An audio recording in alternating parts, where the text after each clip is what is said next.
Ninshak. The element nin, as has several times been mentioned, points to an ideographic form. The second element signifies wild boar, and from other sources we know that this animal was a sacred one in Babylonia, as among other Semitic nations. 81. Its flesh, on certain days of the Babylonian calendar, was forbidden to be eaten, from which we are permitted to conclude that these days were dedicated to the animal, and the prohibition represents perhaps the traces of some old religious festival.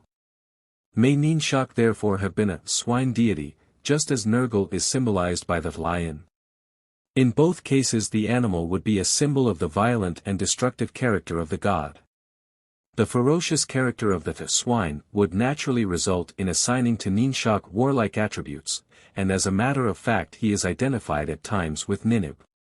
His subordinate position, however, is indicated by his being called the servant, generally of Enlil, occasionally also of Anu, and as such he bears the name of Papsukal, 82, i.e., divine messenger. Rimsin builds a temple to Ninshak at Uruk, and from its designation as his favorite dwelling place we may conclude that Rimsin only restores or enlarges an ancient temple of the deity. In the light of this, the relationship above set forth between Nin-Girsu, Nin-Gish-Zida, and Ninshak becomes somewhat clearer. The former, the local deity of Girsu, would naturally be called by the kings the Lord of the True Scepter, while the subordination of Girsu as a quarter of Lagash finds its reflection in the relationship of master and servant pictured as existing between Enlil and Nin-Girsu.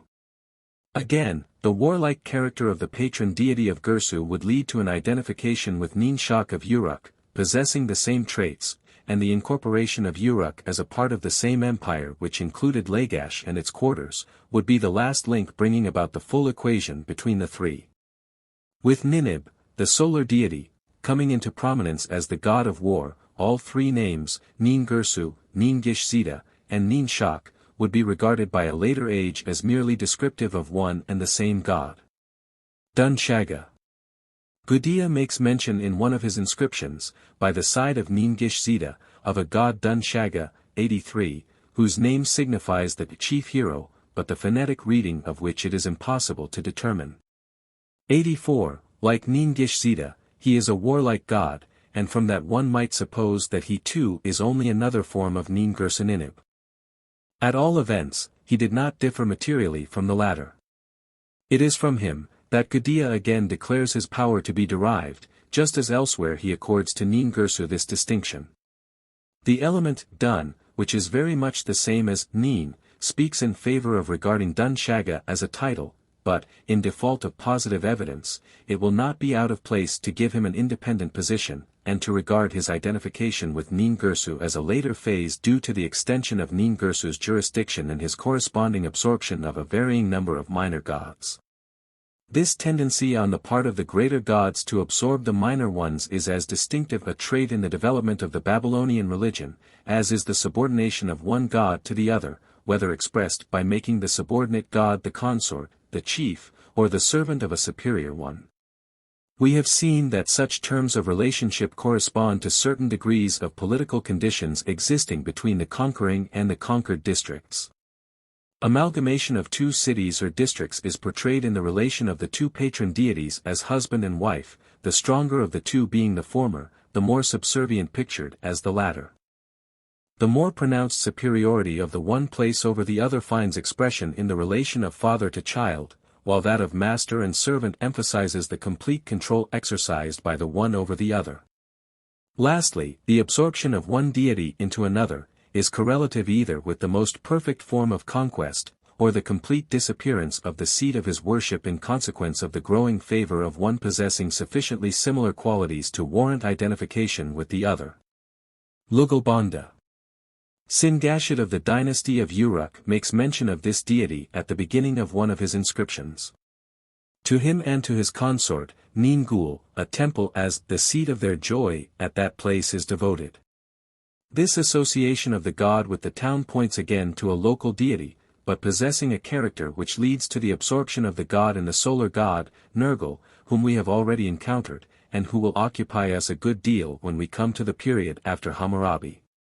The identification of the two is already foreshadowed in an inscription of another member of the same dynasty, Singamel, who places the name of Nergal exactly where his predecessor mentions Lugalbanda. The first element in his name signifies king, the second apparently strong, so that in this respect, too, the god comes close to Nergal, whose name likewise indicates great lord. The consort of Lugalbanda is Ningul. Her name signifies the destructive lady, an appropriate epithet for the consort of a solar deity. It is Singashid again who associates Ningul with Lugalbanda, and emphasizes his affection for the goddess by calling her his mother. In one inscription, moreover, Singashid addresses himself exclusively to the goddess, who had an equal share in the temple at Uruk. Dumuzi. Among the deities appealed to by Uarbau appears one whose name is to be interpreted as the unchangeable child of the watery deep. The great god of the deep we have seen is Ea. Dumuzi therefore belongs to the water deities, and one who, through his subordinate rank to Ea, sinks to the level of a water spirit. Uarbau declares himself to be the darling of this deity, and in the town of Gersu he erects a temple to him. Gersu, however, was not the patron city of the god, for Uarbau gives Dumuzi the appellation of the Lord of Kinunura, 85, a place the actual situation of which is unknown. Dumuzi accordingly, is to be regarded as a local deity of a place which, situated probably on an arm of the Euphrates, was the reason for the watery attributes assigned to the god. The comparative insignificance of the place is one of the factors that accounts for the minor importance of the god, and the second factor is the popularity enjoyed by another child of the great Ea, his child par excellence, Marduk, who is best known as the patron god of the city of Babylon. By the side of Marduk, the other children of Ea, the minor water deities, disappear, so that to a later generation Dumuzi appears merely as a form of Marduk. With Dumuzi we must be careful not to confuse Dumuzi, who in the old Babylonian inscriptions is mentioned once by Sinadina, 86, in connection with the sun god. Dumuzi, signifying child of life, has a double aspect, an agricultural deity and at the same time a god of the lower world. He plays an important part in the eschatological literature of the Babylonians, but hardly none at all in the historical and incantation texts. A fuller treatment may therefore be reserved for a future chapter. Lugalarama. A purely local deity, if the reading and interpretation offered by Jensen, king of the city Aram, is correct. The mention of the deity in an inscription of Uarbau, who calls himself the beloved servant of this god, would be due to the circumstance that the district within which the city in question lay was controlled by the rulers of Lagash. To invoke as large a number of deities as possible was not only a means of securing protection from many sides, but was already in the early days of Babylonian history indulged in by rulers, as a means of emphasizing the extent and manifold character of their jurisdiction. Ninigal and Ningal. A temple was erected to Ninigal by the wife of Rim-Sin, of the dynasty ruling in Larsa. Her name as interpreted in the tablet dedicated to her, signifies again, as in several cases already noted, Great Lady. She was probably therefore only the consort of some patron deity, and Nannar being the most prominent god invoked by Rim-Sin, it would seem that the goddess to whom the queen pays her respects is again one of the consorts of the moon god. 87. This conclusion is supported by the direct association of Nannar of Ur and Ningal in an inscription emanating from an earlier member of the same dynasty to which Rim-Sin belongs. Nur-Ramman speaks of building temples to these deities in the city of Ur. Hence the goddess is also represented as interceding with Sin on behalf of those who appeal to her. The form Ninigal is but a variant of Ningal, so that the identification of the two lies beyond doubt, and it may very well be that the temple erected by the consort of Rim-Sin is the same as the one referred to by Nur-Ramman. In a land where polygamy was a prevailing custom, the gods too might be represented as having a number of consorts. There would of course be, just as in human relations, one chief consort, but there might be others ranged at the side of the latter. 88. Some of these may have been consorts of other minor deities, worshipped in the same district, and who were given to the more important divinity as he gradually overshadowed the others. In this way, we may account for the large variety of ladies and great ladies met with in the Babylonian pantheon, and who, being merely reflections of male deities, with no sharply marked traits of their own, would naturally come to be confused with one another, and finally be regarded as various forms of one and the same goddess. A member of the dynasty ruling in Isin, Anatuma, earlier even than Nur-Ramman, invokes Nin-Gal in an inscription found in the ancient capital, Ur. Here, too, the goddess appears in association with Nannar, but, curiously enough, she is designated as the mother of Shamash. It will be borne in mind that in the city of Ur, the sun god occupied a secondary place at the side of the moon god. This relationship is probably indicated by the epithet offspring of Nin-Gal, accorded to Shamash in the inscription referred to. The moon being superior to the sun, the consort of the moon god becomes the mother of the sun god. Reference has several times been made to Nin-Gish-Zida, who, originally a distinct solar deity, becomes scarcely distinguishable from Nin-Girsu, and is eventually identified with the great Nin-Ib, 89. It is noticeable that these four deities, Nin-Girsu, Nin-Shak, Nin-Gish-Zida, and Nin-Ib, who are thus associated together, all contain the element Nin in their names, a factor that may turn out to be of some importance when more abundant material shall be forthcoming for tracing their development in detail. One of Gudia's inscriptions, 90, begins with the significant statement, Nin-Gish-Zida is the god of Gudia, and elsewhere when speaking of him, he is my god, or his god. None of the ancient Babylonian rulers make mention of him except Gudia, though in the incantation texts he is introduced and significantly termed the throne-bearer of the earth. The purely local character of the deity is, furthermore, emphasized by the reference to his temple in Girsu, on a brick and on a cone containing dedicatory inscriptions, inscribed by Gudia in honor of the god. 91. Shul, or Dun, Paadu. The wife of the famous Gudia, Jinshul Paadu, bears a name in which one of the elements is a deity, the phonetic reading of whose name is still uncertain. 92. The elements comprising it, namely, Lord, Scepter, and Radiant, leave little doubt as to the solar character of the god. Besides Gudia's wife, a ruler, Ur-Shul-Paadu, 93, belonging apparently to a somewhat earlier period, embodies this deity in his name. The worship of the deity, therefore, belongs to a very early epoch, and appears at one time to have enjoyed considerable popularity within a certain district of Babylonia. To what region of Babylonia he belongs has not yet been ascertained. Judging from analogous instances, he represented some phase of the sun worshipped in a particular locality, whose cult, with the disappearance of the place from the surface of political affairs, yielded to the tendency to concentrate sun worship in two or three deities, Shamash and Ninib more especially. Pasag. A deity, the phonetic reading of whose name is unknown, or at all events uncertain, 98, is mentioned once by Gudia in the long list of deities that has been several times referred to. The ideographs with which his name is written designate him as a chief of some kind, and in accord with this, Gudia calls him, the leader of the land. Pasag is mentioned immediately after the sun god Utu, and in view of the fact that another solar deity, Ishum, whom we shall come across in a future chapter, is designated by the same title, 99, as Pasag, it seems safe to conclude that the latter is likewise a solar deity, and in all probability, the prototype of Ishum, if not indeed identical with him. Nisaba, or Nidaba.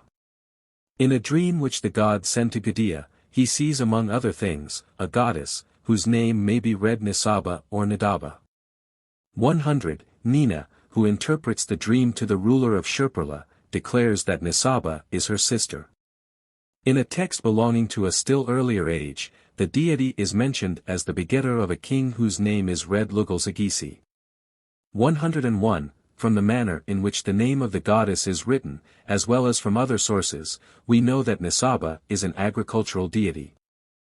In historical texts she plays scarcely any role at all, but in incantations she is often referred to, and from the fact that Nisaba is appealed to break the power of the demons in conjunction with Ye, it would appear that the position once occupied by her was no insignificant one. Nin-Girsu, it will be recalled, has also traits which connect him with agricultural life, and Nina being the daughter of Ninesiae, one of the forms under which Ningersa-Ninib appears, we may connect Nisaba directly with the cults of which Lagash formed the center. Nisaba must have been the consort of one of the agricultural gods, whose jurisdiction falls within Gudia's empire. Lugalsagisi, as the king of Uruk, assigns to the goddess a first place. Her origin must, therefore, be sought in this region.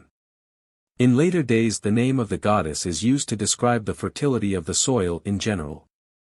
So Ashurbanabal, describing the prosperity existing in his days, says that grain was abundant through the increase of Nisaba.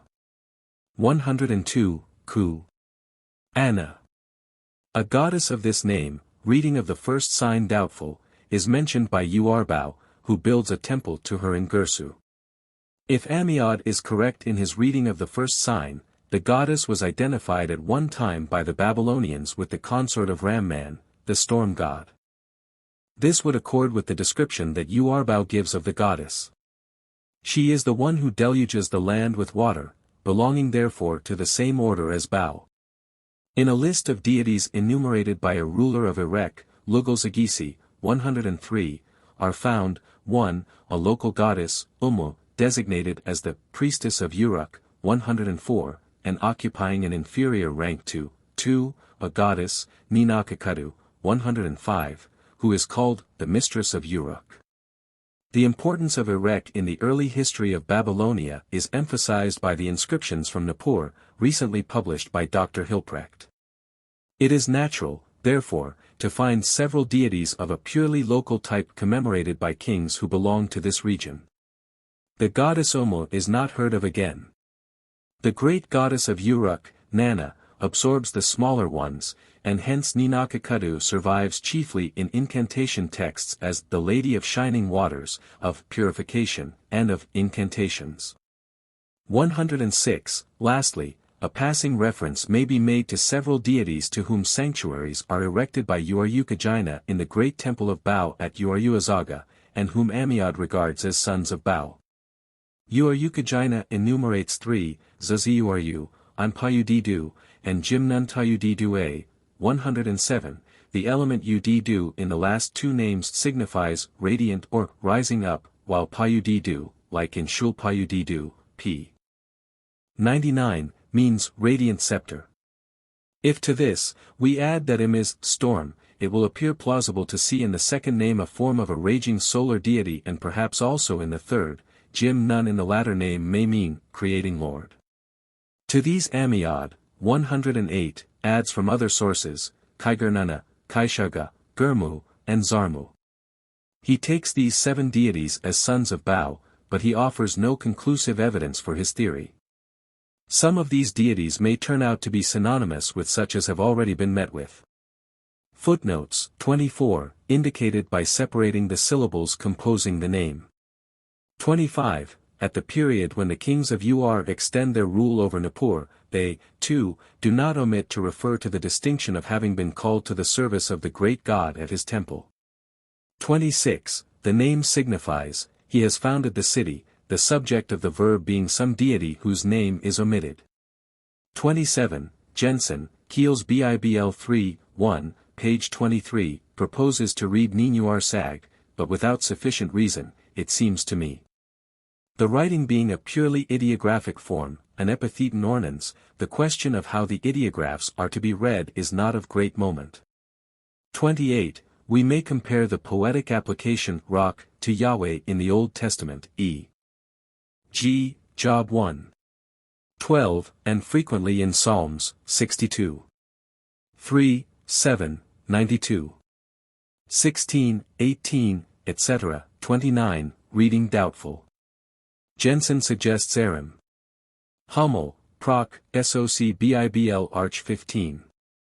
37 Seek, endeavored to identify the place with Babylon, but his views are untenable. If Gish-Gala was not a part of Lagash, it could not have been far removed from it. It was Amiad who first suggested that Shurpurla, or Lagash, was the general name for a city that arose from an amalgamation of 4 originally distinct quarters. Shurpurla, in Revue Archéologique, 1888. The suggestion has been generally, though not universally accepted. 30. That Ninib is only an ideographic form is sufficiently clear from the element Lord. The proof, however, that Ninib is Adar, is still wanting. See Jensen, Cosmologie der Babylonier, pages 457, 458. 31. From the context, de Sarzec, de Coverts, PL 6, number 4, LL 13-21, and PL 31, number 3, Call 3. LL 2-6, there can be no doubt that Shulgar, or Shulgarana, is an epithet of Nin-Girsu. The ideographs descriptive of the edifice suggest a corn magazine of some kind. One is reminded of the storehouses for grain in Egypt. See Jensen's notes, Kiel's BIBL 3, 1, pages 15, 18, 73. A comparison of the two texts in question makes it probable that Abgi and Ebigar are synonymous. 32, Rawlinson, 4. 27, number 6, 11, 45-46. 33. It is noticeable that there is no mention made of a special god of Lagash, which points to the later origin of the name. 34, Inskr. D. Colonel Lee 13, G. Colonel 2. LL 1-8, 3. Forseek. 35, C. Gen 24. 53, Burckhardt, Notes on the Bedouins, I. 109, gives an example of the custom. 36, the two names are used by Gudea, Inskr. G. Colonel 3. 12, in a way to indicate that they embraced the whole district of Lagash. 37, Semet. Volker, page 382. 38, C. Jensen, Kiel's BIBL 3, 1, 28, note 2. 39, the first signifies, to make, the third means, good, favorable, but the second, upon which so much depends, is not clear. Amiad reads tum instead of sig, 40, e.g., Nina, see below. 41, de Sarzec, PL 7, Colonel I. 12. 42, Hibbert Lectures, page 104. 43, Inskr. D. Colonel 4. LL 7, 8. 44, in Rawlinson, 2. 58, number 6, there is a list of some 70 names. 45, Rawlinson, 2. 58, number 6, 58. 46, de Sarzec, PL 8, Call V. LL 4-6. 47, Kiel's BIBL 3, 1, 80, note 3. 48, Rawlinson, 4. 35, number 2, 1. 49, see a syllabary giving lists of gods, Rawlinson, 2. 60, 12. Dungi, indeed, calls Nergal once the king of lawful control over Lagash, Rawlinson, 4. 35, no. 2, LL 2, 3. The exact force of the title is not clear, but in no case are we permitted to conclude as Amiad does, Rec. of the past, N.S. I. 59, that Shidlam Ta'ada is identical with Nin-Girsu. 50, C. Jensen, Cosmologie der Babylonier, pages 476-87. 51, C. Jensen, Cosmologie der Babylonier, pages 476-87. 52, so in the inscription of Rim-Sin, Kiel's BIBL 3, 1, page 97. 53, perhaps the knob of a scepter. Proc SOC BIBL Arch 8. 68, 54, E. G. Hammurabi, Review d'Assyriology, 2. Colonel I. 21, but also Gudea and a still earlier king. 55, so Amlad, and there seems some reason to believe that the name was used by the side of Utu, though perhaps only as an epithet. 56, compare Berberu, Sheen, and the stem Baru, to see, etc. 57, see Kiel's BIBL 3, I, 100. Reading of name uncertain. 58, suggested by Rawlinson, 2. 57, 10. C. Schrader, Zeitz. F. Assur. 3. 33 Seek. 59. On Sipar, C. Sayce, Hibbert Lectures, etc., 168 to 169, who finds in the Old Testament form, Sepharvaim, a trace of this double Sipar. Dr. Ward's suggestion, however, in regard to Anbar, as representing this second Sipar, is erroneous. 60. E. G. In Southern Arabia. C. W. Robertson Smith, The Religion of the Semites, I. 59. 61. In rabbinical literature, the moon is compared to a heifer, Talmud Babli Rosh Hashanah 22b. 62. That the name of Sin should have been introduced into Mesopotamia through the Arabic dynasty, see above, page 39, is less probable, though not impossible in the light of recent discoveries. 63. Inanna may be separated into in equals Lord or Lady, and Nana. In and Nana would then be elements added to Lady, conveying perhaps the idea of greatness. See Jensen's remarks, Keel's BIBL 3, I, 20, note 4. 64. Rec. of the Past, N.S., 2. Page 104. 65. Keel's BIBL 3, I, 16. See Jensen's note on the reading of the name. 66. The fame of this temple outlasts the political importance of the place, and as late as the days of the Assyrian monarchy is an object of fostering care on the part of the kings. 67. That the name is Semitic is no longer seriously questioned by any scholar. The underlying stem suggests etymological relationship with the god Ashur. If this be so, Ishtar may mean the goddess that brings blessing to mankind, but all this is tentative, as are the numerous other etymologies suggested. 68. The ideographs for country and mountain are identical Assyrian. The alternation in the title of Ishtar must not be taken to point to a mountainous origin of the goddess. 69. A full account of this epic will be given at its proper place. 70. Again, in the incantation text she appears only as the daughter of Anu, coordinate with Sin and Shamash. 71. Keel's BIBL 3, 1, 72, note. Some scholars, as Hamel, Gesh. D. Alt. Morgenland's, page 68, propose to identify this place with the Assyrian Nineveh, but the conjecture lacks proof and is altogether improbable. 72. Old Babylonian inscriptions, I, please. 30, 31. See now Picer, Keel's BIBL 4, pages 64 to 66. 73. Questioned by Picer, IB, 74. Among many nations the moon is pictured as a horned animal. See Robert Brown's interesting monograph on the unicorn, pages 27 seek. E.D. Passim, also above, page 76. 75. Simply the sign N equals God, heaven, and the phonetic complement Na. 76. See above, page 59.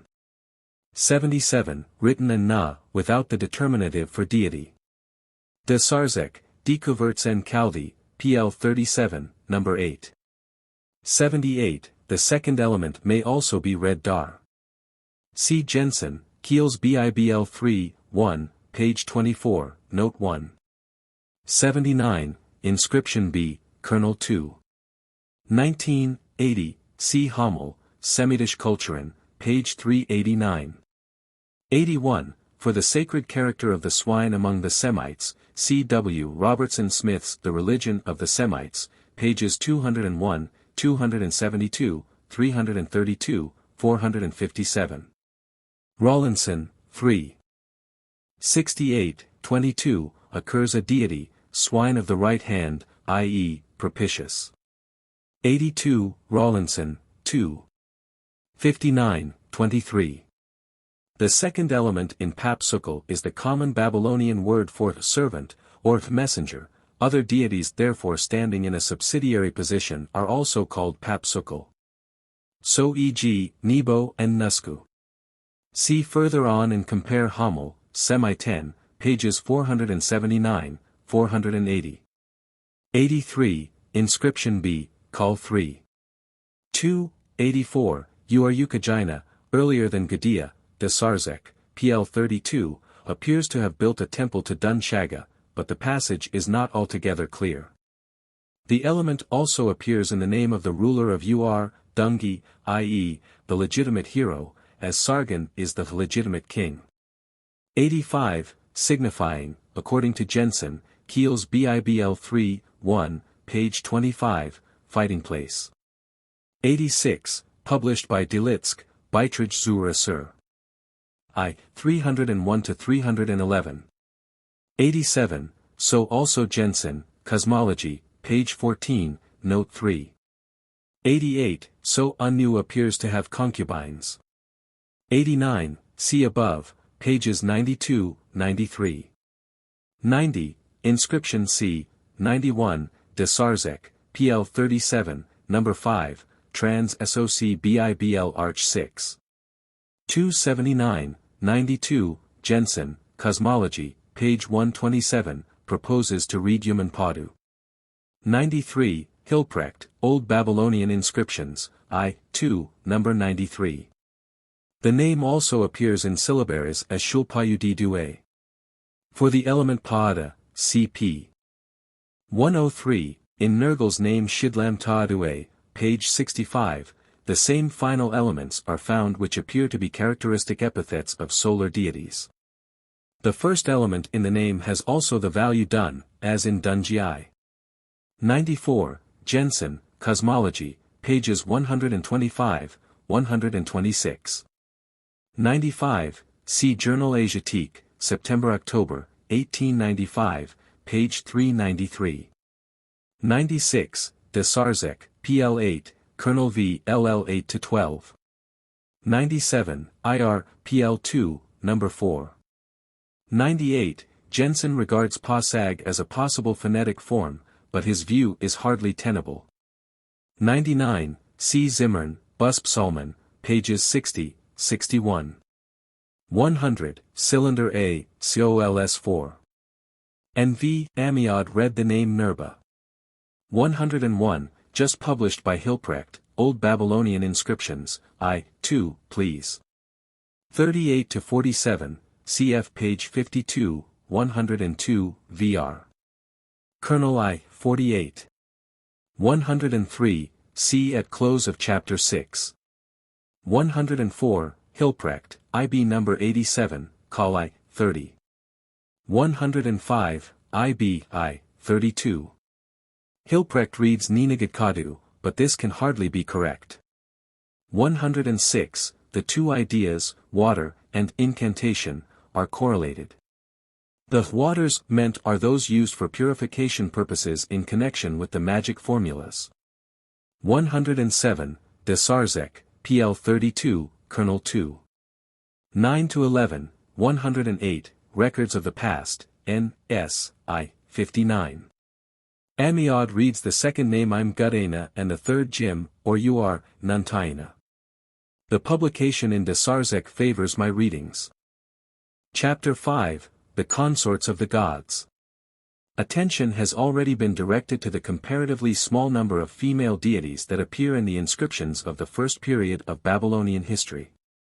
We must, however, not conclude from this, that such deities did not exist in larger numbers. On the contrary, we may feel certain that every god had his consort, and in some cases more than one. Several instances of such consorts have been furnished in this chapter, but if the consorts of the larger number of these gods are unknown, it is because of the insignificant role that these consorts played. The goddesses of Babylonia, with few exceptions, become mere shadowy reflections of the gods, with but little independent power, and in some cases none at all. They owe what popularity they enjoyed to their association with their male companions.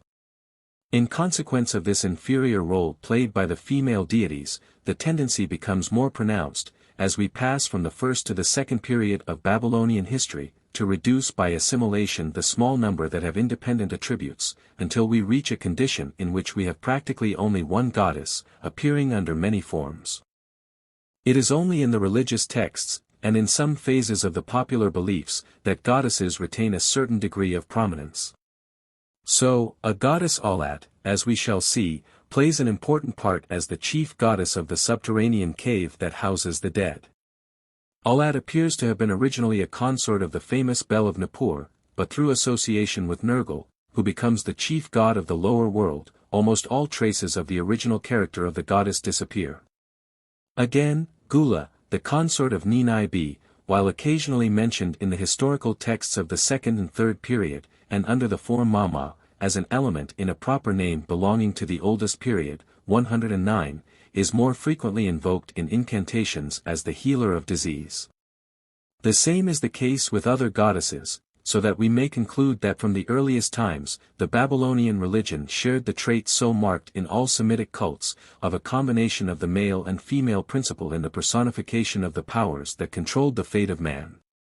In part, no doubt, the minor importance of women, so far as the outward aspects of social and political life were concerned, is a factor in the altogether secondary importance attaching to the consorts of the gods, but we may feel certain that there was no god, however restricted in his jurisdiction, or however limited in the number of his worshippers, who had not associated with him a female companion, who follows him as the shadow follows the substance. Footnotes 109, according to Hilprecht, IB page 48, note 6. For Mama and Mimi, as names of Gula, see Chapter 8. Chapter 6. Gudia's Pantheon. Gudea manifests a fondness for giving to his pantheon as large a compass as possible. In this respect, he follows earlier examples, and also sets an example which is followed by many of the rulers of Babylonia and Assyria, who felt that the larger the number of gods invoked by them, the more impressive would their own position appear in the eyes of their subjects. Moreover, by incorporating in their pantheon the gods associated with districts that they controlled, they would not only secure the protection of these deities, but would emphasize their own claim to an extended sovereignty.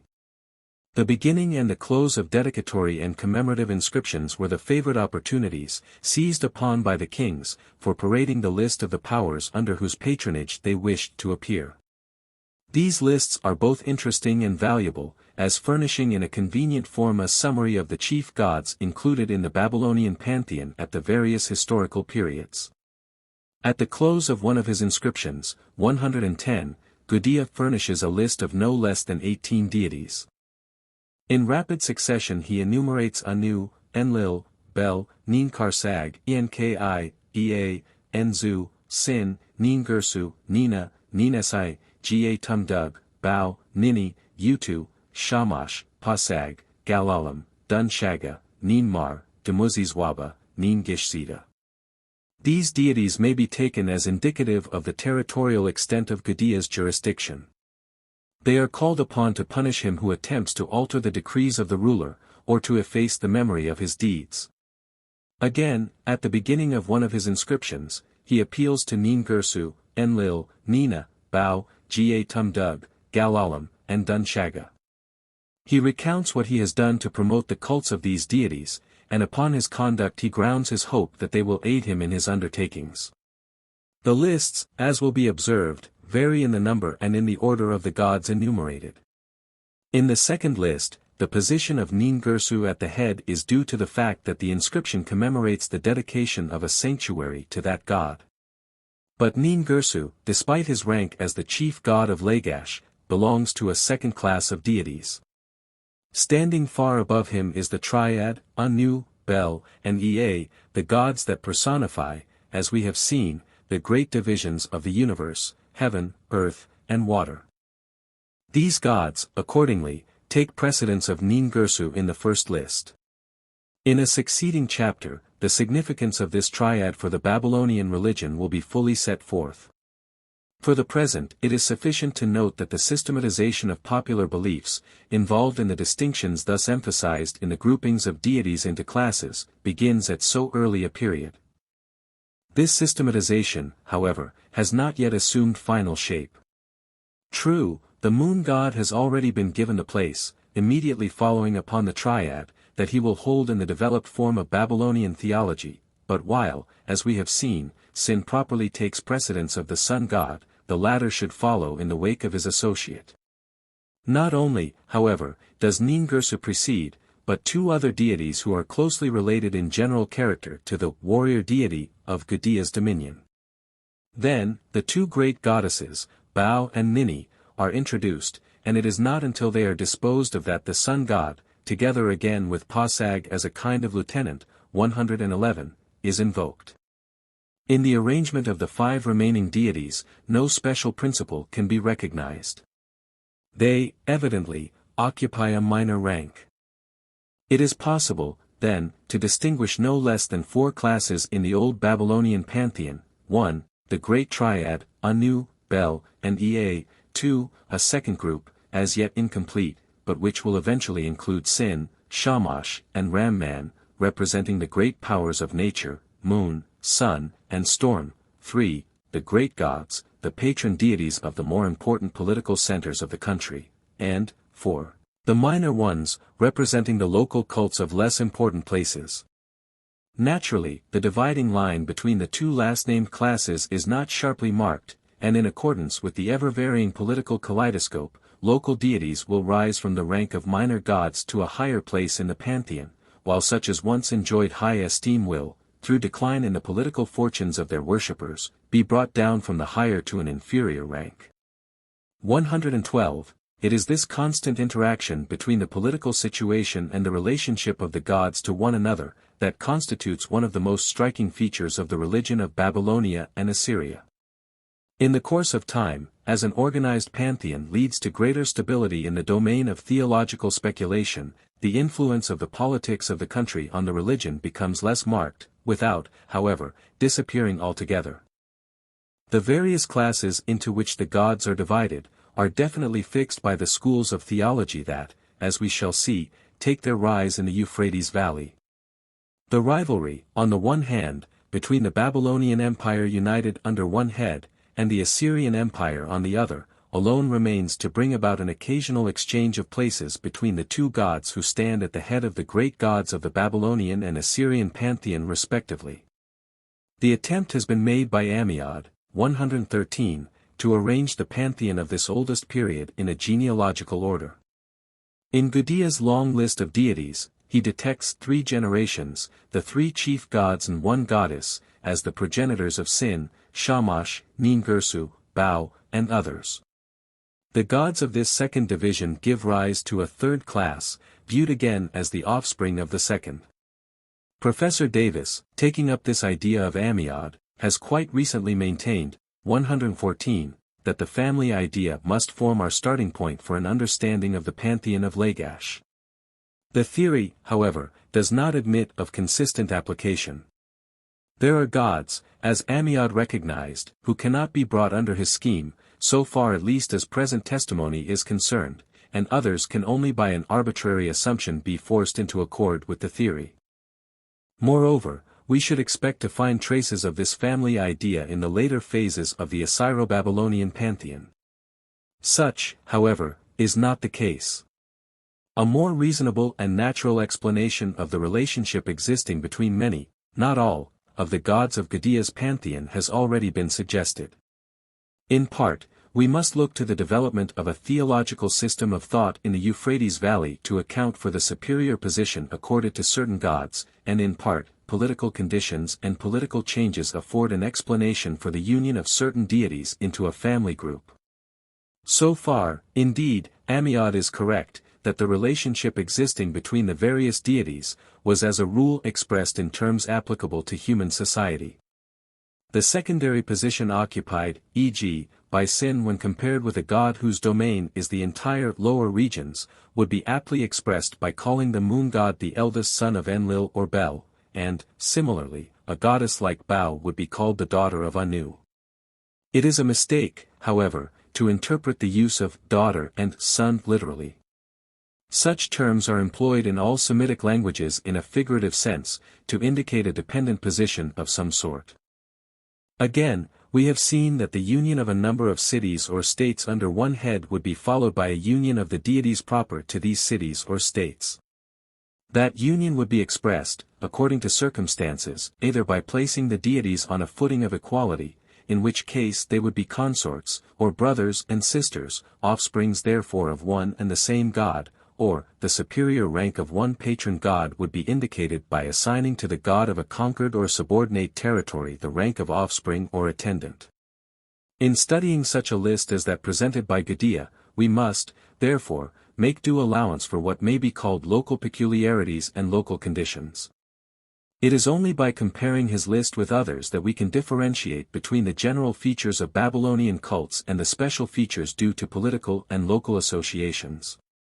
We are in a position now to institute this comparison for a period which is certainly some centuries earlier than Gudea. The date of the reign of Lugal-Zaggisi, king of Uruk, who has been several times referred to in a previous chapter, is fixed by Hilprecht at c. 4500 BC, but it is doubtful whether so high an age will be accepted by scholars. The chronology for the period beyond Gudea is still in a very uncertain condition.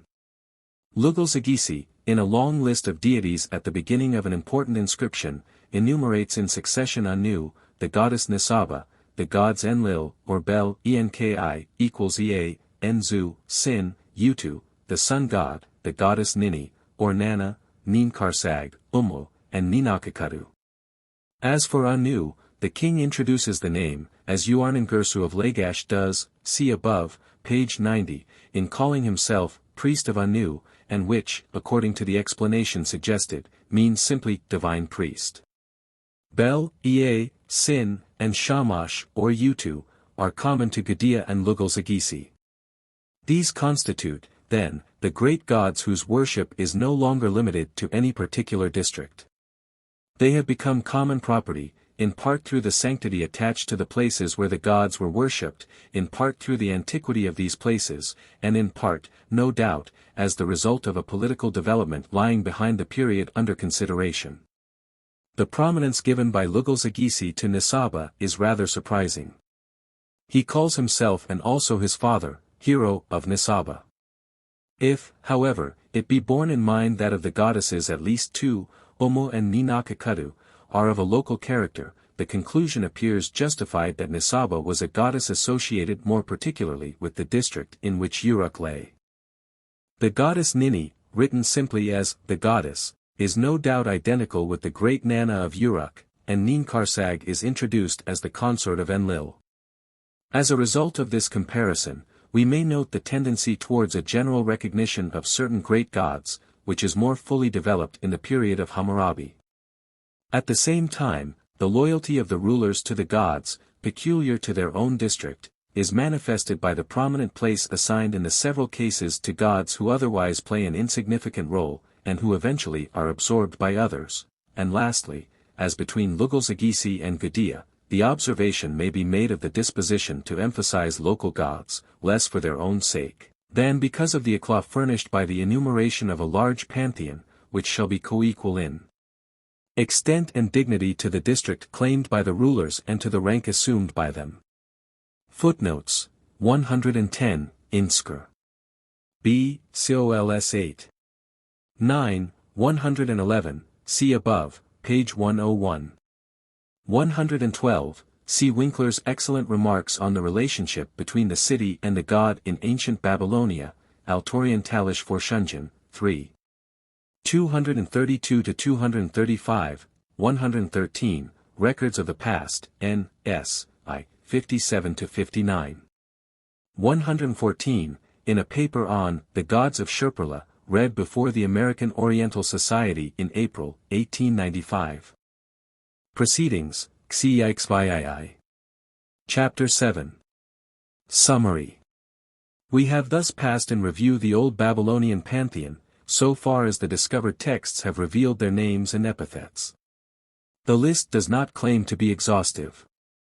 That future texts will add to its length, by revealing the existence at this early period of many known to us at present only from later texts or from the religious literature, 115, is more than likely.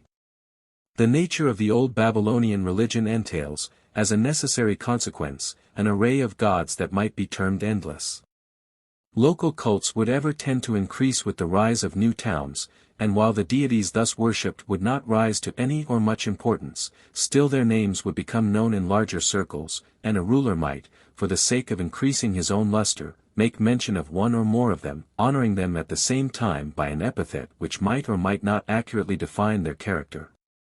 As long as the various districts of Babylonia were not formally united under one head, various local cults might rise to equally large proportions, while the gods worshipped as the special patrons of the great centers, as Lagash, Uruk, Nippur, and the like, would retain their prominence, even though the political status of the cities sacred to them suffered a decline. The ruler of the district that claimed a supremacy over one that formerly occupied an independent position, would hasten to emphasize this control by proudly claiming the patron deity as part of his pantheon. The popularity of Sin at Ur suffered no diminution because the supremacy of Ur yielded to that of Uruk. On the contrary, the god gained new friends who strove to rival the old ones in manifestations of reverence, and when, as happened in several instances, the patron deities were personifications of natural phenomena, whose worship through various circumstances became associated with particular localities, there was an additional reason for the survival, and, indeed, growing importance of such local cults, quite independent of the political fortunes that befell the cities in which the gods were supposed to dwell. As a consequence, there are a considerable number of deities who are met with both at the beginning and at the end of the first period of Babylonian history, a period, be it remembered, that, so far as known, already covers a distance of 2,000 years. These are of two classes: a. Deities of purely local origin, surviving through the historical significance of the places where they were worshipped, and b. Deities, at once local in so far as they are associated with a fixed spot, but at the same time having a far more general character by virtue of being personifications of the powers of nature. The jurisdiction of both classes of deities might, through political vicissitudes, be extended over a larger district than the one to which they were originally confined, and in so far their local character would tend to be obscured.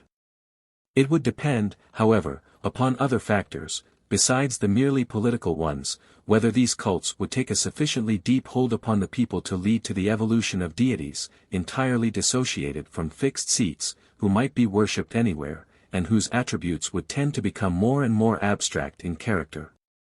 Such a process, however, could not be completed by the silent working of what, for want of a better name, we call the genius of the people.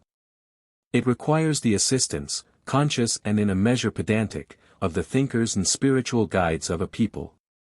In other words, the advance in religious conceptions from the point at which we find them when the union of the Babylonian states takes place, is conditioned upon the infusion of the theological spirit into the mass of beliefs that constituted the ancient heritage of the people. On the other hand, various circumstances have already been suggested that cooperated, already prior to the days of Hammurabi, in weeding out the superfluity of deities, at least so far as recognition of them in the official inscriptions of the rulers were concerned.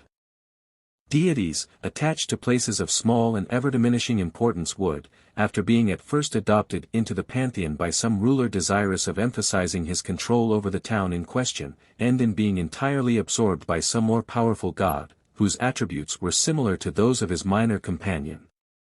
Especially would this be the case with deities conceived as granting assistance in warfare. The glory of the smaller warrior gods would fade through the success achieved by a Ningirsu. The names and epithets would be transferred to the more powerful god, and, beyond an occasional mention, the weaker would entirely pass out of consideration. Again, the worship of the moon or of the sun, or of certain aspects of the sun, the morning sun, the noonday sun, and the like, at localities of minor importance, would yield to the growing popularity of similar worship in important centers. As a consequence, names that formerly designated distinct deities or different phases of one and the same deity, would, by being transferred to a single one, come to be mere epithets of this one. The various names would be used interchangeably, without much regard to their original force. All the essential elements of the Babylonian religion are already to be found in the conditions prevailing during the period that we have been considering. Some new deities are met with in the periods that followed, but there is no reason to believe that any profound changes in the manner of worship, or in the conceptions regarding the gods, were introduced. The relations, however, which the gods bear to one another are considerably modified, their attributes become more sharply defined, the duties and privileges pertaining to each are regulated. Hand in hand with this systematization, the organization of the cult becomes more perfect, the ritual enters upon further phases of development, speculations regarding the unknown have their outcome in the establishment of dogmas. Finally, the past, with its traditions and legends, is viewed under the aspect of later religious thought. The products of popular fancy are reshaped, given a literary turn that was originally foreign to them, and so combined and imbued with a meaning as to reflect the thoughts and aspirations of a comparatively advanced age. What may be called the flowering of the theological epoch in the history of the Babylonian religion, viewed as a unit, is so directly dependent upon the political union of the Babylonian states, brought about by Hammurabi, circa 2300 BC, that it may be said to date from this event. Footnotes 115. Quite recently there have been found at Tel Loh some 30,000 clay tablets, chiefly lists of sacrifices, temple inventories, and legal documents. These tablets will probably furnish additional names of deities, and perhaps throw further light on those known. Further excavations at Nippur will likewise add to the material. But after all, for our main purpose in this chapter, which is the illustration of the chief traits of the Babylonian pantheon in early days, these expected additions to the pantheon will not be of paramount significance. Chapter 8. The Pantheon in the Days of Hammurabi. Marduk. The immediate result of Hammurabi's masterstroke in bringing the various states of the Euphrates Valley under a single control, was the supremacy secured for his capital, of the city of Babylon over all other Babylonian cities, and with this supremacy, the superior position henceforth assumed by the patron deity of the capital, Marduk. 116. It is needless for our purposes to enter upon the question as to the age of the city of Babylon, 117, nor as to its political fortunes prior to the rise of the dynasty of which Hammurabi was the sixth member. That its beginnings were modest, and that its importance, if not its origin, was of recent date in comparison with such places as Eridu, Nippur, Lagash, Ur, and the like, is proved by the absence of the god Marduk in any of the inscriptions that we have been considering up to this point. The first mention of the god occurs in the inscriptions of Hammurabi, where he appears distinctly as the god of the city of Babylon. No doubt the immediate predecessors of Hammurabi regarded Marduk in the same light as the great conqueror, so that we are justified in applying the data, furnished by the inscriptions of Hammurabi to such of his predecessors, of whom records are still lacking. It is to Marduk that Hammurabi ascribes his success. The king regards himself as the beloved of Marduk.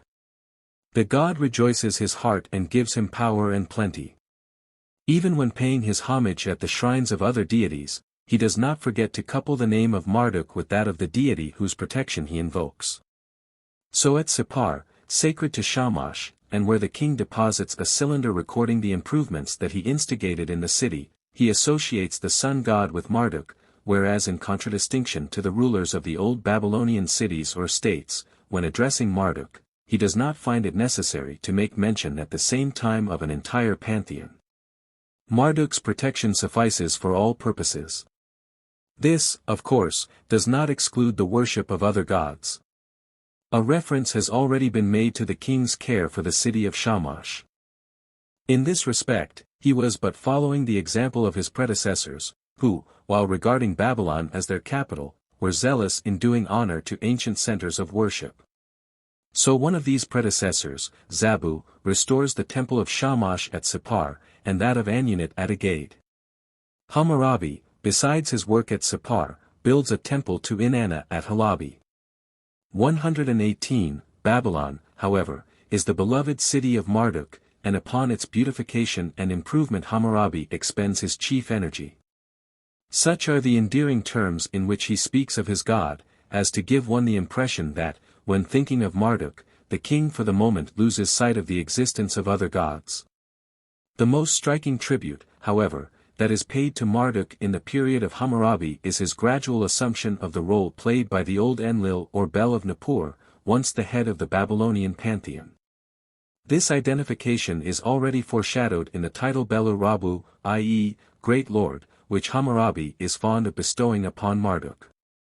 It is more clearly indicated in an inscription of his son, Samsoluna, who represents Bel, the king of heaven and earth, as transferring to Marduk, the firstborn son of Ea, rulership over the four regions, a phrase that at this time had already assumed a much wider meaning than its original portent. In the religious literature of this age, which reflects the same tendency, Bel expressly transfers his title Lord of the Lands, 119, to Marduk, while Ea likewise pays homage to his son, declaring that the latter's name shall also be Ea. The transference of the name, according to Babylonian notions, is equivalent to a transference of power. As a consequence, Bel and Marduk are blended into one personage, Marduk becoming known as Bel-Marduk, and finally, the first part of the compound sinking to the level of a mere adjective, the god is addressed as Lord Marduk, or Marduk, the Lord. The old Bel is entirely forgotten, or survives at best in conventional association with Anu and Ea, as a member of the ancient triad. It has been satisfactorily shown, 120, that Marduk was originally a solar deity. His association with Babylon, therefore, must be viewed in the same light as the association of Sin, the moon god, with the city of Ur, and the association of Shamash, the sun god, with Larsa and Sippar. Just as in the latter places, other cults besides that of the patron deity prevailed, so in Babylon it was merely the prominence which, for some reason, the worship of the sun god acquired, that led to the closer identification of this particular deity with the city, until he became viewed as the god par excellence of the city, and the city itself as his favorite residence. As long as Larsa and Sippar retained a prominence overshadowing that of Babylon, the sun cult at the latter place could attract but little attention. Only as Babylon began to rival, and finally to supersede, other centers of sun worship, could Marduk be brought into the front rank of prevailing cults. It may appear strange, in view of this original character of Marduk, that neither in the inscriptions of Hammurabi, nor in those of his successors, is there any direct reference to his qualities as a solar deity. However, in the ideographs composing his name, which are to be interpreted as child of the day, 121, and in the zodiacal system, as perfected by the Babylonian scholars, there lurk traces of the god's solar origin, and beyond this, perhaps, in certain set phrases, surviving in prayers addressed to him. The explanation for this absence of solar traits is to be sought in the peculiar political conditions that resulted in bringing Marduk into such prominence. Hammurabi was preeminently a conquering king. He waged war on all sides, and carried on his campaigns for many years. When he finally succeeded in bringing both North and South Babylonia under his sway, it still required constant watching to keep his empire together. His patron god, therefore, the protector of the city, whose jurisdiction was thus spread over a larger extent of territory than that of any other deity, must have appeared to Hammurabi and his followers, as well as to those vanquished by him, essentially as a warrior. It is he who hands over to kings the land and its inhabitants. The fact that he was a solar deity would become obscured by the side of the more potent fact that, as god of the city of Babylon, his sway was supreme. He therefore became Marduk, the great lord. The epithets bestowed upon him naturally emphasized the manner in which he manifested himself, and these epithets, therefore, referred to his power, to his supremacy over other gods, to his favor shown to his worshippers by granting them unprecedented glory, and since the political supremacy remained undisputed for many centuries, no opportunity was afforded for ever reverting to the attributes of the god as a solar deity. He remained, if one may so express it, a political deity. The political significance of Babylon permitted only one phase of his nature to be brought forward. In the religious texts, however, preserving as they do the more primitive conceptions by the side of the most advanced ones, some traces of other attributes besides prowess in war are found. By virtue of his character as a solar deity, Marduk, like the orb personified through him, is essentially a life-giving god. Whereas Shamash is viewed as the judge of mankind, Marduk becomes the god who restores the dead to life, though he shares this power with Shamash, Gula, Nebo, and Nergal. But after all, even in the religious texts, his more prominent role is that of a ruler, a magnified king. He protects the weak, releases the imprisoned, and makes great the small. He controls by his powerful hand the mountains and rivers and fountains. He is the counselor who guides the decrees, even of the great gods, Anu and Bel. On his head rests a crown with high horns, as the symbol of rulership. As the supreme ruler, life and death are in his hands. Blessings flow from him, and of awe-inspiring appearance, his wrath inflicts severe punishment on the evildoer. It is a noteworthy circumstance, and characteristic of the phase of the Babylonian religion which we are considering, that the extension of Marduk's political sway did not lead to the establishment of Marduk cults outside of Babylon. One reason for this was that, in accordance with the political conceptions, dwelt upon in the introductory chapter, the Empire of Babylonia was regarded simply as an extension of the city of Babylon. Babylonia, therefore, being identified in theory with the city of Babylon, there was no need of emphasizing the power of Marduk by establishing his cult elsewhere. Within the limits of Babylon, however, there might be more than one shrine to Marduk, and accordingly, when the city was extended so as to include the place known as Borsippa, a temple to Marduk was also erected there. The temple on the east side of the Euphrates, known as Esagila, the lofty house, was the older, and dates probably from the beginnings of Babylon itself. That in Borsippa, known as Ezida, the true house, seems to have been founded by Hammurabi. 122. While it was not in accord with the dignity attaching to Marduk that his cult should be established outside of the precincts of the city of Babylon, it would only add to his glory to have the worship of other deities grouped around his own sanctuary. Such a course would emphasize the central position of Marduk among the gods, and accordingly, we find that the chief gods of Babylonia are represented by shrines within the sacred precincts of his great temples at Babylon and Borsippa. First among these shrines is that of Marduk's consort, Sarpanidam. Neither Hammurabi nor his immediate successor make mention of Sarpanidam, and at no time does she appear independently of Marduk. The glory of Marduk did not permit of any rival, and so his consort becomes merely his shadow, less significant than most of the consorts of the male deities. Her name, signifying the silvery bright one, evidently stands in some connection with the solar character of her consort. Popular etymology, by a play upon the name, made of Sarpanidam, as though Zerbanit, the offspring-producing goddess.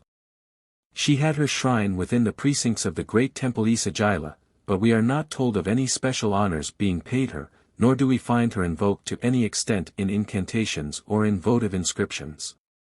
Agam Kakrimi, or Agam, as he is also called, who rules about 5 centuries after Hammurabi, speaks of having recovered the image of Sarpanidam, and that of Marduk, out of the hands of a mountainous people living to the northwest of Babylonia, in the district between the Bay of Iskenderun and the Euphrates. The capture of the statues of the patron gods points to a great humiliation which Babylon must have encountered. Upon receiving a favorable omen from the sun god, Agam undertakes the task of bringing Marduk and Sarpanidam back to their seats. Their temples, too, at Babylon appear to have suffered damage during the invasion of the city, and accordingly the statues are placed in the temple of Shamash pending the restoration of Esagila. Agam dwells at length upon the handsome garments and headdress, studded with precious stones, that he prepared for the god and his consort. In all this description, one feels that it is Marduk for whom the honors are intended, and that Sarpanidam is of less than secondary importance, shining merely by the reflected glory of her great liege, whose presence in Babylon was essential to a restoration of Babylon's position. There are reasons for believing, however, that Sarpanidam once enjoyed considerable importance of her own, that prior to the rise of Marduk to his supreme position, a goddess was worshipped in Babylon, one of whose special functions it was to protect the progeny while still in the mother's womb. A late king of Babylon, the great Nebuchadnezzar, appeals to this attribute of the goddess.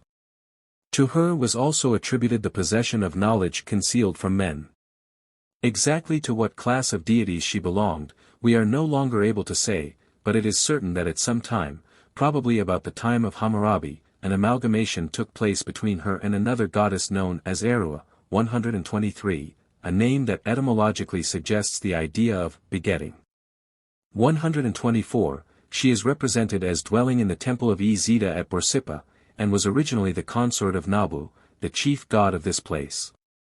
125, a late ruler of Babylon, Shamash-Shumukin, calls her the queen of the gods, and declares himself to have been nominated by her to lord it over men. A factor in this amalgamation of Eroa and Sarpanidum was the close association brought about in Babylon between Marduk and a god whose seat was originally at the Persian Gulf, Ea. The cult of this god, as we shall see, survived in Babylonia through all political vicissitudes, and so did that of some other minor water deities that belonged to this region. Among these was Eroa, whose worship centered in one of the islands in or near the Gulf. Wisdom and the life-giving principle were two ideas associated in the Babylonian mind with water.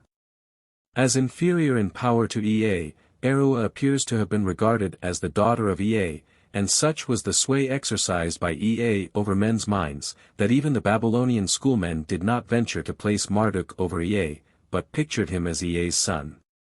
Eroa, however, was not prominent enough to become Marduk's mother, and so she was regarded as his consort. In this capacity she was associated with Sarpanidum, and the two were merged into one personality. It rarely happens that all the links in such a process are preserved, but in this case, the epithets borne by Sarpanidum Eroa, such as Lady of the Deep, Mistress of the place where the fish dwell, Voice of the Deep, point the way towards the solution of the problem involved in the amalgamation of Eroa and Sarpanidum. 126, Nabu. The god Nabu, or Nebo, enjoys a great popularity in the Babylonian cult, but he owes his prestige to the accident that, as god of Borsippa, he was associated with Marduk. Indeed, his case is a clear instance of the manner in which Marduk overshadows all his fellows. Only as they are brought into some manner of relationship with him do they secure a position in the pantheon during this second period of Babylonian history. Since Nabu's position in the pantheon, once established, incurs but little change, it will be proper, in treating of him, to include the testimony furnished by the historical records of the Assyrian kings. The most prominent attribute of Nabu, at least in the later phases of the Babylonian religion, is that of wisdom. He is the wise, the all-knowing. He embodies in his person all the wisdom of the gods. To him the Assyrian kings are particularly fond of ascribing, not merely the understanding that they possess, but the thought of preserving the wisdom of the past for future ages, and in doing this the Assyrians were but guided by examples furnished by the south. Wisdom being associated, in the minds of the Babylonians, with the watery deep, one is tempted to seek an aqueous origin for Nabu. Such a supposition, although it cannot be positively established, has much in its favor. It is not necessary, in order to maintain this proposition, to remove Nabu from Borsippa. The alluvial deposits made by the Euphrates yearly have already demonstrated that Babylon lay much nearer at one time to the Persian Gulf than it does at present. The original seat of Ea, whose worship continued through all times to enjoy great popularity at Babylon, was at Eridu, which, we know, once lay on the Persian Gulf, but does so no longer. The similarity of the epithets bestowed in various texts upon Ea and Nabu point most decidedly to a similar starting point for both, and since in a syllabary, 127, we find the god actually identified with a deity of Dilmun, probably one of the islands near Bahrain, there are grounds for assuming that a tradition survived among the schoolmen, which brought Nabu into some connection with the Persian Gulf. Sayce, 128, has already suggested that Borsippa may have originally stood on an inlet of the Persian Gulf.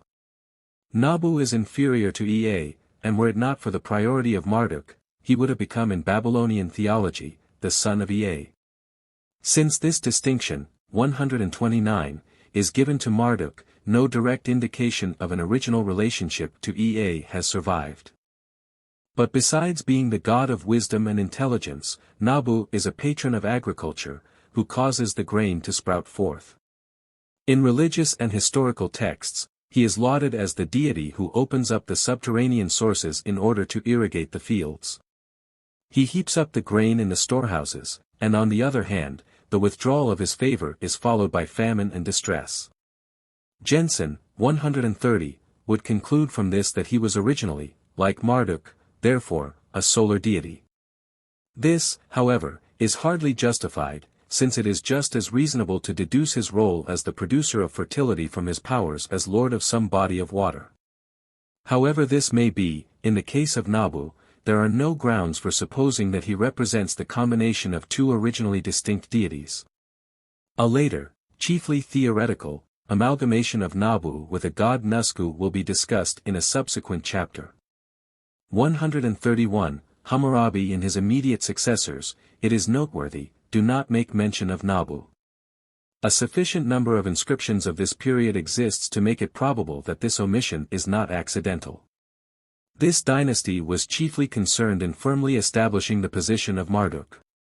Other deities could, indeed, be tolerated at his side, provided they were subservient to him, but Nabu, the god of a place so near Babylon, might prove a dangerous rival because of this proximity. The city on the west bank of the Euphrates was probably as old as that on the east, if not, indeed, older. It did not seem consistent with this devotion to Marduk that Hammurabi and his successors should also recognize Nabu.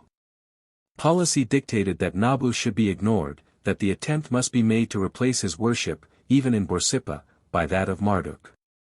Viewed in this light, Hammurabi's establishment of the Marduk cult in Borsippa assumes a peculiar significance. It meant that Borsippa was to be incorporated as part of Babylon, and that Marduk was henceforth to take the place occupied by Nabu. In order to emphasize this, Hammurabi actually transfers the name of Nabu's temple in Borsippa, Izida, to the one erected by him at that place to Marduk. Did he perhaps entirely suppress the worship of Nabu at Borsippa? It would almost appear so from Agam's utter omission of Nabu. Only the statues of Marduk and Sarpanidam seem to have been robbed by the Hani. Not a word is said as to Nabu.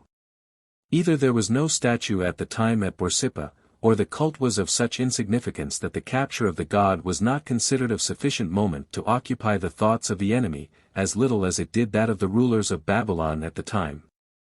In the inscription in which Hammurabi recounts the building of Izida in Borsippa, there are certain expressions which go to substantiate the proposition that Nabu is intentionally ignored.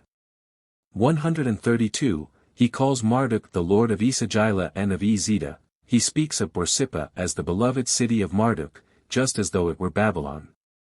Taking unto himself the functions of Nabu, he even appears to play upon the name, which signifies proclaimer, and styles himself the Nebiu Anu, the proclaimer of Anu. However this may be, the attempt to suppress Nabu did not succeed, a proof that in early times he had gained popular favor. He had to be readmitted into the Babylonian pantheon, though in a subordinate position to Marduk. He took his place in the theological system as the son of Marduk, and on the great festival, the New Year's Day, celebrated in honor of the great god of Babylon, the son shared some of the honors accorded to the father. In time, his sanctuary at Borsippa was again recognized. The former rivalry gave way to a cordial entente. Nabu was even granted a chapel in Isagila at Babylon, to which likewise the name of Izida was given. Every New Year's Day the son paid a visit to his father, on which occasion the statue of Nabu was carried in solemn procession from Borsippa across the river, and along the main street of Babylon leading to the temple of Marduk, and in return the father deity accompanied his son part way on the trip back to Izida. In this way, due homage was accorded to Marduk, and at the same time the close and cordial bonds of union between Babylon and Borsippa found satisfactory illustration. Isagila and Izida become, and remain throughout the duration of the Babylonian religion, the central sanctuaries of the land around which the most precious recollections cluster, as dear to the Assyrians as to the Babylonians. The kings of the northern empire vie with their southern cousins in beautifying and enlarging the structures sacred to Marduk and Nabu.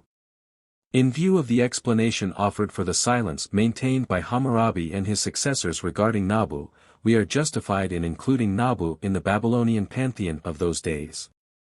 In later times, among the Assyrians, the Nabu cult, as already intimated, grows in popularity. The northern monarchs, in fact, seem to give Nabu the preference over Marduk. They do not tire of proclaiming him as the source of wisdom.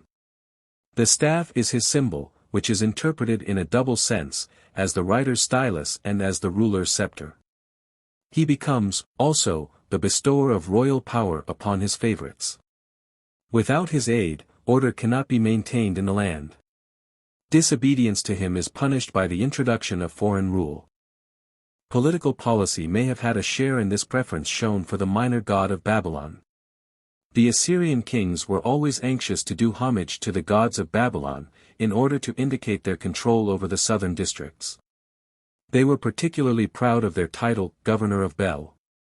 133, on the other hand, they were careful not to give offense to the chief of the Assyrian pantheon, the god Ashur, by paying too much honor to Marduk, who was in a measure Ashur's rival.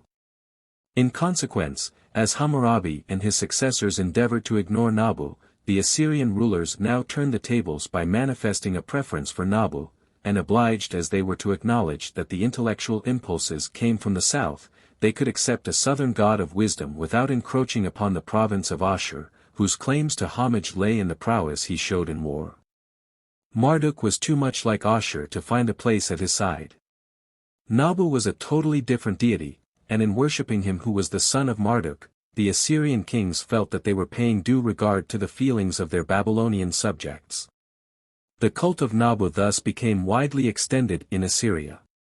Statues of the god were erected and deposited in shrines built for the purpose, although the fact was not lost sight of that the real dwelling place of the god was in Borsippa. At the end of the 9th century B.C., this cult seems to have reached its height. We learn of a temple at Kala, and of no less than 8 statues of the god being erected in the days of Ramanirari III. And the terms in which the god is addressed might lead one to believe that an attempt was made to concentrate the cult in Assyria on him. 134, this, however, was an impossibility. As long as Assyria continued to play the role of the subduer of nations, Ashur, the god of war par excellence, necessarily retained his position at the head of the Assyrian pantheon. The popularity of Nabu, which continued to the end of the Assyrian Empire, and gained a fresh impetus in the days of Ashurbanipal, who, as a patron of literature, invokes Nabu on thousands of the tablets of his library as the opener of ears to understanding, reacted on his position in the Babylonian cult.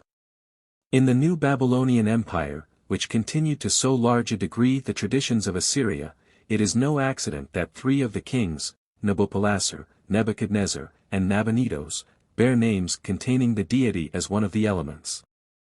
While paying superior devotion to Marduk, who once more became the real and not merely the nominal head of the pantheon, they must have held Nabu in no small esteem, and indeed the last-named king was suspected of trying actually to divert the homage of the people away from Marduk to other gods, though he did not, as a matter of course, go so far as to endeavor to usurp for the son, the position held by the father. It is probably due to Assyrian influence that even in Babylonia, from the 8th century on, Nabu is occasionally mentioned before Marduk. So Marduk Baladin II.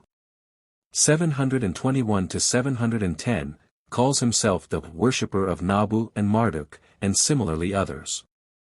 In official letters likewise, and in astronomical reports, Nabu is given precedence to Marduk, but this may be due to Nabu's functions, as the god of writing and the patron of science. The Neo-Babylonian kings are not sparing in the epithets they bestow on Nabu, though they emphasize more his qualities as holder of the scepter, than as lord of the stylus. So Nebuchadnezzar declares that it is he who gives the scepter of sovereignty to kings to rule over all lands. In this capacity he is the upholder of the world, the general overseer, and his temple is called the house of the scepter of the world. His name signifies simply the proclaimer, or herald, but we are left in doubt as to what he proclaims, whether wisdom or sovereignty. Sometimes he appears as the herald of the gods. In this role he receives the name of papsicle, i.e., supreme or sacred messenger, and it may be that this function was a very old one. But, again, as god of fertility he could also be appropriately termed the proclaimer. The question must, accordingly, be left open as to the precise force of the attribute contained in his name. Finally, an interesting feature connected with Nabu, that may be mentioned here, is that in the name borne by a famous mountain in Moab, Nebo, where Moses, himself a proclaimer, 135, died, there survives a testimony that the worship of this popular deity extended beyond the Euphrates and the Tigris, to Semites living considerably to the west. To Nabu, as to Marduk, a consort was given. Her name was Tashmitum. The name Tashmitum appears for the first time in the days of Hammurabi. Attention has already been called to the king's ignoring of the god of Borsippa. While his attempt to suppress the cult of Nabu was not successful, he did succeed in causing the old consort of Nabu to disappear. This consort appears to have been no other than Erua. It will be recalled that up to very late times the tradition survived that her dwelling place was Borsippa. 136. This is never said of Sarpanitum.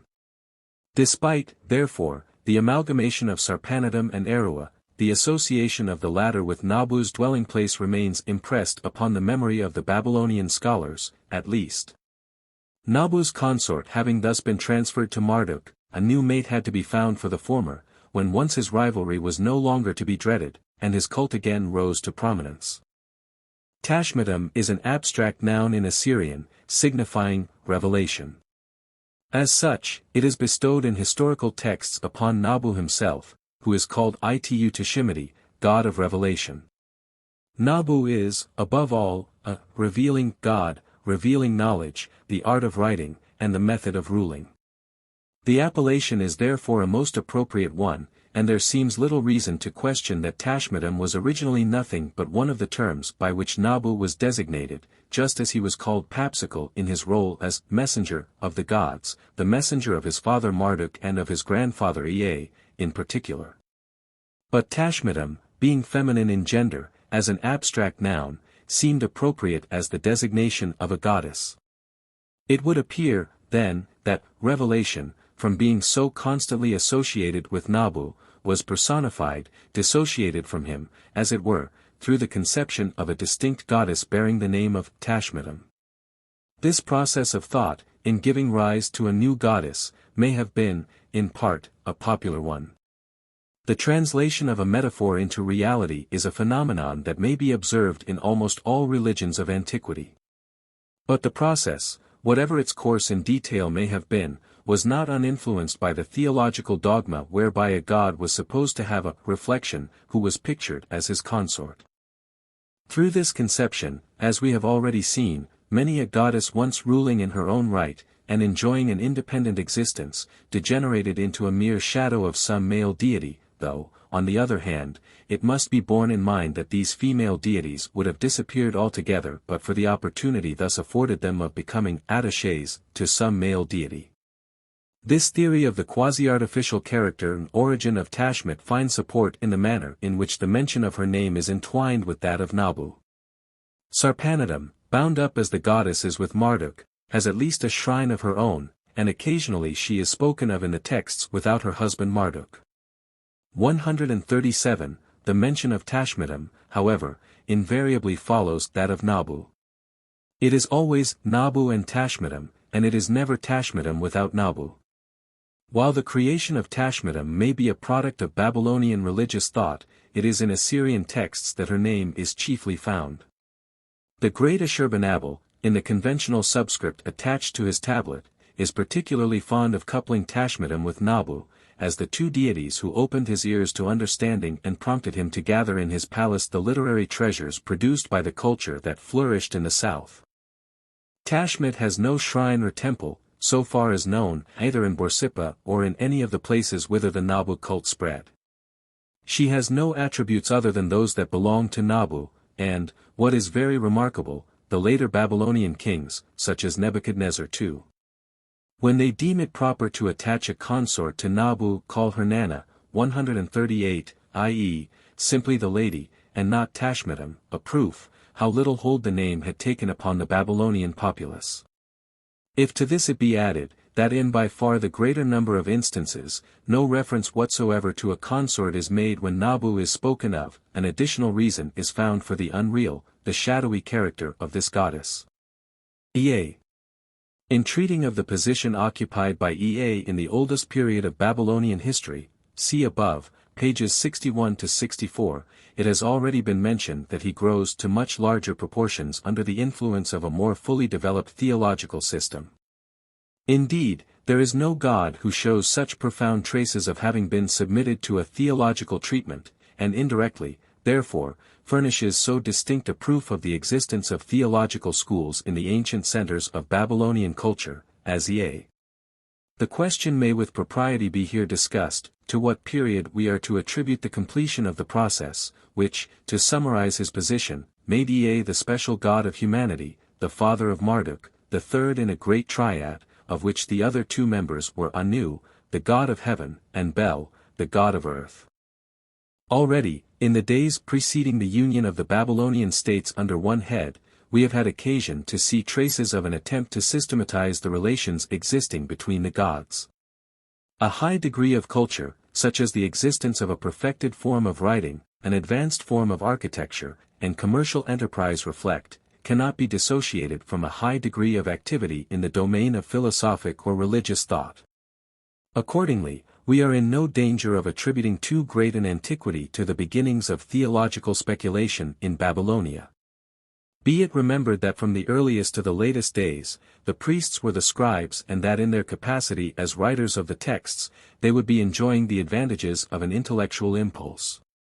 But they were also the composers of the texts, as well as the writers, and the prominence given to the gods in texts of whatever description, would inevitably lead their thoughts to speculations regarding the attributes of the gods. The attempt would at an early period be made to find some unifying principles in the tangled mass of gods. By the time that Hammurabi appears on the scene, we have every reason to believe that some of the ancient libraries of the south, whither Ashurbanipal sent his scribes, were already well stocked, and that a goodly portion of the Babylonian literature known to us already existed. What these portions were, we will have occasion to point out when we come to discuss the literature of Babylonia. On the other hand, this literature would not only necessarily increase as long as any degree of intellectual activity existed in the country, but this activity would also manifest itself in transforming this literature, so as to adapt it to the thoughts and aspirations of a later age. Especially would this be the case in the purely religious divisions of literature. The ancient traditions, legends, and myths, once committed to writing, would serve as a point of departure for further speculations. The existence of a text to which any measure of value is attached, is bound to give rise to various attempts at interpretation, and if this value be connected with the religion of a people, the result is, invariably, that the ancient words are invested with a meaning conformable to a later age. Each generation among a people characterized by intellectual activity has a signature of its own, and it will seek to give to the religious thoughts of the time its own particular impress. Since, however, the material upon which any age works is not of its own making, but is furnished by a preceding one, it follows that much of the intellectual activity of an age manifests itself in a transformation of its literary or speculative heritage. This process was constantly going on in Babylonia, and had we more material, and older material, at our disposal, we would be able to trace more clearly than we can at present, the various stages that led to the system of theology, as embodied in the best productions of the ancient Babylonian schoolmen. The days of Hammurabi, as they were politically of great importance, also appear to have ushered in a new era in the religious life of the people. Stirring political events are always apt to bring in their wake intellectual movements, and in a country like Babylonia, where politics react so forcibly on religious conditions, the permanent establishment of the supremacy of the city of Babylon would be fraught with important consequences for the cult. The main change brought about by this new epoch of Babylonian history was, as we have seen, the superior position henceforth accorded in the pantheon to Marduk as the patron deity of Babylon, but this change entailed so many others, that it almost merits being termed a revolution. In order to ensure Marduk's place, the relations of the other deities to him had to be regulated, the legends and traditions of the past reshaped, so as to be brought into consistent accord with the new order of things, and the cult likewise to be, at least in part, remodeled, so as to emphasize the supremacy of Marduk. This work, which was an inevitable one, was primarily of an intellectual order. We are justified, then, in looking for traces of this activity in the remains that have been recovered of ancient Babylonian literature. We know from direct evidence that the commercial life of Babylonia had already, in the period preceding Hammurabi, led to regulated legal forms and practices for the purpose of carrying out obligations and of settling commercial and legal difficulties. The proof has been furnished by Dr. Meissner, 139, that syllabary is prepared for the better understanding of the formulas and words employed in preparing the legal and commercial tablets, date, in part, from the period which we may roughly designate as that of Hammurabi, covering, say, the 3 centuries 2300 to 2000 B.C. With this evidence for the existence of pedagogues devoted to the training of novices in the art of reading and writing, in order to fit them for their future tasks as official scribes, we are safe in assuming that these same schoolmen were no less active in other fields of literature. If, in addition to this, we find that much of the religious literature, in the shape that we have it, reflects the religious conditions such as they must have shaped themselves in consequence of the promotion of Marduk to the head of the pantheon, the conclusion is forced upon us that such literary productions date from this same epoch of Hammurabi. This influence of the schoolmen while centering, as repeatedly pointed out, around the position of Marduk, manifests itself in a pronounced fashion, also, in the changed position henceforth accorded to the god Ea. It will be recalled that in the earliest period of Babylonian history, Ea does not figure prominently. At the same time we must beware of laying too much stress upon the negative testimony of the historical texts. Besides the still limited material of this character at our disposal, the non-mention of a deity may be due to a variety of circumstances, that may properly be designated as accidental. The gods to whom the kings of the ancient Babylonian states would be apt to appeal would be, in the first instance, the local deities, patrons of the city that happened to be the capital of the state, in the second instance, the gods of the vanquished towns, and thirdly, some of the great deities worshipped at the sacred centers of the Euphrates Valley, and who constituted, as it were, the common heritage of the past.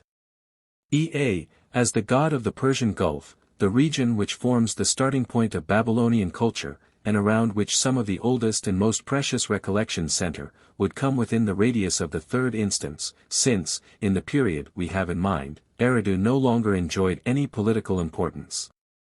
We may be sure, then, despite the silence of the texts, that Ea was always held in great esteem, and that even the absence of temples in his honor, did not affect the reverence and awe that he inspired.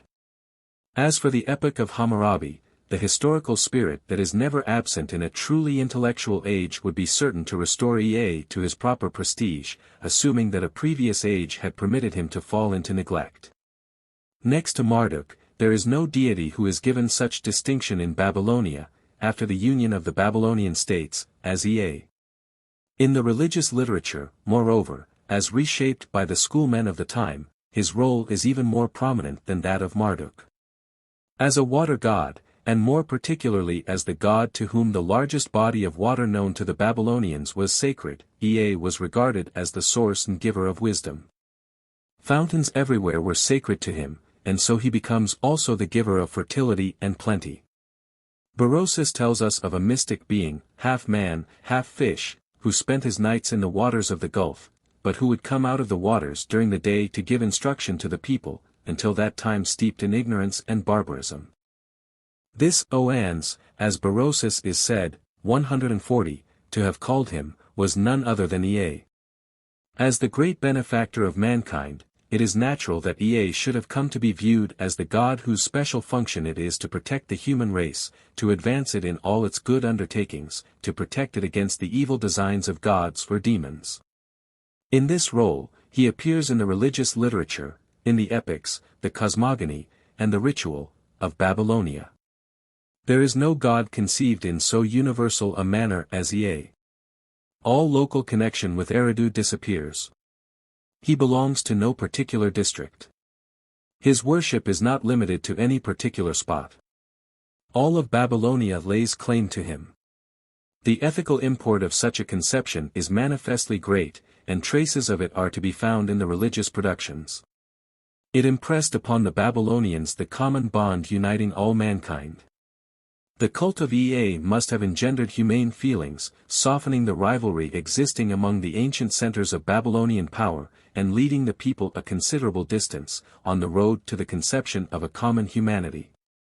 When the gods decide to destroy mankind, it is Ea who intercedes on behalf of humanity, when the demon of disease has entered a human body, it is to Ea that, in the last resort, the appeal is made to free the sufferer from his pain. Ea is the god of the physicians. Nay, more, it is Ea who presided at the birth of humanity, so that his protection reaches far back, beyond even the beginnings of civilization, almost to the beginning of things.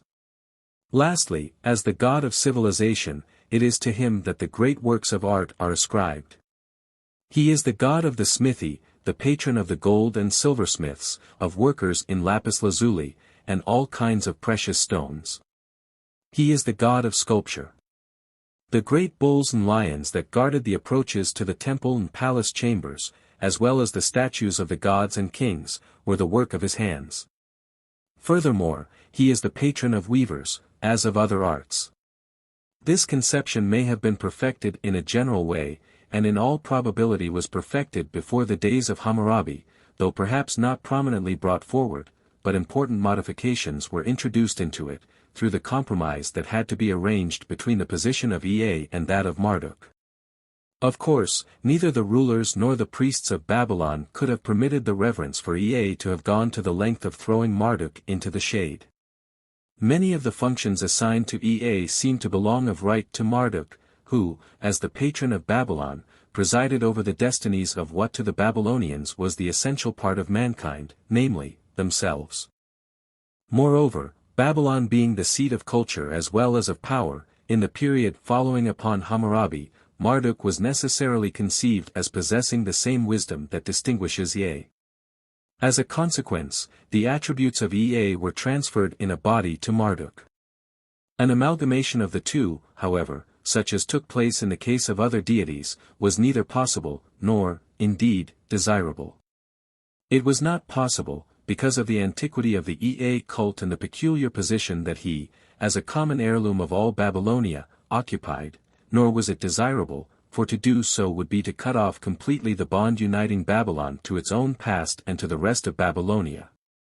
The solution of the problem was found in making Ea, the father of Marduk, the loving and proud father who willingly transfers all his powers and qualities to his son, who rejoices in the triumph of his offspring, and who suffers no pangs of jealousy when beholding the superior honors shown to Marduk, both by the gods and by men. Ea and Marduk. The combination of the two gods is particularly frequent in the so-called incantation texts. Marduk becomes the mediator between Ea and mankind. The man smitten with disease, or otherwise in trouble, appeals to Marduk for help, who promptly brings the petition to his father Ea. The latter, after modestly declaring that there is nothing that he knows which his son Marduk does not know, gives Marduk the necessary instructions, which in turn are conveyed to the one crying for divine succor. It is clear that these texts have been reshaped with the intention of adding to the glory of Marduk. They must, therefore, have been remodeled at a time when the Marduk cult was in the ascendancy. This was after the days of Hammurabi, and before the subjugation of Babylonia to Assyrian rule. The limits thus assigned are, to be sure, broad, but from what has above been said as to the intellectual activity reigning in the days of Hammurabi, we need not descend far below the death of the great conqueror to find the starting point for the remodeling of the texts in question. Not all of them, of course, were so reshaped. There are quite a number in which Ea is alone and directly appealed to, and these form a welcome confirmation of the supposition that those in which Ea is joined to Marduk have been reshaped with a desire to make them conform to the position of Marduk in the Babylonian pantheon. Again, there are incantations in which the name of Marduk appears without Ea. Such are either productions of a later period, of the time when Marduk had already assumed his superior position, or what is also possible, though less probable, old compositions in which the name of Ea has been simply replaced by that of Marduk. An especially interesting example of the manner in which ancient productions have been worked over by the Babylonian theologians, with a view to bringing their favorite Marduk into greater prominence, appears in one of the episodes of the Babylonian cosmogony. Prior to the creation of man, a great monster known as Tiamat had to be subdued.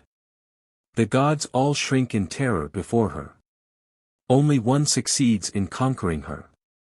In the form of the story, as we have it, this hero is Marduk, but it is quite evident, 141, that the honor originally belonged to an entirely different god, one who is much older, and who stands much higher than the god of Babylon. This was Bel, the old god of Nippur, who was conceived as the god of earth par excellence, and to whom therefore the task of preparing the earth for the habitation of mankind properly belonged. How do the Babylonian theologians, who stand under the influence of the political conditions prevailing in Babylonia after the union of the Babylonian states, reconcile this older and true form of the episode with the form in which they have recast it? The gods who are called the progenitors of Marduk are represented as rejoicing upon seeing Marduk equipped for the fray. In chorus they greet and bless him, Marduk be king. They present him with additional weapons, and encourage him for the contest. Upon hearing of his success the gods vie with one another in conferring honors upon Marduk. They bestow all manner of glorious epithets upon him, and, to cap the climax, the old Bel, known as Father Bel, steps forward and transfers to him his name, Baal Matadi, 142, Lord of Lands. To bestow the name was equivalent to transferring Bel's powers to Marduk, and so Marduk is henceforth known as Bel. But Ea must be introduced into the episode. It is not sufficient that Bel, the original subduer of Tiamat, should pay homage to Marduk. Ea also greets his son, and bestows his name upon him, 143, that is, transfers his powers to his son. There is a special reason for this. The overthrow of Tiamat is followed by the creation of man. This function properly belongs to Bel, both as the god of earth and as the subduer of Tiamat. According to one, and probably the oldest, version of this part of the Babylonian cosmogony which was embodied in the work of Berosus, 144, it is Bel who creates mankind. The substitution of Marduk for Bel necessitated the transference of the role of creator to Marduk likewise, and yet the latter could not take this upon himself without the consent of his father Ea, who had become the god of humanity par excellence. Ea could interpose no objection against Bel being replaced by Marduk in vanquishing the monster, but when it came to drawing the conclusion and replacing Bel by Marduk also in the creation of man, the case was different. If Bel was to be replaced, Ea had a prior claim. Marduk could only take the new functions upon himself after receiving the powers of Ea. That is the force of Ea's saying that Marduk's name also shall be Ea just as his. This transference of the name of Ea to Marduk is in itself an indication that there must have existed a second version in Babylonia, probably of later origin than the other, of the creation of man, according to which Ea, and not Bel, was the creator. We shall have occasion to see, in a future chapter, that there were at least two different versions current in Babylonia of the creation of the gods and of the universe. The opening chapters in Genesis form an interesting parallel to show the manner in which two different versions of one and the same subject may be combined.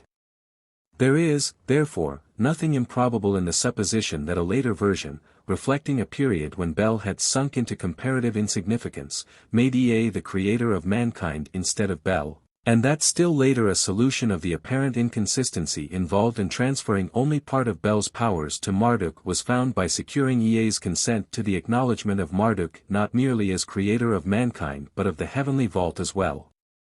Jensen, 145, has brought other evidence to show that Ea was once regarded as the creator of mankind. One of his titles is that of potter, and mankind, according to Babylonian theories, was formed of clay. Moreover, in a Babylonian myth that will be set forth in its proper place, Ea expressly figures in the role of creating a mysterious being, Wadushanamir, whose name signifies, his light shines. Such a proper name, too, as Eabani, i.e., Ea creates, points in the same direction. In other literary productions of Babylonia, such as, e.g., the so-called Izdubar epic, Ea again appears without Marduk, showing that this story has not been remodeled, or that the later version, in which the traces of a recasting may have been seen, has not been discovered.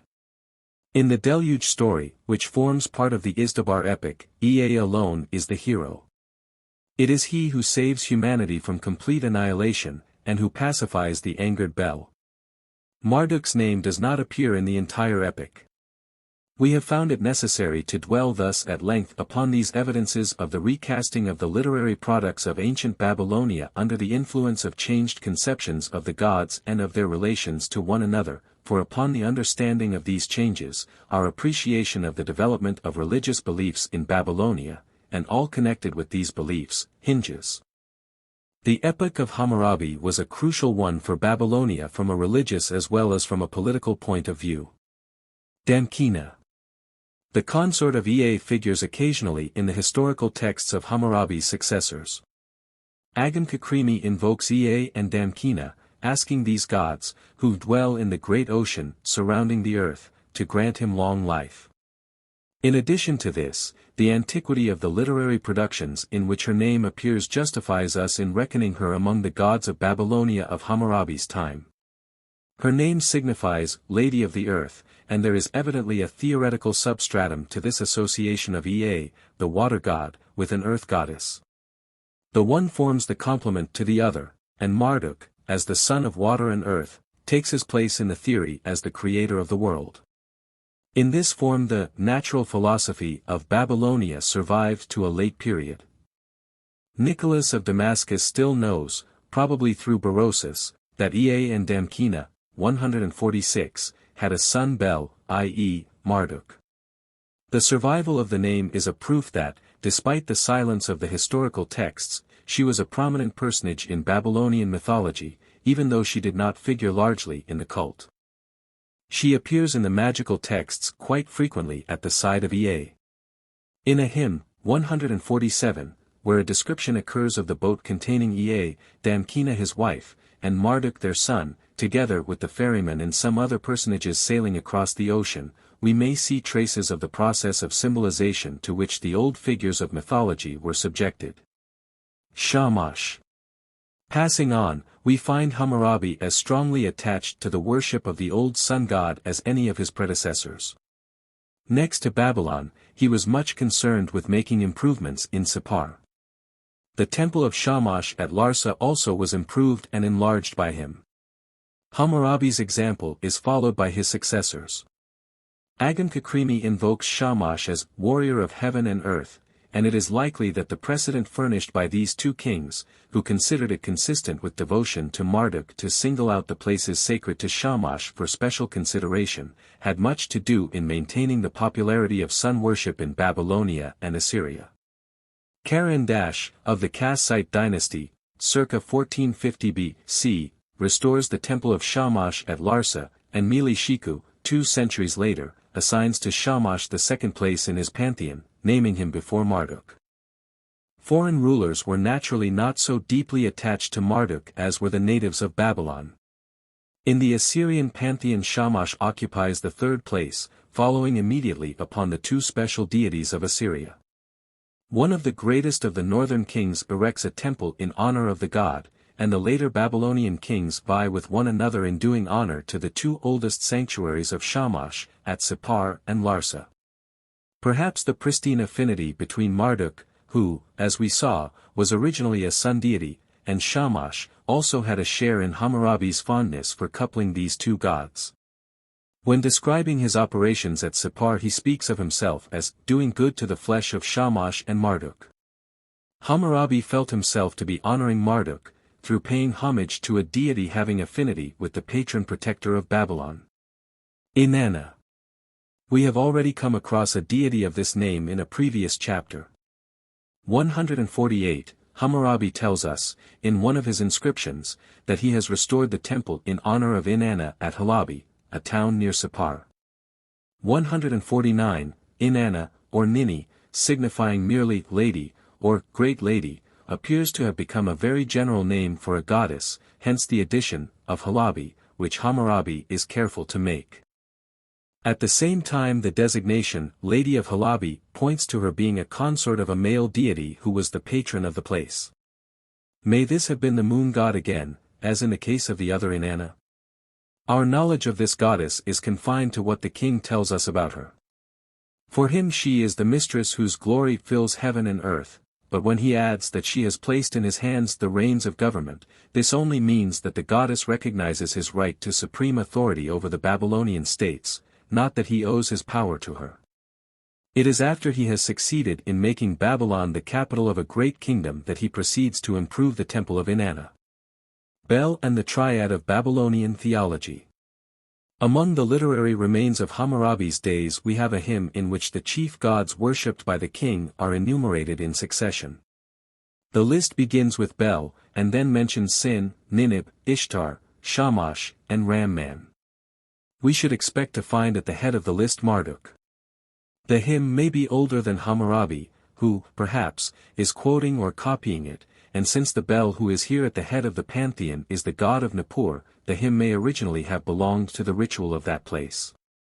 For Hammurabi the highest, Bel, or Lord, is Marduk, and there is hardly room for doubt that in using this hymn as a means of passing on to singing his own praises, with which the inscription in question ends, Hammurabi has in mind the patron god of Babylon when speaking of Bel.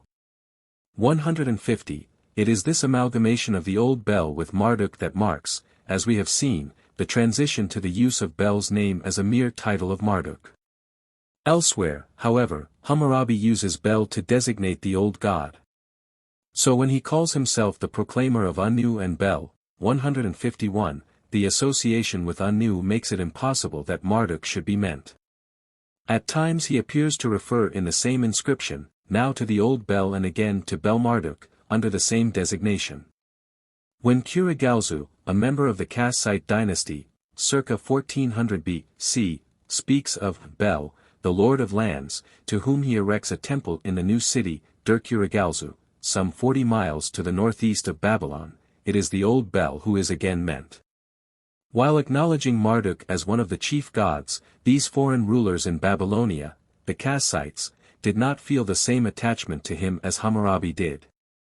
They gave the preference to the old god of Nippur, and, indeed, succeeded in their attempt to give to the old city of Nippur some of its pristine glory.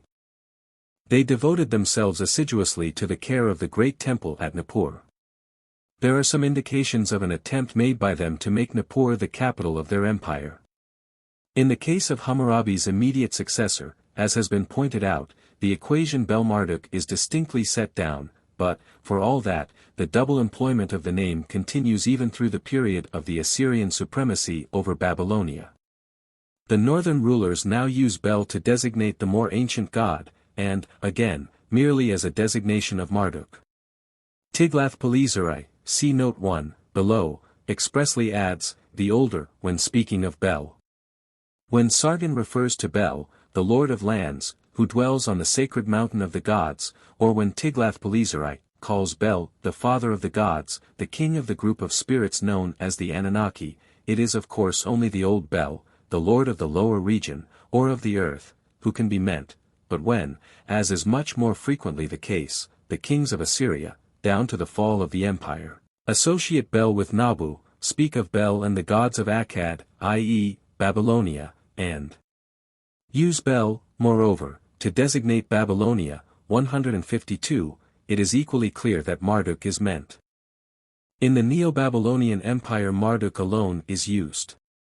The continued existence of a god Bel in the Babylonian pantheon, despite the amalgamation of Bel with Marduk, is a phenomenon that calls for some comment.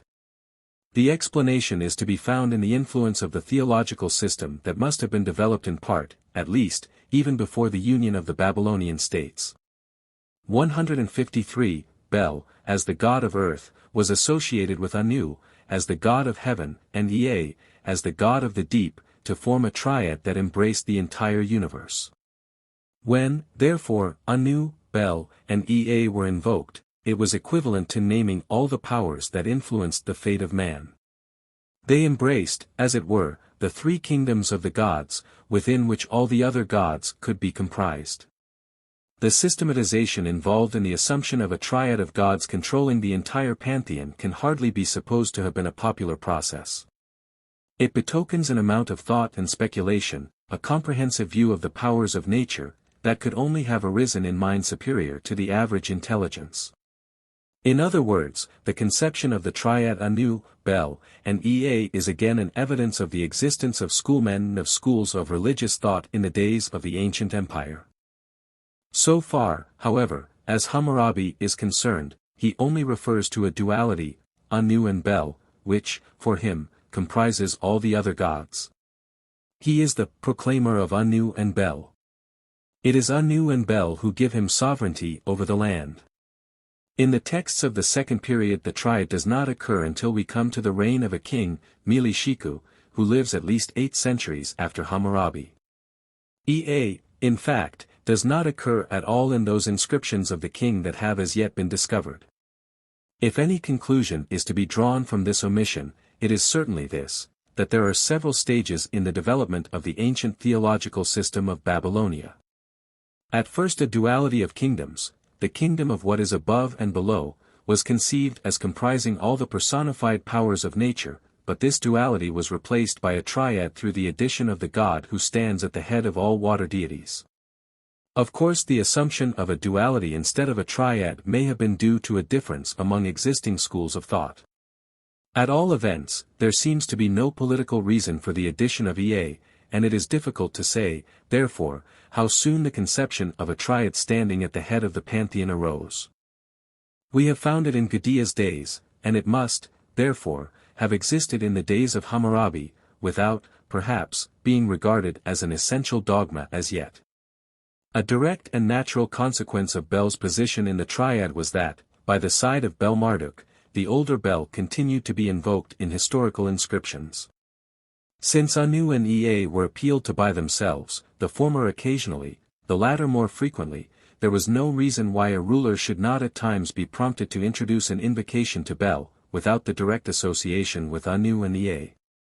The confusion that thus ensues between the two Bels was not of serious moment, since from the context one could without difficulty determine which of the two was meant, and what we, with our limited knowledge of ancient Babylonia, are able to do, must have been an easy task for the Babylonians themselves. 154. It is tempting to suppose that the first command of the Decalogue, Exodus, XX, contains an implied reference to the Babylonian triad. Anu, Bel, and Ea. The theory of the triad succeeds in maintaining its hold upon Babylonian minds from a certain period on, through all political and intellectual vicissitudes. To invoke Anu, Bel, and Ea becomes a standing formula that the rulers of Babylonia as well as of Assyria are fond of employing. These three are the great gods par excellence. They occupy a place of their own. The kings do not feel as close to them as to Marduk, or to Ashur, or even to the sun god, or to the moon god. The invocation of the triad partakes more of a formal character, as though in giving to these three gods the first place, the writers felt that they were following an ancient precedent that had more of a theoretical than a practical value for their days. So among Assyrian rulers, Ashur-ishi, circa 1150 B.C., derives his right to the throne from the authority with which he is invested by the triad. Again, in the formal curses which the kings called down upon the destroyers of the inscriptions or statues that they set up, the appeal to Anu, Bel, and Ea is made. Ashurnasirban calls upon the triad not to listen to the prayers of such as deface his monuments. Sargon has an interesting statement in one of his inscriptions, according to which the names of the months were fixed by Anu, Bel, and Ea. This archaeological theory illustrates very well the extraneous position occupied by the triad. The months, as we shall see, are sacred, each to a different god. The gods thus distinguished are the ones that are directly concerned in the fortunes of the state, Sin, Ashur, Ishtar, and the like.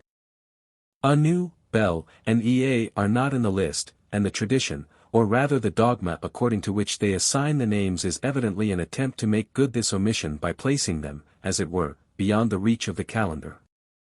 In short, so far as the historical texts are concerned which reflect the popular beliefs, the triad represents a theological doctrine rather than a living force.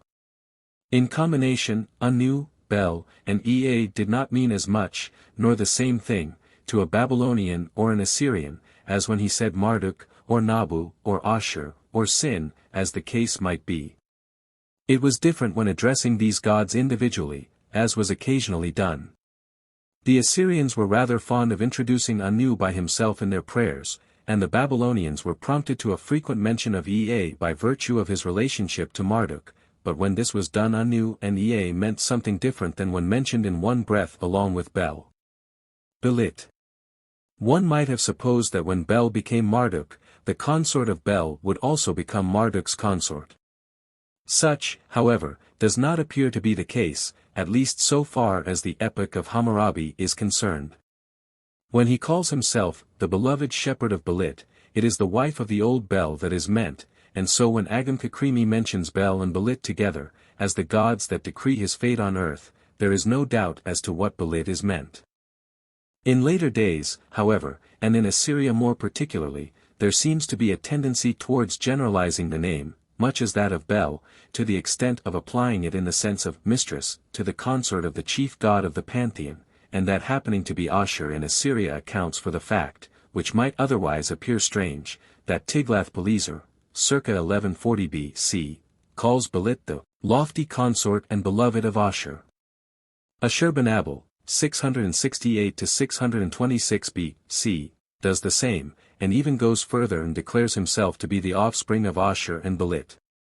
On the other hand, in the interval between these two kings we find Shalmaneser II.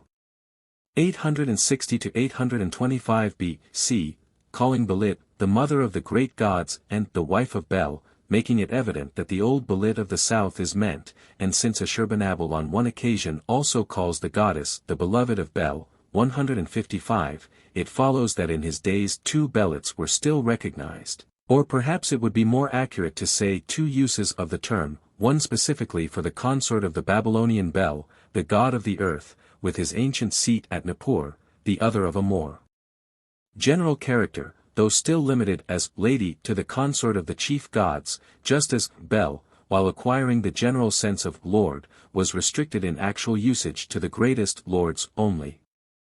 An indication of this distinction, somewhat parallel to the addition of Dagon to Bel, to indicate that the old Bel was meant, 156, appears in the sobriquet of Babylonia, 157, which Ashurbanabal gives to the goddess in one place where the old Belit is meant.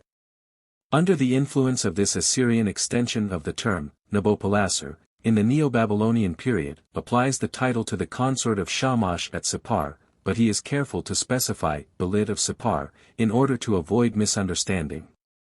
Besides being applied to the consorts of Ashur and of Shamash, Belit, in the general sense of mistress, is applied only to another goddess, the great Ishtar of the Assyrian pantheon, generally, however, as a title, not as a name of the goddess.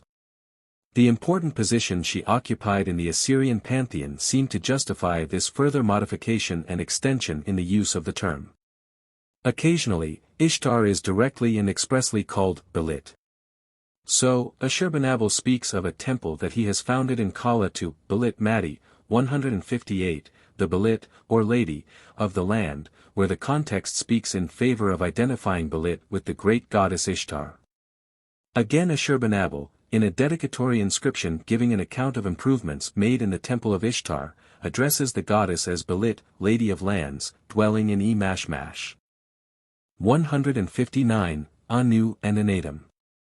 In the second period of Babylonian history the worship of the supreme god of heaven becomes even more closely bound up with Anu's position as the first member of the inseparable triad than was the case in the first period. For Hammurabi, as has been noted, Anu is only a half-real figure who in association with Bel is represented as giving his endorsement to the king's authority. 160. The manner in which Agam-Kakrimi introduces Anu is no less characteristic for the age of Hammurabi and his successors. At the beginning of his long inscription, 161, he enumerates the chief gods under whose protection he places himself. As a Kassitic ruler, he assigns the first place to the chief Kassite deity, Chukwuemeka, a god of war whom the Babylonian scholars identified with their own Nergal. 162, Chukwuemeka is followed by the triad Anu, Bel, and Ea. Marduk occupies a fifth place, after which comes a second triad, Sin, Shamash, the mighty hero, and Ishtar, 163, the strong one among the gods. The inscription is devoted to the king's successful capture of the statues of Marduk and Sarpanadam out of the hands of the Khani, and the restoration of the shrines of these deities at Babylon. At the close, the king Agam-Kakrimi appeals to Anu and his consort Anadim, 164, who are asked to bless the king in heaven, to Bel and Belit who are asked to fix his fate on earth, and to Ea and Damkina, inhabiting the deep, 165, who are to grant him long life. As in the beginning of the inscription, the thought of the triad, Anu, Bel, Ea, evidently underlies this interesting invocation, but at the same time the association of a consort with Anu brings the god into closer relationship with his fellows. He takes on, if the contradiction in terms be permitted, a more human shape. His consort bears a name that is simply the feminine form to Anu, just as Belit is the feminine to Bel. Anu, signifying the one on high, a feminine to it was formed, manifestly under the influence of the notion that every god must have a consort of some kind. After Agam-Kakrimi no further mention of a Nadim occurs, neither in the inscriptions of Babylonian nor of Assyrian rulers. We are permitted to conclude, therefore, that a Nadim was a product of the schools, and one that never took a strong hold on the popular mind. Among the Assyrian kings who in other respects also show less dependence upon the doctrines evolved in the Babylonian schools, and whose inscriptions reflect to a greater degree the purely popular phases of the faith, we find Anu mentioned with tolerable frequency, and in a manner that betrays less emphasis upon the position of the god as a member of the triad. Still, it is rather curious that he does not appear even in the inscriptions of the Assyrian kings by himself, but in association with another god. Thus Tiglath-Pileser, circa 1130 B.C., gives an elaborate account of an old temple to Anu and Ramman in the city of Ashur that he restores to more than its former grandeur. 166. This dedication of a temple to two deities is unusual. Ramman is the god of thunder and storms, whose seat of course is in the heavens. He stands close, therefore, to Anu, the supreme god of heaven. In the religious productions, this relationship is expressed by making Ramman the son of Anu. From a passage descriptive of this temple it would appear that the old temple founded by King Samsiraman, who lived several centuries before Tiglath-Pileser, was dedicated to Ramman. It looks, therefore, as though the association of Anu with Ramman was the work of the later king. What his motive was in thus combining Anu with Ramman it is difficult to say, but in his account of the restoration of the sanctuary, he so consistently mentions Anu and Ramman together, 167, designating them unitedly as the great gods my lords, that one gains the impression that the two were inseparable in his mind, Ramman being perhaps regarded simply as a manifestation of Anu. The supposition finds some support in the closing words of the inscription, where, in hurling the usual curses upon those who should attempt to destroy his monuments, he invokes Ramman alone, whom he asks to punish the offender by his darts, by hunger, by distress of every kind, and by death. Elsewhere Anu appears in association with Dagon, of whom we shall have occasion to speak in the chapter on the Assyrian pantheon. Suffice it to say here that Dagon in this connection is an equivalent of Bel. When, therefore, Ashurbanabal and Sargon call themselves the favorite of Anu and Dagon, it is the same as though they spoke of Anu and Bel. Apart from this, Anu only appears when a part or the whole of the Assyrian pantheon is enumerated. Thus we come across Anu, Ramman, and Ishtar as the chief gods of the city of Ashur, 168, and again Anu, Ashur, Shamash, Ramman, and Ishtar.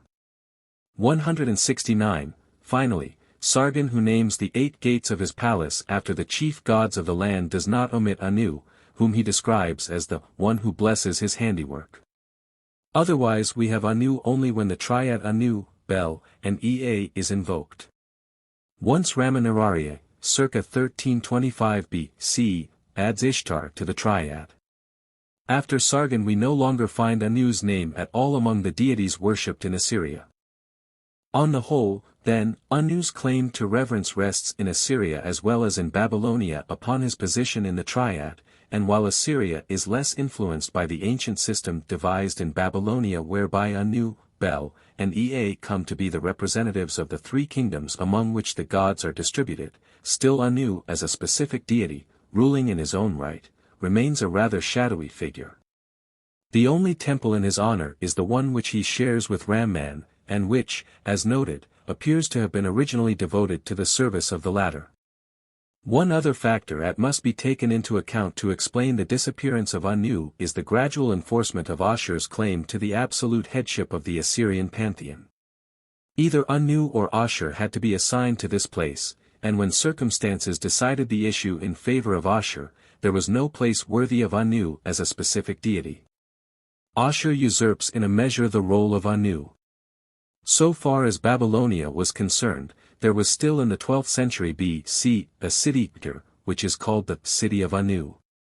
The city is probably a very ancient foundation, and its continued association with Anu forms an interesting survival of a local conception that appears to have been once current of the god.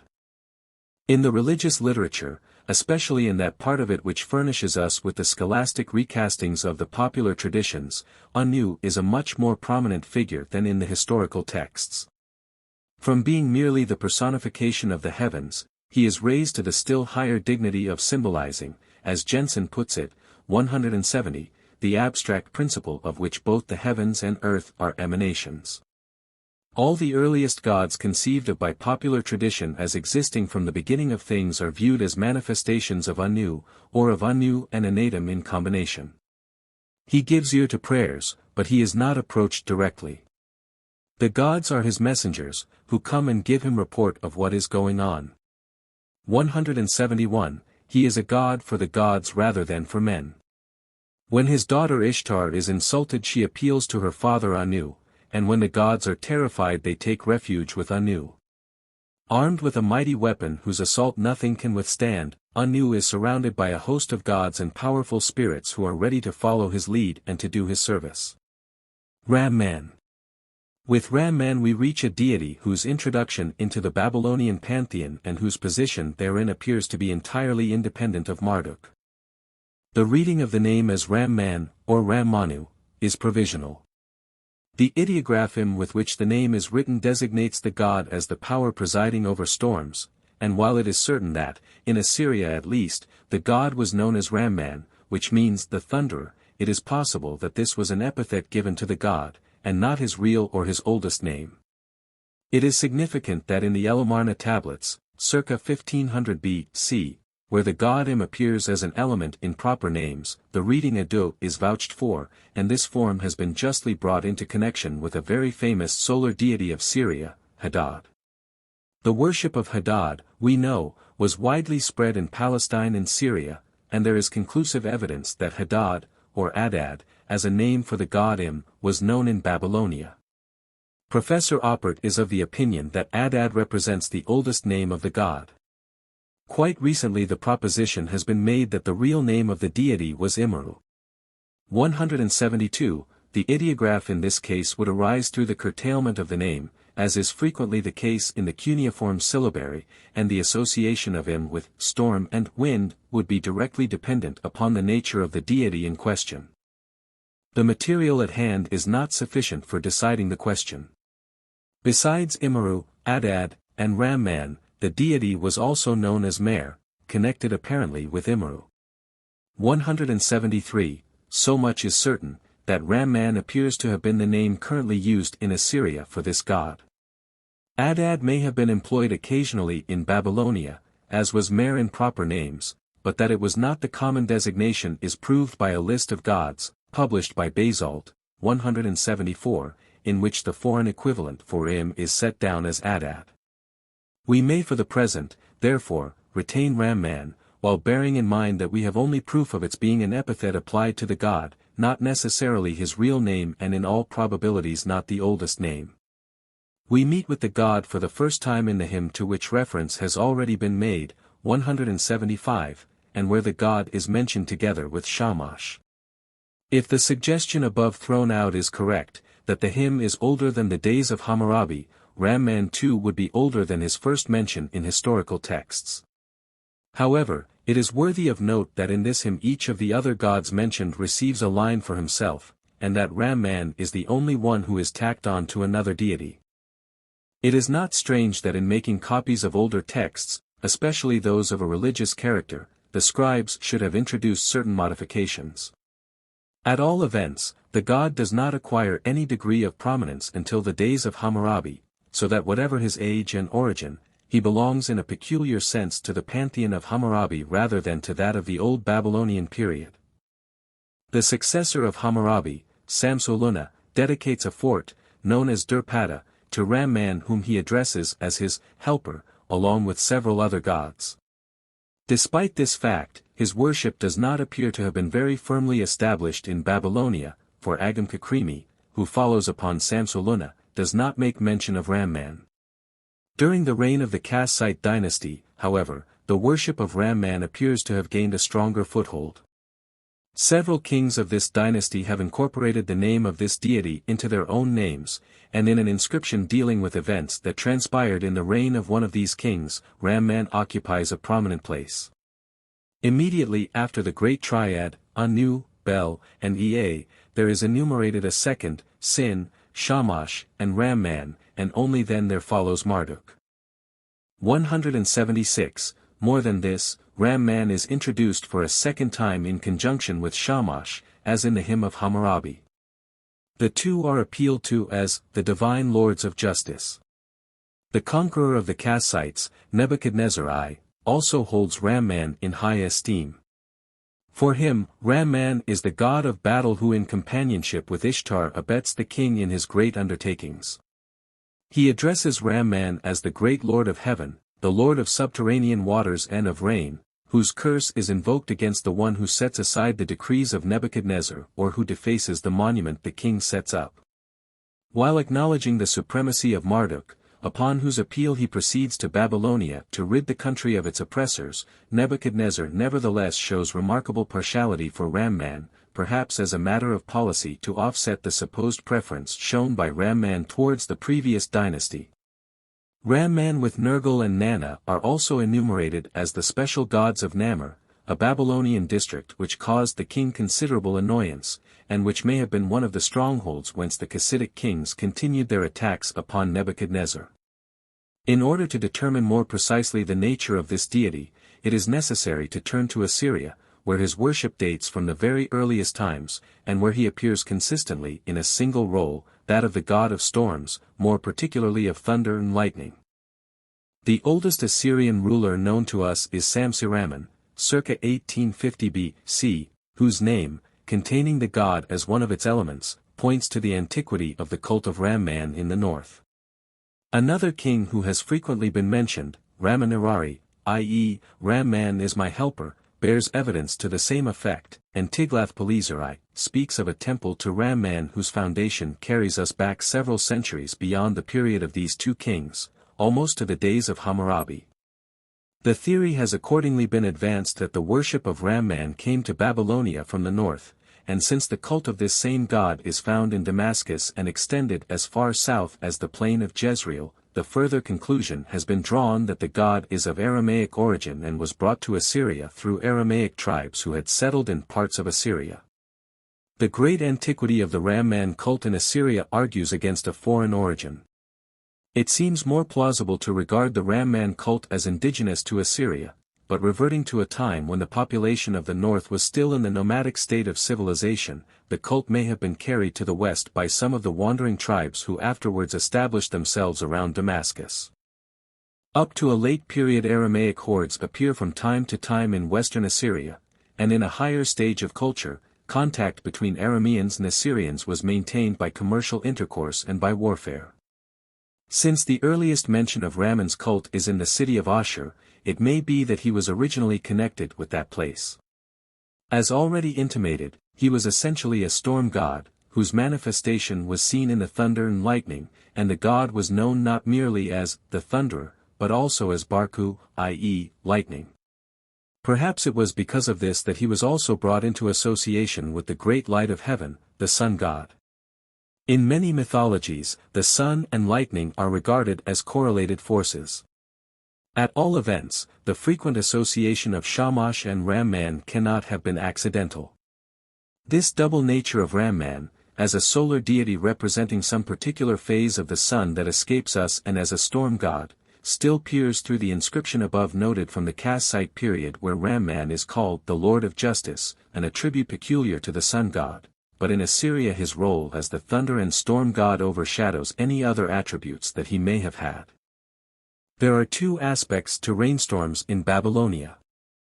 The flooding of the fields while committing much havoc is essential to the fertility of the soil. Ram-Man is therefore the carrier of blessings to the cities, the one who supplies wells and fields with water, but the destructive character of the rain and thunder and lightning are much more strongly emphasized than their beneficent aspects. Even though the fields be flooded, Ram-Man can cause thorns to grow instead of herbs. The same ideograph im that signifies Ram-Man also means distress. When the failure of the crops brings in its wake hunger and desolation, it is the God of the clouds, the God of rain, the God of the overflow, whose wrath has thus manifested itself.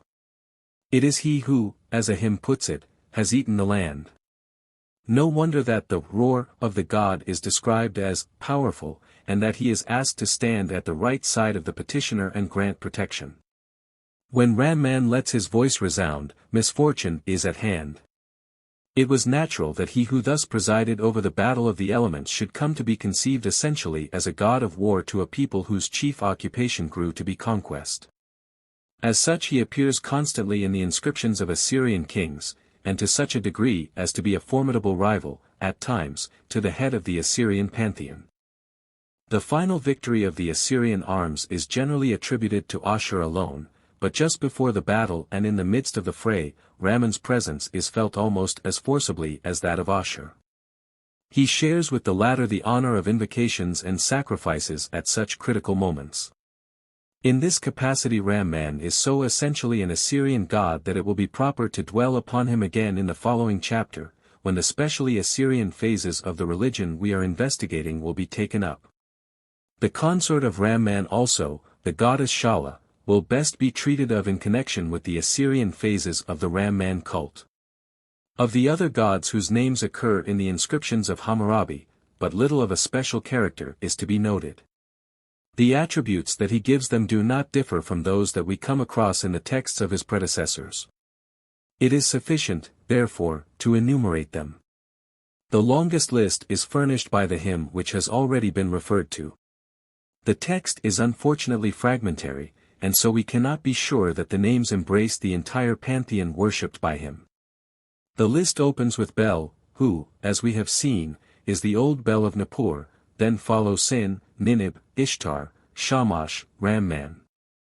Here the break in the tablet begins and, when the text again becomes intelligible, a deity is praised in such extravagant terms that one is tempted to conclude that Hammurabi has added to an old hymn a paean to his favorite Marduk, 177.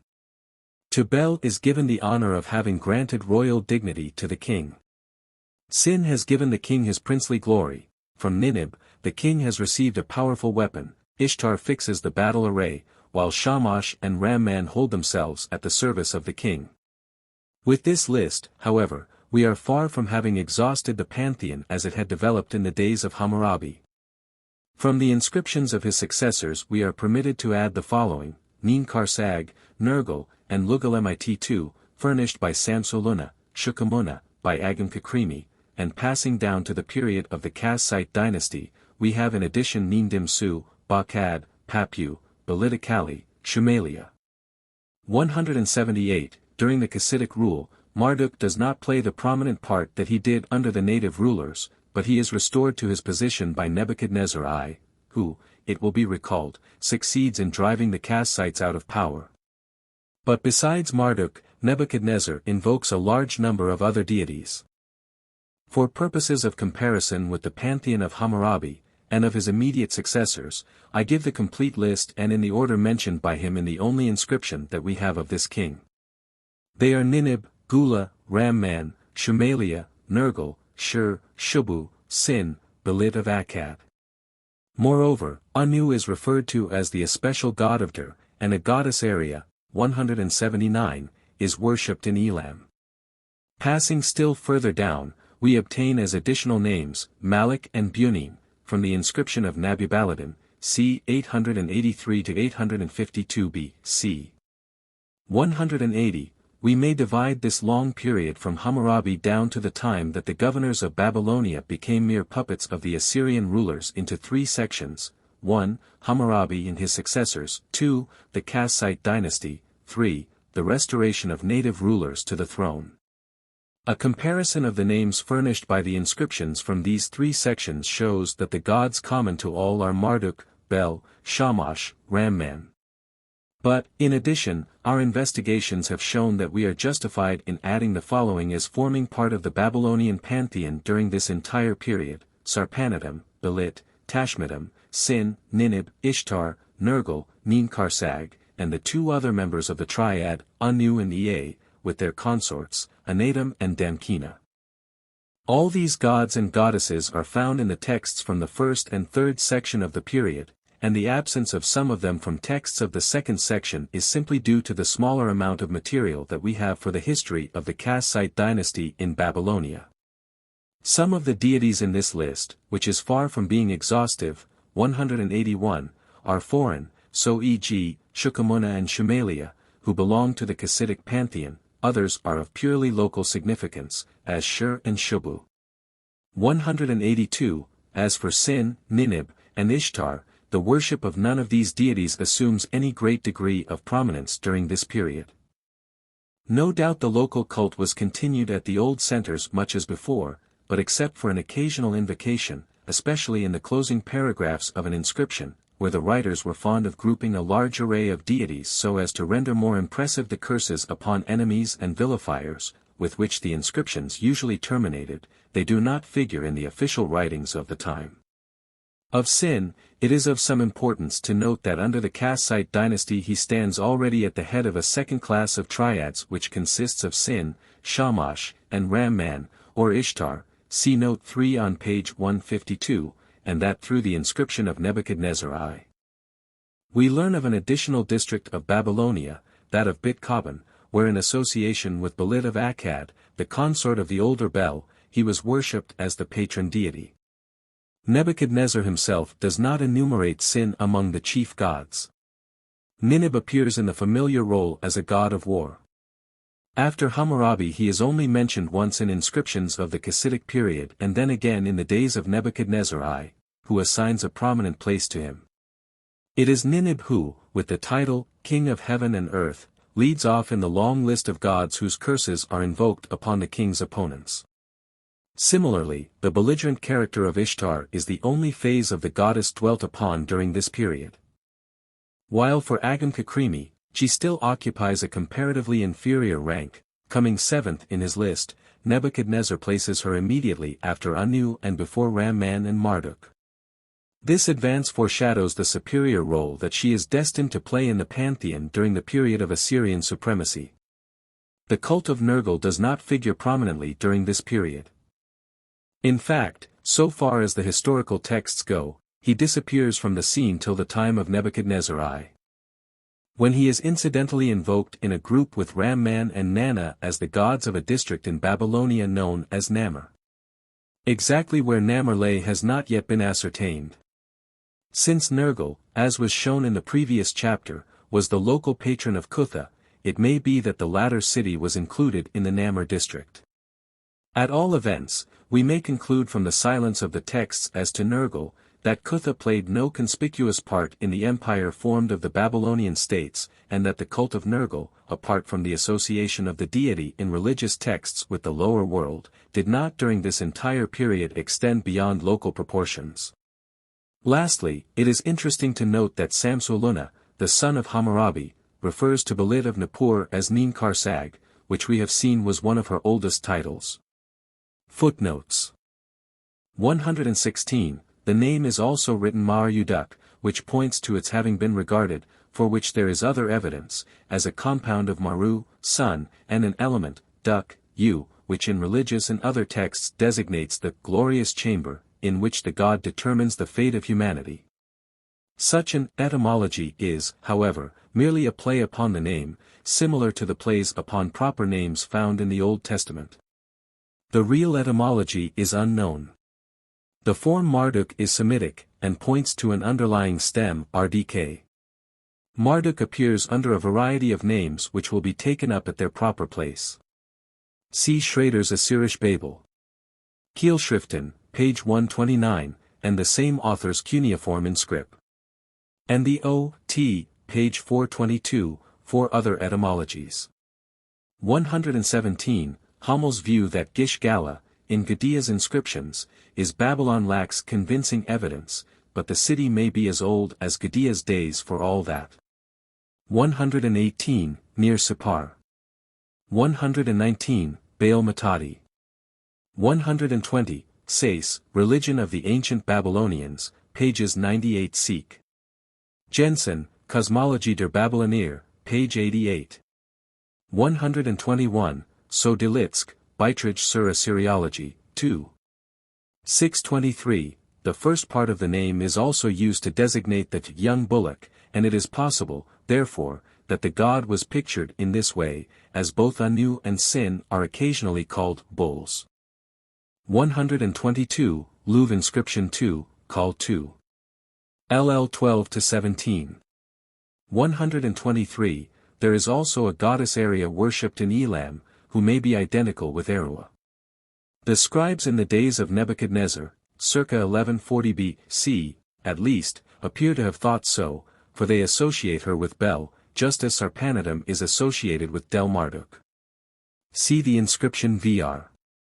57, Kernel 2. LL 11, 12. 124, whether, however, this was the real meaning of the name is doubtful, for the name of the goddess is also written Eru and Erua, which points to a different verbal stem. 125, see below under Tashmidim. 126, there are indications also of an arrested amalgamation of Erua Sarpanidum with Tashmidim, the wife of Nabu. See Sais, Hibbert Lectures, page 112. 127, Rawlinson, 2. 60, 30. 128, Hibbert Lectures, page 117. 129, see further on, sub EA, 130, Cosmology, page 239. 131, sub Nusku, chapter 13. 132, Tiela, Geschichte D, Religion I, Alterthum, 171 and 188, is of the opinion that Nabu is a late deity whose worship dates from a period considerably subsequent to Hammurabi. This conclusion from the non-occurrence of the god in early inscriptions is not justified. There is no reason why Nabu should have been added as a deity in later times, and in general we must be on our guard against assuming new deities subsequent to Hammurabi. It is much more plausible to assume the restored popularity of very old ones. 133, Bel being Marduk, the title was equivalent to that of governor of Babylonia. 134, so, Tiela, Geschichte D, Religion I, Alterthum, I, 191. 135, the Hebrew word for prophet, Nabi, is of the same stem as the Assyrian Nabu, and the popular tradition is placing the last scene in the life of Moses on Empty Nebo is apparently influenced by the fact that Moses was a Nabi. 136, see above, page 123. 137, so in the cylinder of Shamash Shemyukin, Lehman's publication, please. 8, seek. 138, e.g., in the so-called Grotefend cylinder, Kernel 2. 34, 139, Wiener Zeitschrift für die Kunde des Morgenlands, 4. 301-307, 140, we only know the name through Eusebius extract from Alexander Polyhister's Digest of Berosus. The form, therefore, cannot be vouched for. The various modern attempts to explain the name have failed, c.e.g., Lenormand's Magic und Wahrsagekunst Chaldor, 2D German edition, pages 376-379. There may be some ultimate connection between Oannes and Jonah, see Trumbull in Journal of Bibl Leader. XL, 58, note. 141, for fuller proof, see the chapter on, the cosmology of the Babylonians. 142, this, it will be remembered, see above, p. 118, is one of the titles of Marduk in one of Hammurabi's inscriptions, an important point for the date of the episode in its present form. 143, literally, Ea shall be his name, his as mine. 144, according to Syncellus. In cuneiform texts the old Bel is at times invoked as the creator of mankind. 145, Cosmology, pages 293-294. 146, Aus and Doc. 147, Rawlinson, 4. 25, 148, see page 79. 149, C. Jensen, Keel's BIBL 3, 1, page 108, note 5. Tiela, Gesh. Page 126, apparently identifies Inanna of Halabi with Tashmit, but, so far as I can see, without sufficient reason. 150, here written Enlil, as the Bel of Nippur. 151, attached to the name here, Rawlinson, I, 4, no, 15-9, which is written ideographically Enlil, is the designation Dagon and I, which has occasioned considerable discussion. C. Jensen, Cosmology, pages 449-456. It seems to me that the addition which emphasizes this identity of Bel with another god, Dagon, is to indicate that the Bel of the triad, and not Bel Marduk, is here meant. Somewhat in the same way Tiglath-Pileser I, Rawlinson, I, 14, 6. 87, distinguishes the older Bel by calling him Bel Latura, i.e., Bel the Older. 152, Governor of Bel for Governor of Babylonia, and Subjects of Bel for Subjects of Babylonia. 153, see page 89 in chapter 7. 154, occasionally a king, so e.g. Nabubaladin, c. 883b, c. associates Anu with Ea, and omits Bel, Rawlinson, v. 62. 21, as though with the intent of avoiding confusion. 155, Ras Sam, cylinder 9. 75, 156, see chapter 12. The Assyrian Pantheon, page 208. 157, Ras Sam, cylinder 8. 98, 99. Belit of Babylonia, honored among the great gods. 158, Annals, 3. 135, 159, the name of the temple. CIIR. 66, LL1 and 10. The title, Belit Matadi, Lady of the Lands is evidently introduced in imitation of Bel Matadi, Lord of Lands, belonging to Bel and then to Marduk. 160, Say's View, Hibbert Lectures, page 186, according to which Anu was originally the local god of Erech, is erroneous. 161, Vr. PL 33. 162, Delitsk, Die Kosser, pages 25, 27. 163, the omission of Ramman here, though invoked at the close of the inscription, is noticeable. Ishtar takes the place that in the more developed system belongs to the god of storms, who with the moon god and sun god constitutes a second triad. See page 163. 164, written with the Sinan, and the feminine ending tum, but probably pronounced anatum. The form anat, without the ending, is used by many scholars, as Sarpanit and Tashmit are used instead of Sarpanitum and Tashmitum. I prefer the fuller forms of these names. Anum similarly is better than Anu, but the latter has become so common that it might as well be retained. 165, Vr. 33, 7. 34-44, 166, IR, PL 15, Kernel 7. 71 PL, 16, Kernel 8. 88, 167, no less than 9 times. 168, Tiglath-Pileser I, 169, Raman-Irari I, 170, Cosmology, page 274. 171, see the list IIR. 68, 26 Sikh. 172, Thoreau Dainjan, Journal Asiatique, 1895, pages 385-393. The name of this deity has been the subject of much discussion. For a full discussion of the subject with an account of the recent literature, see an article by the writer in the American Journal of Semitic Languages and Literatures, 12. 159 to 162, 173, arising perhaps after I'm came into use as the ideographic form. 174, Proc. Socbibl Arch. 11. 173 to 174 and PL1, Kernel I. 7. 175, see page 145 and also page 161. 176, Belser in Haupt and Delitzk, Beitrag sur Assyriology, 2. 187 Seek. Kernel 6. I. 3 Seek. 177, the character of this part of the hymn is quite different from that which precedes. 178, for further notices of these gods, see chapter 10, 179, see above, page 122.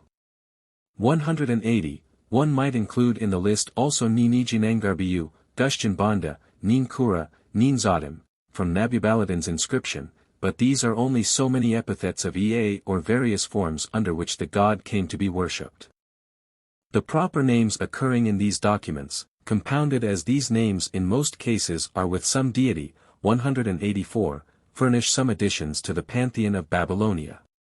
Naturally, a distinction is to be made between deities introduced in temple lists and in the course of legal proceedings, and such as are merely known through forming an element in proper names. The former constitute a part of what might be called the active pantheon of the time. Deities that are actually invoked by contracting parties for whatever purpose are such as are endowed with real significance, and if any of these are not mentioned in the historical texts proper, the omission is due to the lack of material. The testimony of the legal documents in this respect is fully as valid as is that of the historical texts. In proper names the case is different. Custom being a prominent, if not a controlling, factor in the giving of names, it may happen that the deity appearing as an element in a name is one who, for various reasons, is no longer worshipped, or whose worship has diminished in significance at the time we meet with the name. Again, deities of very restricted local fame, deities that occupy the inferior rank of mere spirits or demons in the theological system of the Babylonians, may still be incorporated in proper names. Lastly, in view of the descriptive epithets by which some deities are often known, as much as by their real names, it frequently happens in the case of proper names that a deity otherwise known is designated by one of his attributes. Thus we find in legal documents of the second period a goddess, Demugal, who is none other than the well-known Gula, the great healing deity, Udizau, who is identical with Ninib, and so written as the god of the rising sun, wink with a frown 185, and Martu, lit, the west god, which is a designation of Ramman. 186, bearing in mind all these considerations, we find in the tablets of the first period, so far as published, 187, the same deities that are met with in the historical inscriptions, Enlil, Bau, Enzu, or Sin, Nin Gersu, Nin Gishzida, Nin Mar, Nana, Nina, Shulpadu, and others. No doubt a complete publication of the Tello archives will furnish some, not many, new deities not occurring in the historical texts of this period. A rather curious feature, illustrated by these temple archives, and one upon which we shall have occasion to dwell, is the divine honors that appear to have been paid towards the end of the first period of Babylonian history to some of the earlier rulers, notably Gudea and Dungi. 188, alongside of wine, oil, wheat, sheep, etc., offered to Bau, Nin-Gish-Zida, and Shulpadu, the great kings and patesis of the past are honored. More than this, sanctuaries sacred to these rulers are erected, and in other respects they are placed on a footing of equality with the great gods of the period. Passing on to the lists and the legal documents of the second period, 189, we may note that the gods in whose name the oath is taken are chiefly Marduk, Shamash, 190, A, Ramman, and Sin. Generally 2 or 3 are mentioned, and often the name of the reigning king is added to lend further solemnity to the oath. Other gods directly introduced are Nana, Ishtar, Nebo, Tashmitum, and Sarpanidum, after whom the years are at times designated, probably in consequence of some special honors accorded to the gods. The standing phrase is the year of the throne, or simply the year of such and such a deity. Nin-Mar appears in the days of Hammurabi as the daughter of Marduk. Among gods appearing for the first time are Kusha, 191, Nun-Gal, and Zamama. Mentioned in connection with the gates of the temple where the judges held court, the association of Kusha with Marduk, Shamash, Sin, and Nin-Mar points to a considerable degree of prominence enjoyed by this deity. Of his nature and origin, however, we know nothing.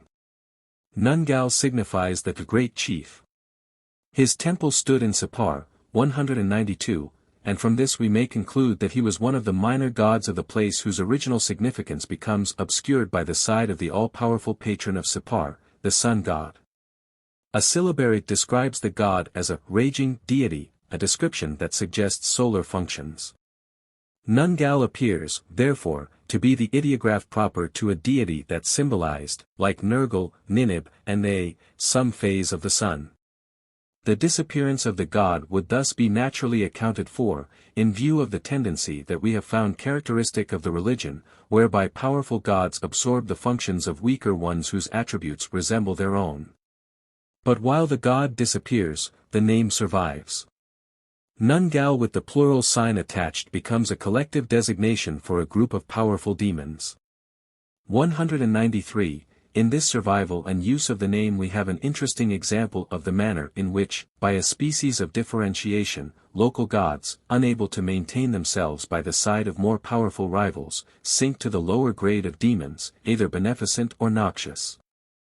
In this grade, too, distinctions are made, as will be pointed out at the proper place. There is a pantheon of demons as well as of gods in the Babylonian theology. Nun-Gal accordingly recovers some of his lost dignity by becoming an exceptionally powerful demon, so powerful as to confer his name upon an entire class. The god Zamama appears in connection with a date attached to a legal document of the days of Hammurabi. The building of a sanctuary in honor of this deity and his consort was of sufficient importance to make the year known by this event. Zamama is occasionally mentioned in the religious hymns. He belongs to the deities that form a kind of court around Marduk. From syllabaries, we learn that he was a form of the sun god, worshipped in the city of Kish in northern Babylonia, and it also appears that he was identified at one period with Ninib. The temple to Zamama, perhaps only a shrine, stood in the city of Kish, which was remodeled by Hammurabi. The shrine, or temple, bore the significant name, House of the Warrior's Glory. The warrior is of course the god, and the name accordingly shows clearly the character of the god in whose honor the sanctuary was built. Elsewhere, he is explicitly called a god of battle. Associated with Zamama of Kish was his consort, who, however, is merely termed again in a general way, Nini, i.e., the lady. In the case of such a deity as Zamama, it is evident that the absence of the name in historical texts is accidental, and that we may expect to come across it with the increase of historical material. In the proper names, all of the prominent deities discussed in this and the previous chapters are found, though with some notable exceptions. Anu, e.g., is not met with as an element in proper names, but among those occurring may be mentioned Shamash, Ishtar, Ramman, also under the forms Imiru and Martu, Marduk, sometimes called Sag-Ila after his temple in Babylon, Nabu, Isham, Shala, Bau, Nin-Ib, Nin-Girsu, Sin, Bunin, Anuit, and Ye. Among gods appearing for the first time in connection with the names, it is sufficient to record a goddess Shubula, who from other sources, 194, we know was the local patron of the city Shumjala, a goddess Bashtam, 195, a goddess Mamu, a form of Gula, Amnana, Lugalkimuna, Ilali, perhaps an epithet for the fire god Jibal, O-Mashirtum, and a serpent god Sur. Most of these may be safely put down as of purely local origin and jurisdiction, and it is hardly likely that any of them embody an idea not already covered by those which we have discussed.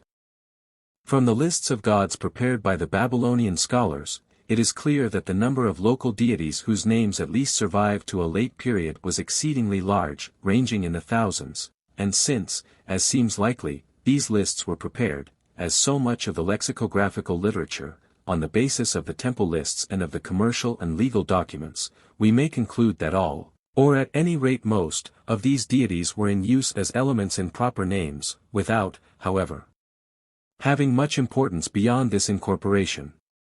Footnotes 183. The museums of Europe and America have secured a large proportion of these through purchase. 184. The longer names consist of three elements: subject, verb, and object. The deity is generally the subject, e.g., Sennacherib equals Sennacherba, i.e., may the god Sin increase the brothers. But there are many variations. So the imperative of the verb is often used, and in that case, the deity is in the vocative case. Instead of three elements, there are frequently only two, a deity in a participle or an adjective, e.g., Sin Magir, i.e., Sin is favorable, or a person is called the son or the servant of a god. The name of the deity alone may also constitute a proper name, and many names of course do not contain the mention of a deity at all, though such names are often abbreviations from longer ones in which some god was introduced. 185, Jensen, Cosmology, page 458. 186, Arnold, Ancient Babylonian Temple Records, page 5, is of the opinion that Idinik-Mar II is also a designation of Ramman. His view is plausible, but it still remains to be proved. 187, Skeel, Le Culte de Gudea sous le IIE Dynastie d'Ur, Recul de Travaux, etc. 18. 64-74, W. R. Arnold, Ancient Babylonian Temple Records, New York, 1896. The Tello tablets appear to be largely lists of offerings made to the temples at Lagash, and temple accounts. See now Reisner, Tempelurkunden aus Tello, Berlin, 1901. 188, see beside Skeel's article, above, Lehmann's note, Zeitz. Für Assur. X. 381. 189, our knowledge of the documents of this period is due chiefly to Strassmayer and Meissner. 190, at times under rather curious forms, e.g., Shush Shah, Strassmayer, Warka, No. 30, L. 21. The form Shah also occurs in numbers 43 and 105, cf. Meissner's note, Beiträge zum Altbabylonischen Privatrecht, page 156. 191, Meissner, No. 42. Also in a proper name, Kushailu, i.e., Kusha is God. 192, Meissner, numbers 40 and 118. 193, see chapter 11. 194, IR. 60, 18a. Pinches, Journal Victoria Institute, 28. 36 reads Shugadla, Hamel, IB. 36, Shusillah. 195, for this deity, see a paper by the writer, the element Bashith in Hebrew proper names, in the Journal of Bibl Leader. 13, 20-30. Chapter 10, The Minor Gods in the Period of Hammurabi. Coming back now to the historical texts and placing the minor deities together that occur in the inscriptions of Hammurabi and his successors down through the restoration of native rulers on the throne of Babylonia, we obtain the following list: Zakar, Lugal-mit-2, Nindim-su, Bakad, Papu, Belitakali, Shumalia, Shukamuna, Gula, Shur, Shubu, Belit of Akkad, Malik, Bunin, Ninijinangdarbiyu, Gushjanbanda, Ninkura, Ninzadim. In view of the limited amount of historical material at our disposal for the second period of Babylonian history, the list of course does not permit us to form a definite notion of the total number of minor gods that were still occasionally invoked by the side of the great gods. By comparison, however, with the pantheon so far as ascertained of the first period, the conclusion is justified that with the systematization of cults and beliefs characteristic of the Hammurabi, a marked tendency appears towards a reduction of the pantheon, a weeding out of the numerous local cults, their absorption by the larger ones, and the relegation of the minor gods of only local significance to a place among the spirits and demons of the Babylonian religion. Brief statements of these minor gods will suffice to indicate their general character. Of most of the gods in this list there is but little we know as yet beyond the name. Some of them will occur again in the Assyrian and Neo-Babylonian historical texts, others in the hymns and incantations, some are only found in the period we are considering, though with the material constantly increasing we must beware of drawing any conclusions from the fact of a single mention. Zakar, signifying, probably, heroic, appears to have been worshipped in Nippur, where a wall known as the Wall of Zakar was built by Samsoluna. From the fact that this wall was sacred to Ninkarsag or Belit, we may, perhaps, be permitted to conclude that Zakar stood in close relationship to Bel and Belit of Nippur, possibly a son, or, at all events, belonged to the inner circle of deities worshipped in the old city sacred to the great Bel. Another wall in Nippur was dedicated by this Samsoluna to a god whose name is provisionally read by Winkler, Lugal mit 2. 196, Lugal, signifying king, is an element that enters as an ideograph in the composition of the names of several deities. Thus we have Lugal-Adina, king of the field, which is the equivalent of Nergal, and again for the same god, the combination Lugal-Jira, which is, as Jensen, 197, has shown, raging king, and a title of Nergal in his character as the god of pestilence and war. Nindimsu, Bakad, Papu, Belitakali, Shumalia, and Shukamuna occur at the close of the inscription of Melashiku, among the gods asked to curse the transgressors of the royal decree. 198, that some of these are caste-site deities imported into Babylonia, and whose position in the pantheon was therefore of a temporary character, there seems little reason to question. Bakad may, and Shumalia quite certainly does, belong to this class. As for Shukamuna, the fact that Agam Kakrimi, who places his title, king of caste-site land, before that of Akkad and Babylon, opens his inscription with the declaration that he is the glorious offspring of Shukamuna, fixes the character of this god beyond all doubt, and Dilitzk has shown, 199, that this god was regarded by the Babylonian schoolmen as the equivalent of their own Nergal. Shukamuna, accordingly, was the caste-site god of war, who, like Nergal, symbolized the midday sun, that is, the raging and destructive power. Shumalia is the consort of Shukamuna, 200, and is invoked as the Lady of the Shining Mountains. Nindimsu is a title of Ea, as the patron of arts. Belitakali, i.e., Belit of the palace, appears as the consort of Ninib, the epithet Ikali being added to specify what Belit is meant, and to avoid confusion with the consort of Bel. At the same time it must be confessed that the precise force of the qualification of Belit of the palace, or temple, escapes us. Ninib's consort, as we know from other sources, was Gula. 201, this name is in some way connected with an Assyrian stem signifying great, and it is at least worthy of note that the word for palace is written by a species of punning etymology with two signs, E equals house and Galu equals large. The question suggests itself whether the title, Belitakali, may not have its rise in a further desire to play upon the goddess's name, just as her title Kalatashara, bride of Ashara, or earth, rests upon such a play. Such plays on names are characteristic of the Semites, and indeed in a measure are common to all ancient nations, to whom the name always meant much more than to us.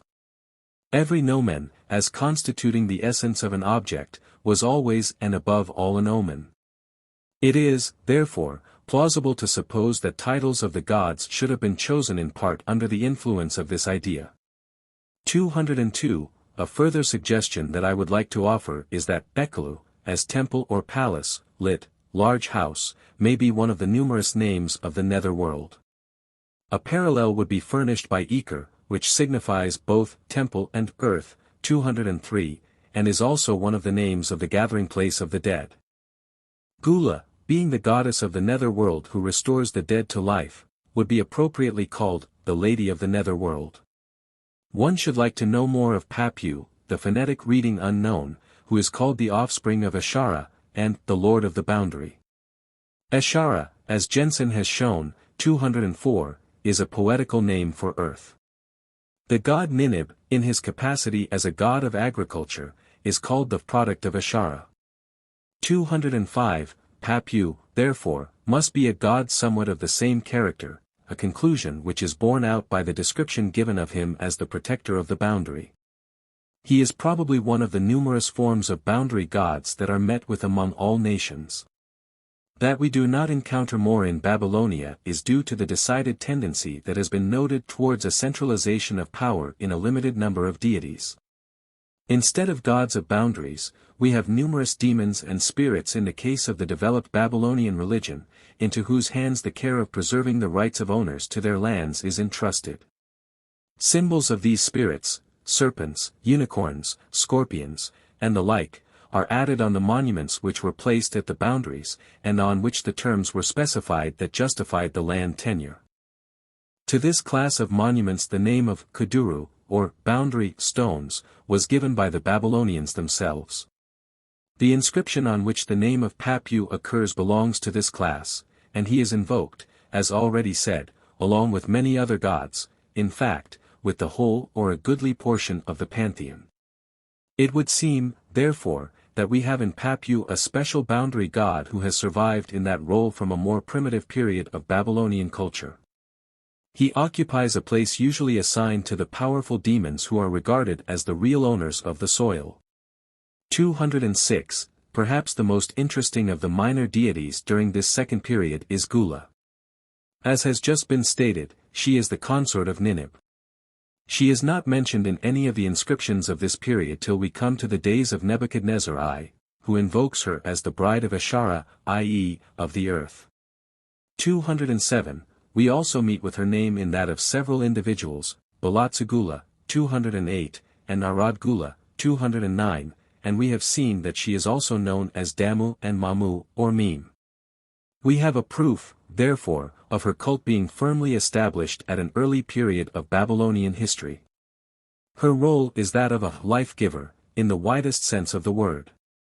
She is called the Great Physician, who both preserves the body in health and who removes sickness and disease by the touch of her hand. Gula is the one who leads the dead to a new life. She shares this power, however, with her husband Ninib.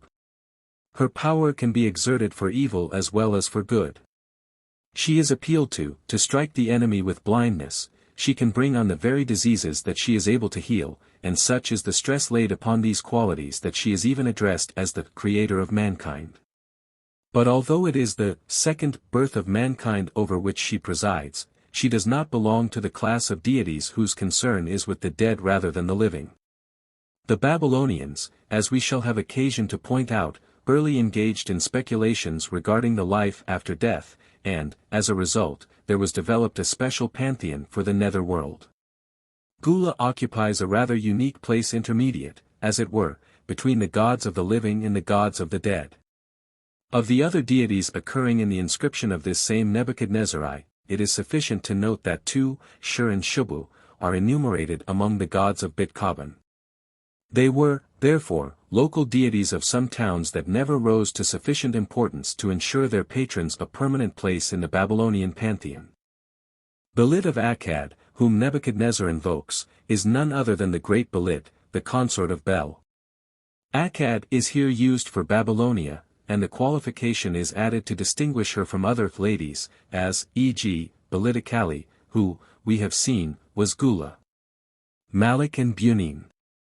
Upon reaching so late a period as the days of Nabubaladan, c. 850 B.C., it becomes doubtful whether we are justified in including the additional deities occurring in his inscription among the Babylonian pantheon of the second period. The occurrence of some of these gods in the religious literature is a presumption in favor of regarding them as ancient creations, rather than due to later influences. Certainly this appears to be the case with Malik and Bunim, who, with Shamash, form a triad that constitutes the chief object of worship in the great temple Ibabara at Sippar, to whose restored cult Nabubaladan devotes himself. Both names, moreover, occur as parts of proper names in the age of Hammurabi.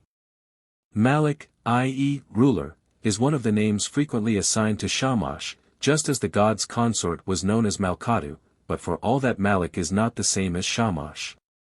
Accompanying the inscription of Nabubaladan is a design, 210, representing the sun god seated in his shrine. Before him on a table rests a wheel, and attached to the wheel are cords held by two figures, who are evidently directing the course of the wheel. These two figures are Malak and Bunin, a species of attendants, therefore, on the sun god, who drive the fiery chariot that symbolized the great orb. Bunin, through association with Malak, becomes the latter's consort, and it is interesting to observe the extent to which the tendency of the Babylonian religion to conceive the gods in pairs goes. Bunin is not the only instance of an originally male deity becoming through various circumstances the female consort to another. Originally, Malak may have been a name under which the sun god was worshipped at some place, for the conception that makes him the chariot driver to Shamash appears to be late. The absorption by the greater sun cults, at Sippar and Larsa more particularly, of the lesser ones leads to the complete transfer of the names of minor sun deities to the great Shamash, but in some instances the minor deities continue to lead a shadowy existence in some role of service to the greater ones. Nini Jinangarbiu, Gushjan Banda, Nin Kura, and Nin Zadim. We have seen that Ea, among other powers assigned to him, was regarded as the god of fine arts, in the first instance as the god of the smithy, because of the antiquity and importance of the smith's art, and then of art in general, including especially the production of great statues.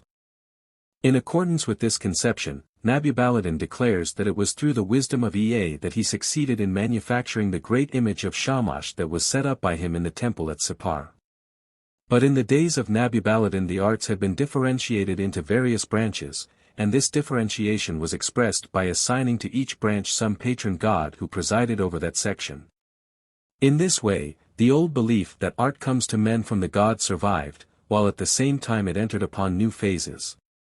211, accordingly, Nabubaludin assigns several deities who act the part of assistants to Ea. The names of these deities point to their functions.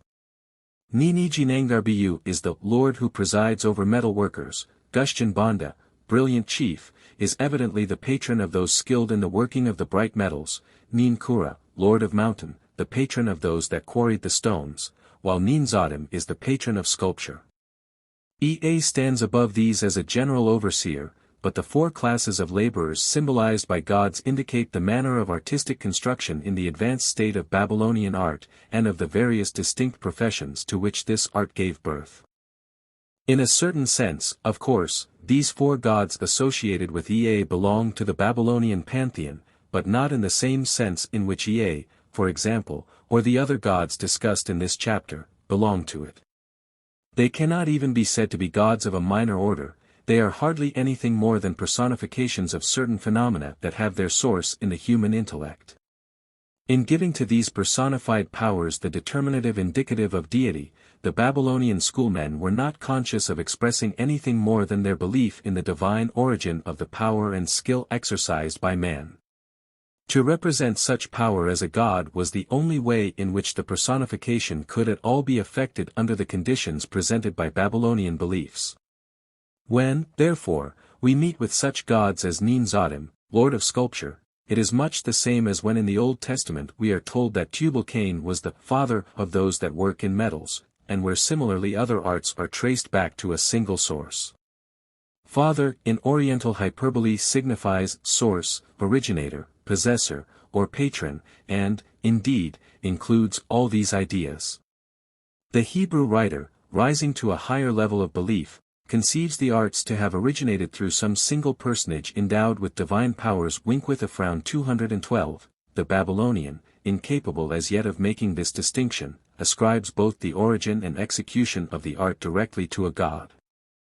In this way, new deities were apparently created even at an advanced stage of the Babylonian religion, but deities that differed totally from those that are characteristic of the earlier periods.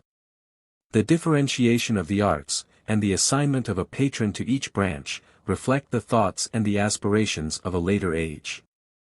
These views must have arisen under an impulse to artistic creation that was called forth by unusual circumstances, and I venture to think that this impulse is to be traced to the influence of the Assyrian rulers, whose greatest ambition, next to military glory, was to leave behind them artistic monuments of themselves that might unfold to later ages a tale of greatness and of power. Sculpture and works in metal were two arts that flourished in a special degree in the days when Assyria was approaching the zenith of her glory.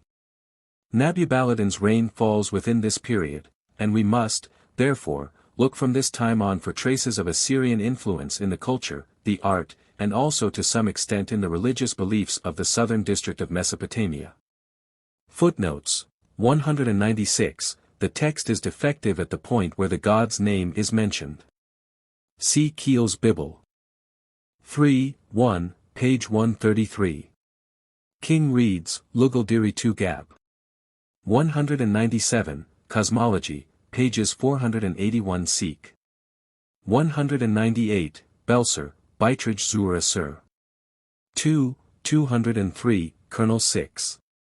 199, Kosser, pages 25 to 27.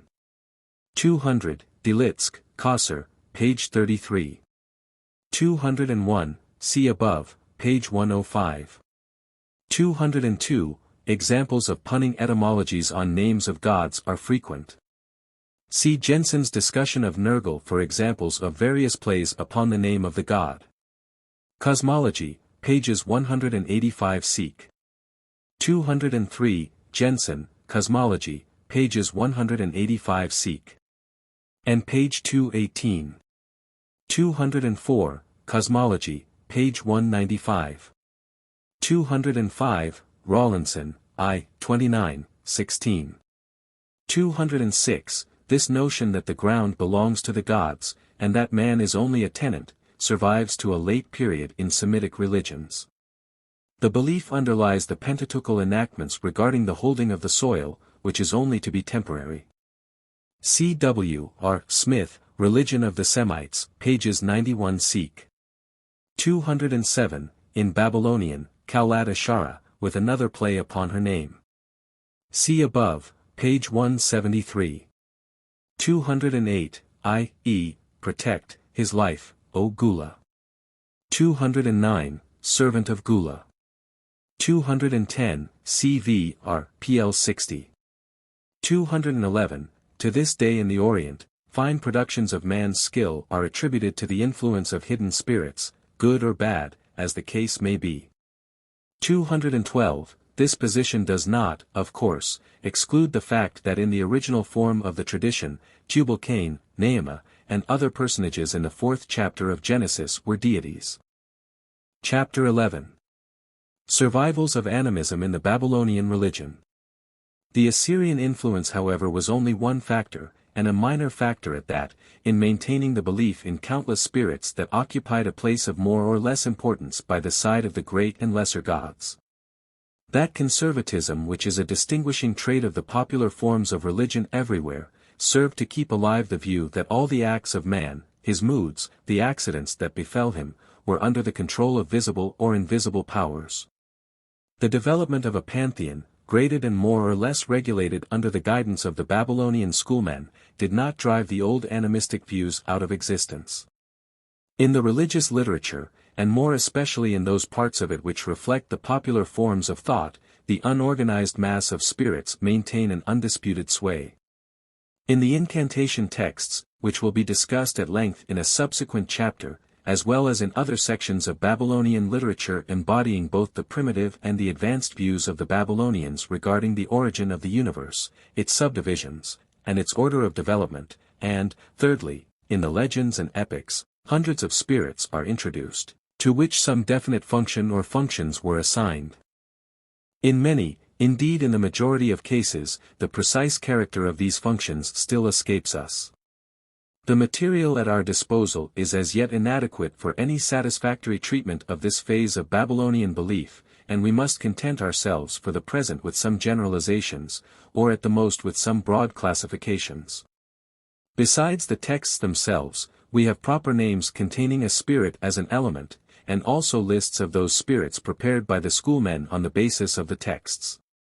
When, as sometimes happens, these lists contain explanatory comments on the spirits enumerated, we are able to take some steps forward in our knowledge of the subject. In the first place, then, it is important to bear in mind that the numerous spirits, when introduced into the religious and other texts, are almost invariably preceded by a sign, technically known as a determinative, which stamps them as divine. This sign being the same as the one placed before the names of the gods, it is not always possible to distinguish between deities and spirits. The use of a common sign is significant as pointing to the common origin of the two classes of superior powers that thus continue to exist side by side. A god is not but a spirit writ large.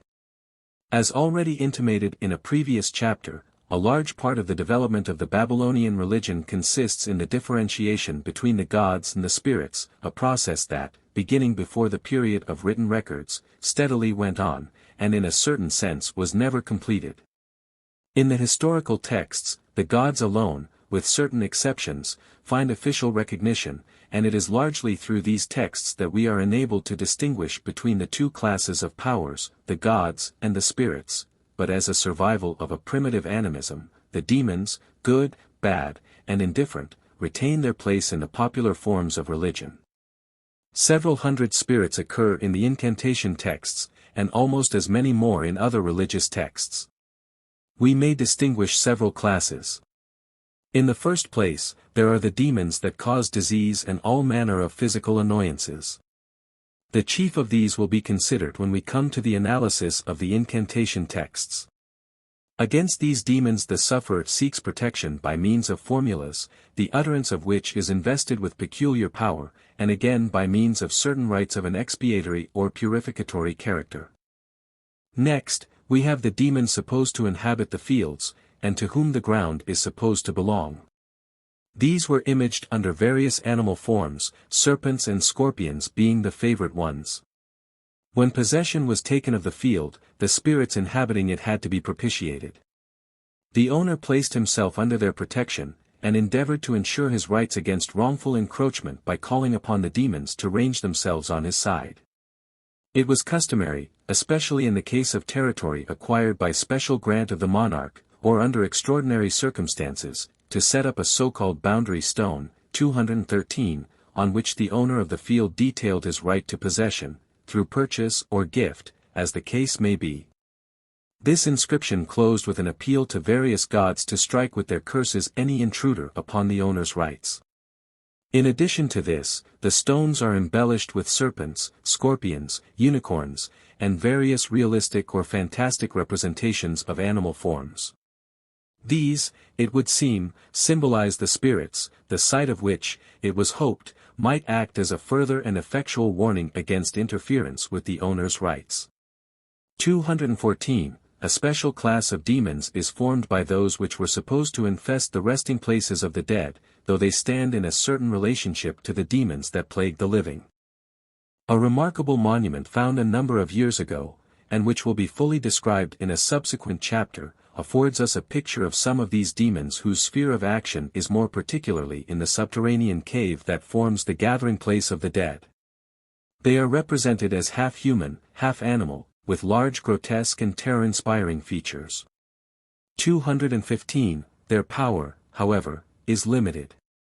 They are subject to the orders of the gods whose dominion is the lower world, more particularly to Nergal and his consort Alatu. In the advanced eschatology of the Babylonians the demons play a minor part. It is with the gods that the dead man must make his peace. Their protection assured, he has little to fear, but the demons of the lower world frequently ascend to the upper regions to afflict the living. Against them precautions must be taken similar to the means employed for ridding one's self of the baneful influence of the disease and pain-bringing spirits. Reference has already been made to the spirits that belong to the higher phases of Mesopotamian culture, those that have a share in the production of works of skill and art. We have seen that in accounting for these we are justified in assuming a higher phase of religious belief. The dividing line between God and spirit becomes faint, and the numerous protecting patrons of the handicrafts that flourished in Babylonia and Assyria can hardly be placed in the same category with those we have so far been considering. Still, to the popular mind the achievements of the human mind were regarded as due to the workings of hidden forces. Strange as it may seem, there was an indisposition to ascribe everything to the power of the gods. Ea and Nabu, although the general gods of wisdom, did not concern themselves with details. These were left to the secondary powers, the spirits. Hence it happens that by the side of the great gods, we have a large number of minor powers who preside over the various branches of human handiwork and control the products of the human mind.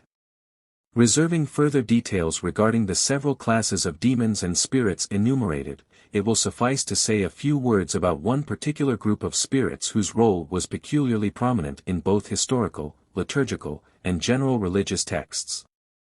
The tendency to systematize the beliefs in spirits manifests itself in Babylonia, equally with the grouping of the gods into certain classes. In consequence of this general tendency, the conception arose of a group of spirits that comprised the associated secondary powers of earth and heaven, somewhat as Anu, Bel, and Ea summed up the quintessence of the higher powers or gods. This group was known as the Anunnaki and Igigi. Regarding these names it may be said that the former has not yet been satisfactorily interpreted. On the assumption that the union of the syllables Anunnaki, 216, represents a compound ideograph, the middle syllable Nun signifies strength, whereas the first is the ordinary ideograph for water. Hamel, 217, proposed to interpret the name therefore as gods of the watery habitation. The artificiality of this manner of writing points, as in several instances noted, to a mere play upon the real name. Anunna reminds one forcibly of the god Anu and of the goddess Anunit, and the element Ak is quite a common affirmative in Babylonian substantives, conveying a certain emphatic meaning to the word.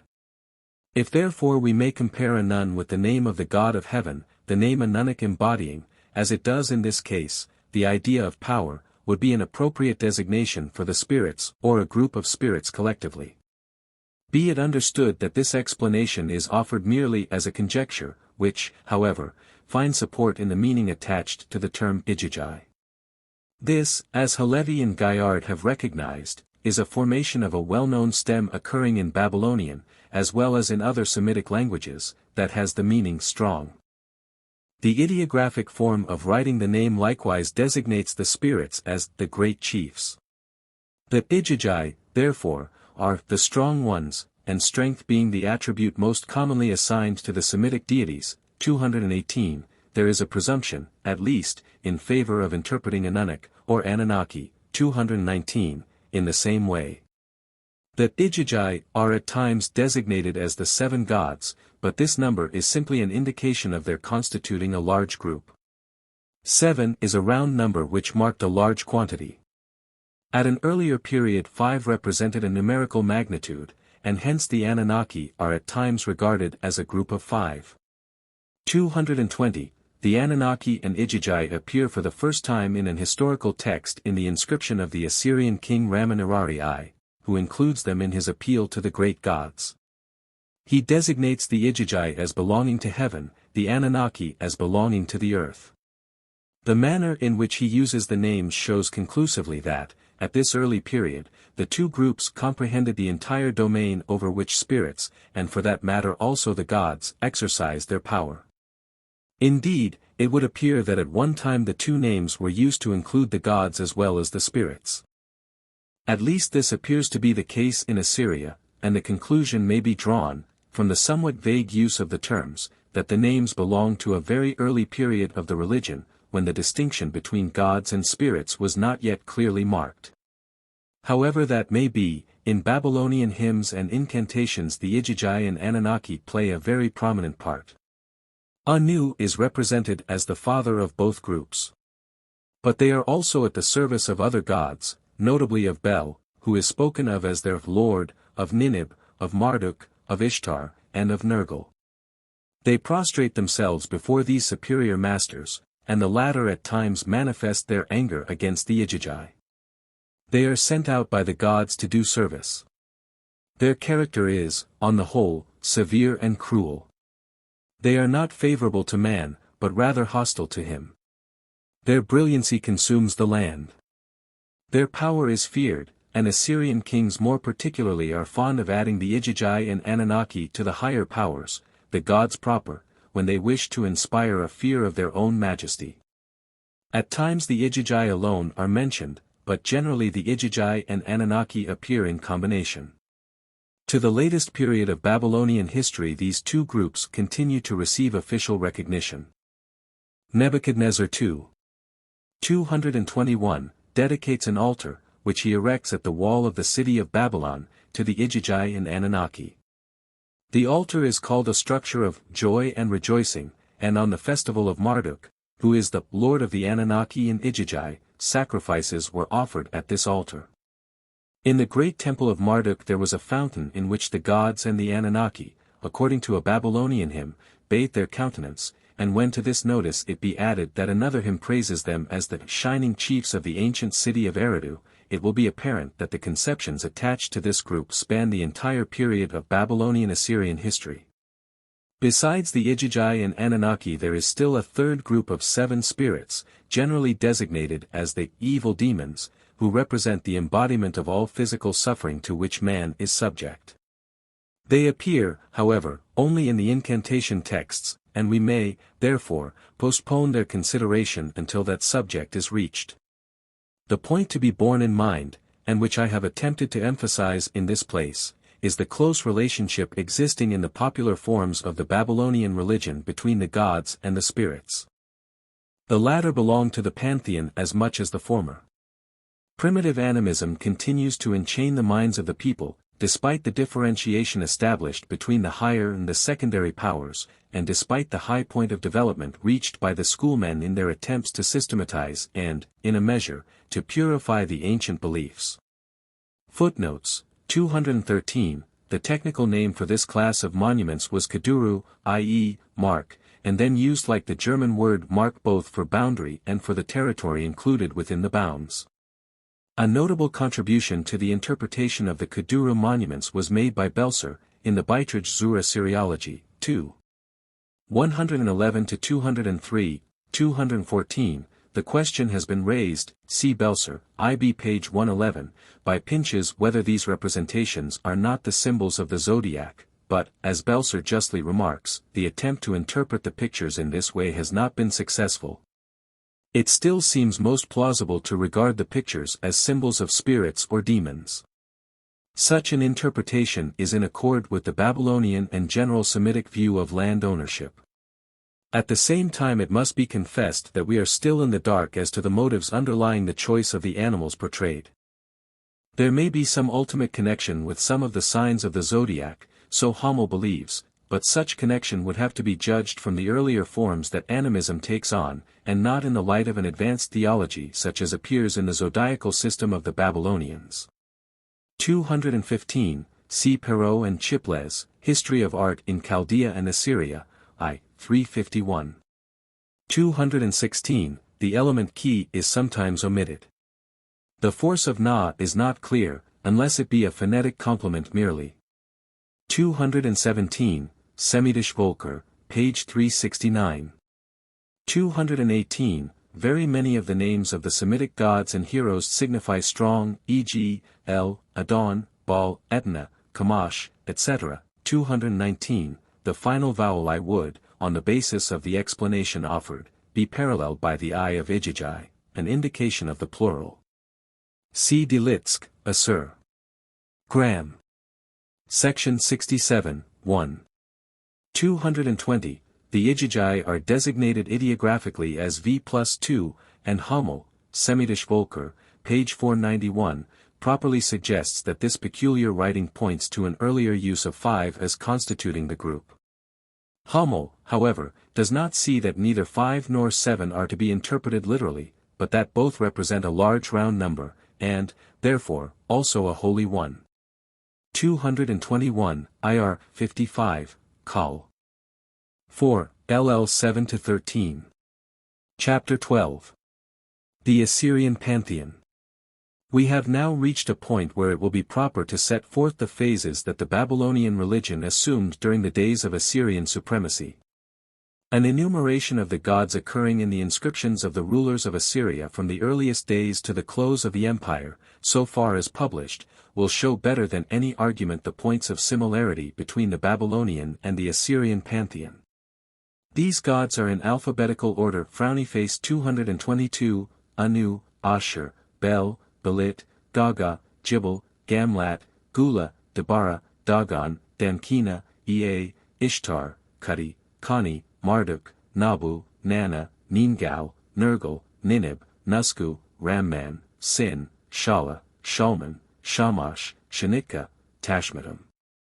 Of these quite a number are only mentioned incidentally, and in a manner that indicates that they do not belong to the pantheon in the strict sense. Others, like Kani, 223, and Gamlat, i.e., the Merciful One, 224, may turn out to be mere epithets of deities otherwise known, and it would hardly be legitimate to extend the list by including deities that have not yet been identified, 225, and which may similarly be only variant forms, descriptive of such as are already included. But however much this list may be extended and modified by further publications and researches, the historical material at hand for the Assyrian period of the religion is sufficient to warrant us in setting up two classes of the pantheon, one class constituting the active pantheon, the other, deities introduced by the kings merely for purposes of self-glorification, or to give greater solemnity to the invocations and warnings that formed a feature of all commemorative and dedicatory inscriptions, as well as of the annals proper. The future additions to the list, it is safe to assert, will increase the second class and only slightly modify, if at all, the first class. Bearing in mind this distinction, we may put down as active forces in Assyria the following: Anu, Ashur, Bel, Belit, Gula, Dagon, Ea, Kani, Ishtar, Marduk, Nabu, Nergal, Ninib, Nusku, Ramman, Sin, Shala, Shamash, Tashmitam.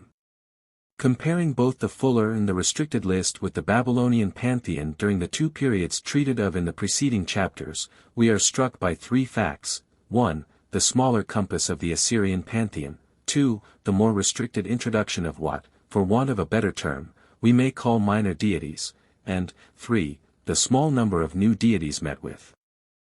To take up the latter point, the only gods in the above list that are not found in Babylonian inscriptions are Ashur, Jibal, Gamlat, Debara, Kudi, Nusku, Shala, Shanitka. Of these it is purely accidental that Jibal, Debara, Nusku, and Shala are not mentioned, for, except those that are foreign importations, they belong to Babylonia as much as to Assyria and fall within the periods of the Babylonian religion that have been treated of. Kudi is a foreign deity. 226, Shanitka, may only be a title of some goddess, and Shalman, or Shalmanu, occurs only in proper names, and may likewise be only a title of some god. 227, there remains, as the only god peculiar to Assyria, the god Ashur. But for this god, the Babylonian and the Assyrian pantheon are identical. When we come, however, to the position held by the gods in the pantheon, their relationship to one another, and the traits which secured for them popular and royal favor, the differences between the Babylonian and the Assyrian phases of the religion will be found to be more accentuated. As for the smaller compass of the Assyrian pantheon, we may recognize in this a further advance of the tendency already noted in the second period of the Babylonian religion. There, too, we found the minor local cults yielding to the growing influence and favor of certain gods associated with the great centers of Babylonian life, or possessing attributes that accorded more with the new political order and the general advance of culture. One of the chief factors in this tendency toward centralization was, as we saw, the supremacy accorded to Marduk in the new empire as the patron god of the capital, and that not only led to his absorbing the role of other deities, 228, but resulted also in strengthening the belief that there were only a limited number of deities upon whose power and willingness to aid dependence could be placed. This tendency was in a measure offset by the pride that the rulers of the Second Babylonian period still took in parading at times, as large a number as possible of deities under whose protection they claimed to stand. As we pass from one age to the other, the number of minor deities thus invoked also tends to diminish, and the occasions likewise when they are invoked become limited to the more solemn invocations at the beginning and the close of inscriptions. Now, in Assyria we have much the same political conditions as in Babylonia, only intensified. Here, too, we have one god towering above the others, only to a still greater degree even than Marduk in Babylonia. Marduk, while absorbing the role of the old Bel, is still bound to acknowledge the fathership of Ea. For a time he has to fear the rivalry of Nabu, and we have seen that during the Kassitic rule, the glory of Marduk is somewhat dimmed. The god who comes to stand at the head of the Assyrian pantheon, Ashur, suffers from none of these restrictions. He is independent of other gods and is under no obligations to any of his fellows, and his rule once acknowledged remains supreme, with, perhaps, one short period excepted, 229, throughout all the vicissitudes that the empire undergoes. As a consequence of this unique position, Ashur is so completely identified with Assyria, that with the fall of the empire he, too, disappears, whereas the Marduk cult survives the loss of Babylonian independence, and is undisturbed even by the final absorption of Babylonia into the empire of Cyrus. The tendency toward centralization of the cult is even more pronounced, therefore, in Assyria than in Babylonia. Marduk is a leader who has many gods as followers, but all of whom have their distinct functions. Ashur is a host in himself. He needs no attendants. His aid suffices for all things, and such is the attachment of his subjects to him that it would almost appear like an insult to his dignity to attach a long array of minor gods to him. For the Assyrian kings the same motives did not exist as for the Babylonians to emphasize their control over all parts of their empire by adding the chief gods of these districts to the pantheon. Assyria was never split up into independent states like Babylonia before the days of Hammurabi. The capital, it is true, changed with considerable frequency, but there was always only one great center of political power. So far as Assyrian control over Babylonia was concerned, it was sufficient for the purposes of the Assyrian rulers to claim Marduk as their patron and protector, and, as we shall see, they always made a point of emphasizing this claim. Hence we have only great gods, 230, and no minor deities, in the train of Ashur. These great gods could not be expunged from the pantheon without a complete severance of the ties that bound the Assyrians to their past. Kings of great empires seldom favor religious revolutions. But by the side of Ashur these great gods pale, and in the course of time the tendency becomes more marked to regard them merely as formal members of a little court with few functions of their own, beyond that of adding by their presence to the majesty and glory of Ashur. One receives the impression that in Assyria only a few of the gods invoked by the kings at the side of Ashur exert any real influence on the lives of the people, and such as do, gain favor through possessing in some measure the chief attribute that distinguished Ashur, prowess in war.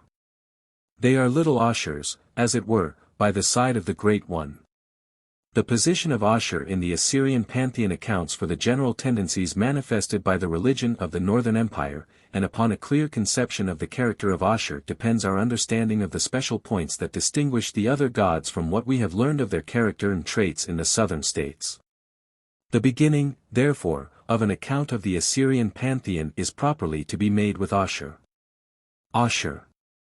The starting point of the career of Ashur is the city of Ashur, situated on the west bank of the Tigris, not far from the point where the lower Zab flows into the Tigris.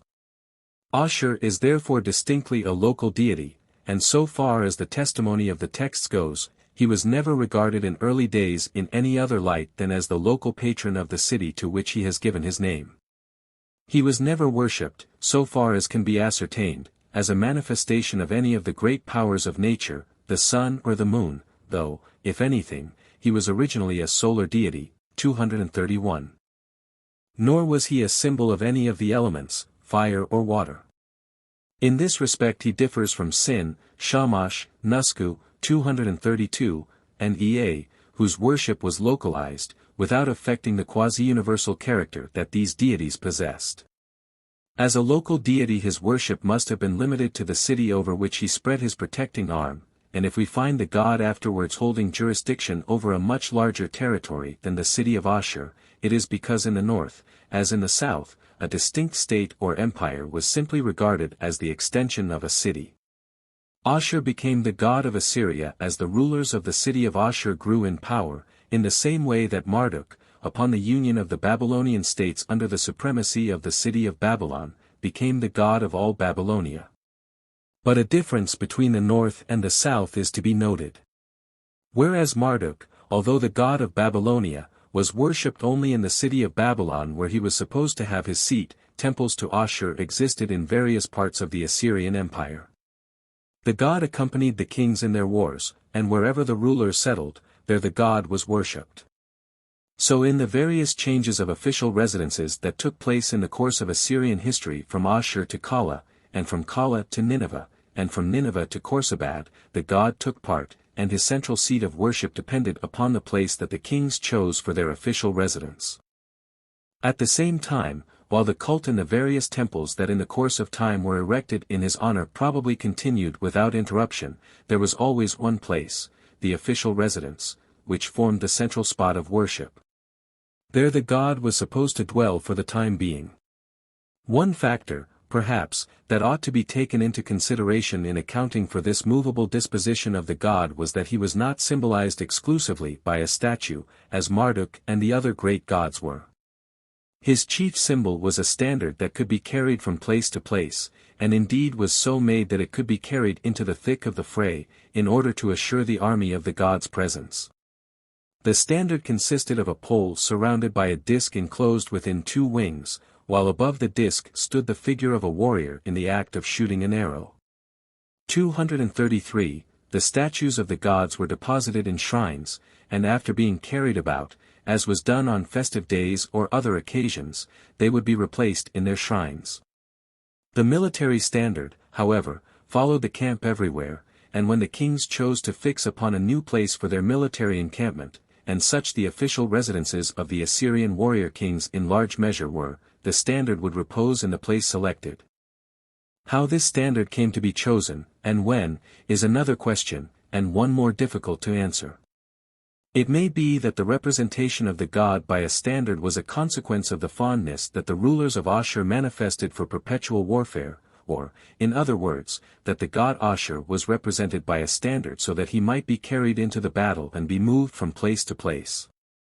At all events, the two things, the standard and the warlike character of the subjects of Ashur, stood in close relationship to one another, and the further conclusion is justified that when a military standard came to be chosen as the symbol of Ashur, the god was recognized distinctly as a god of war. The symbols accompanying the standard are of importance as enabling us to determine something more regarding the character of Ashur.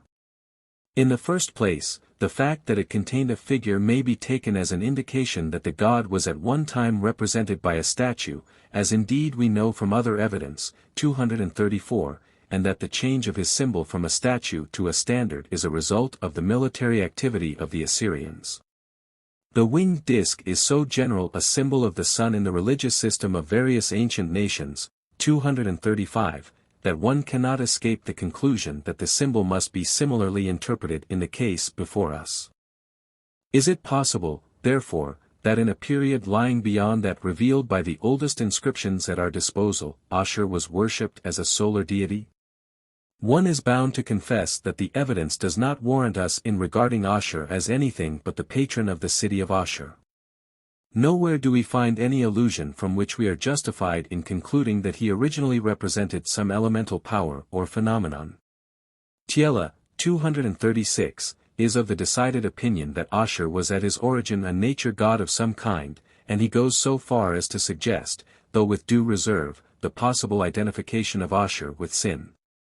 No doubt Thiele is prompted to this view by the example of the great god of the south, Marduk, who is originally a solar deity, and by all the other great gods who represent, or represented, some power of nature.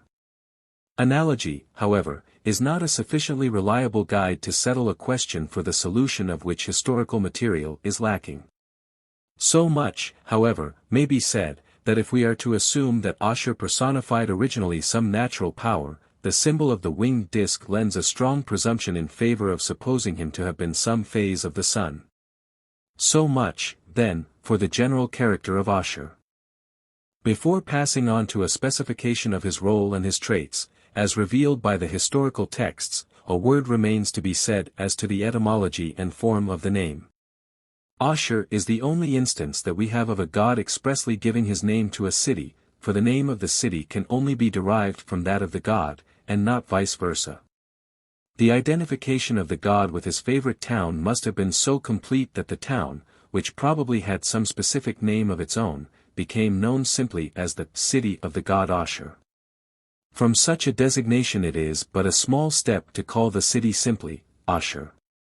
The difference between the god and the city would be indicated by the determinative for deity, which was only attached to the former, while the latter was written with the determinative attached to towns.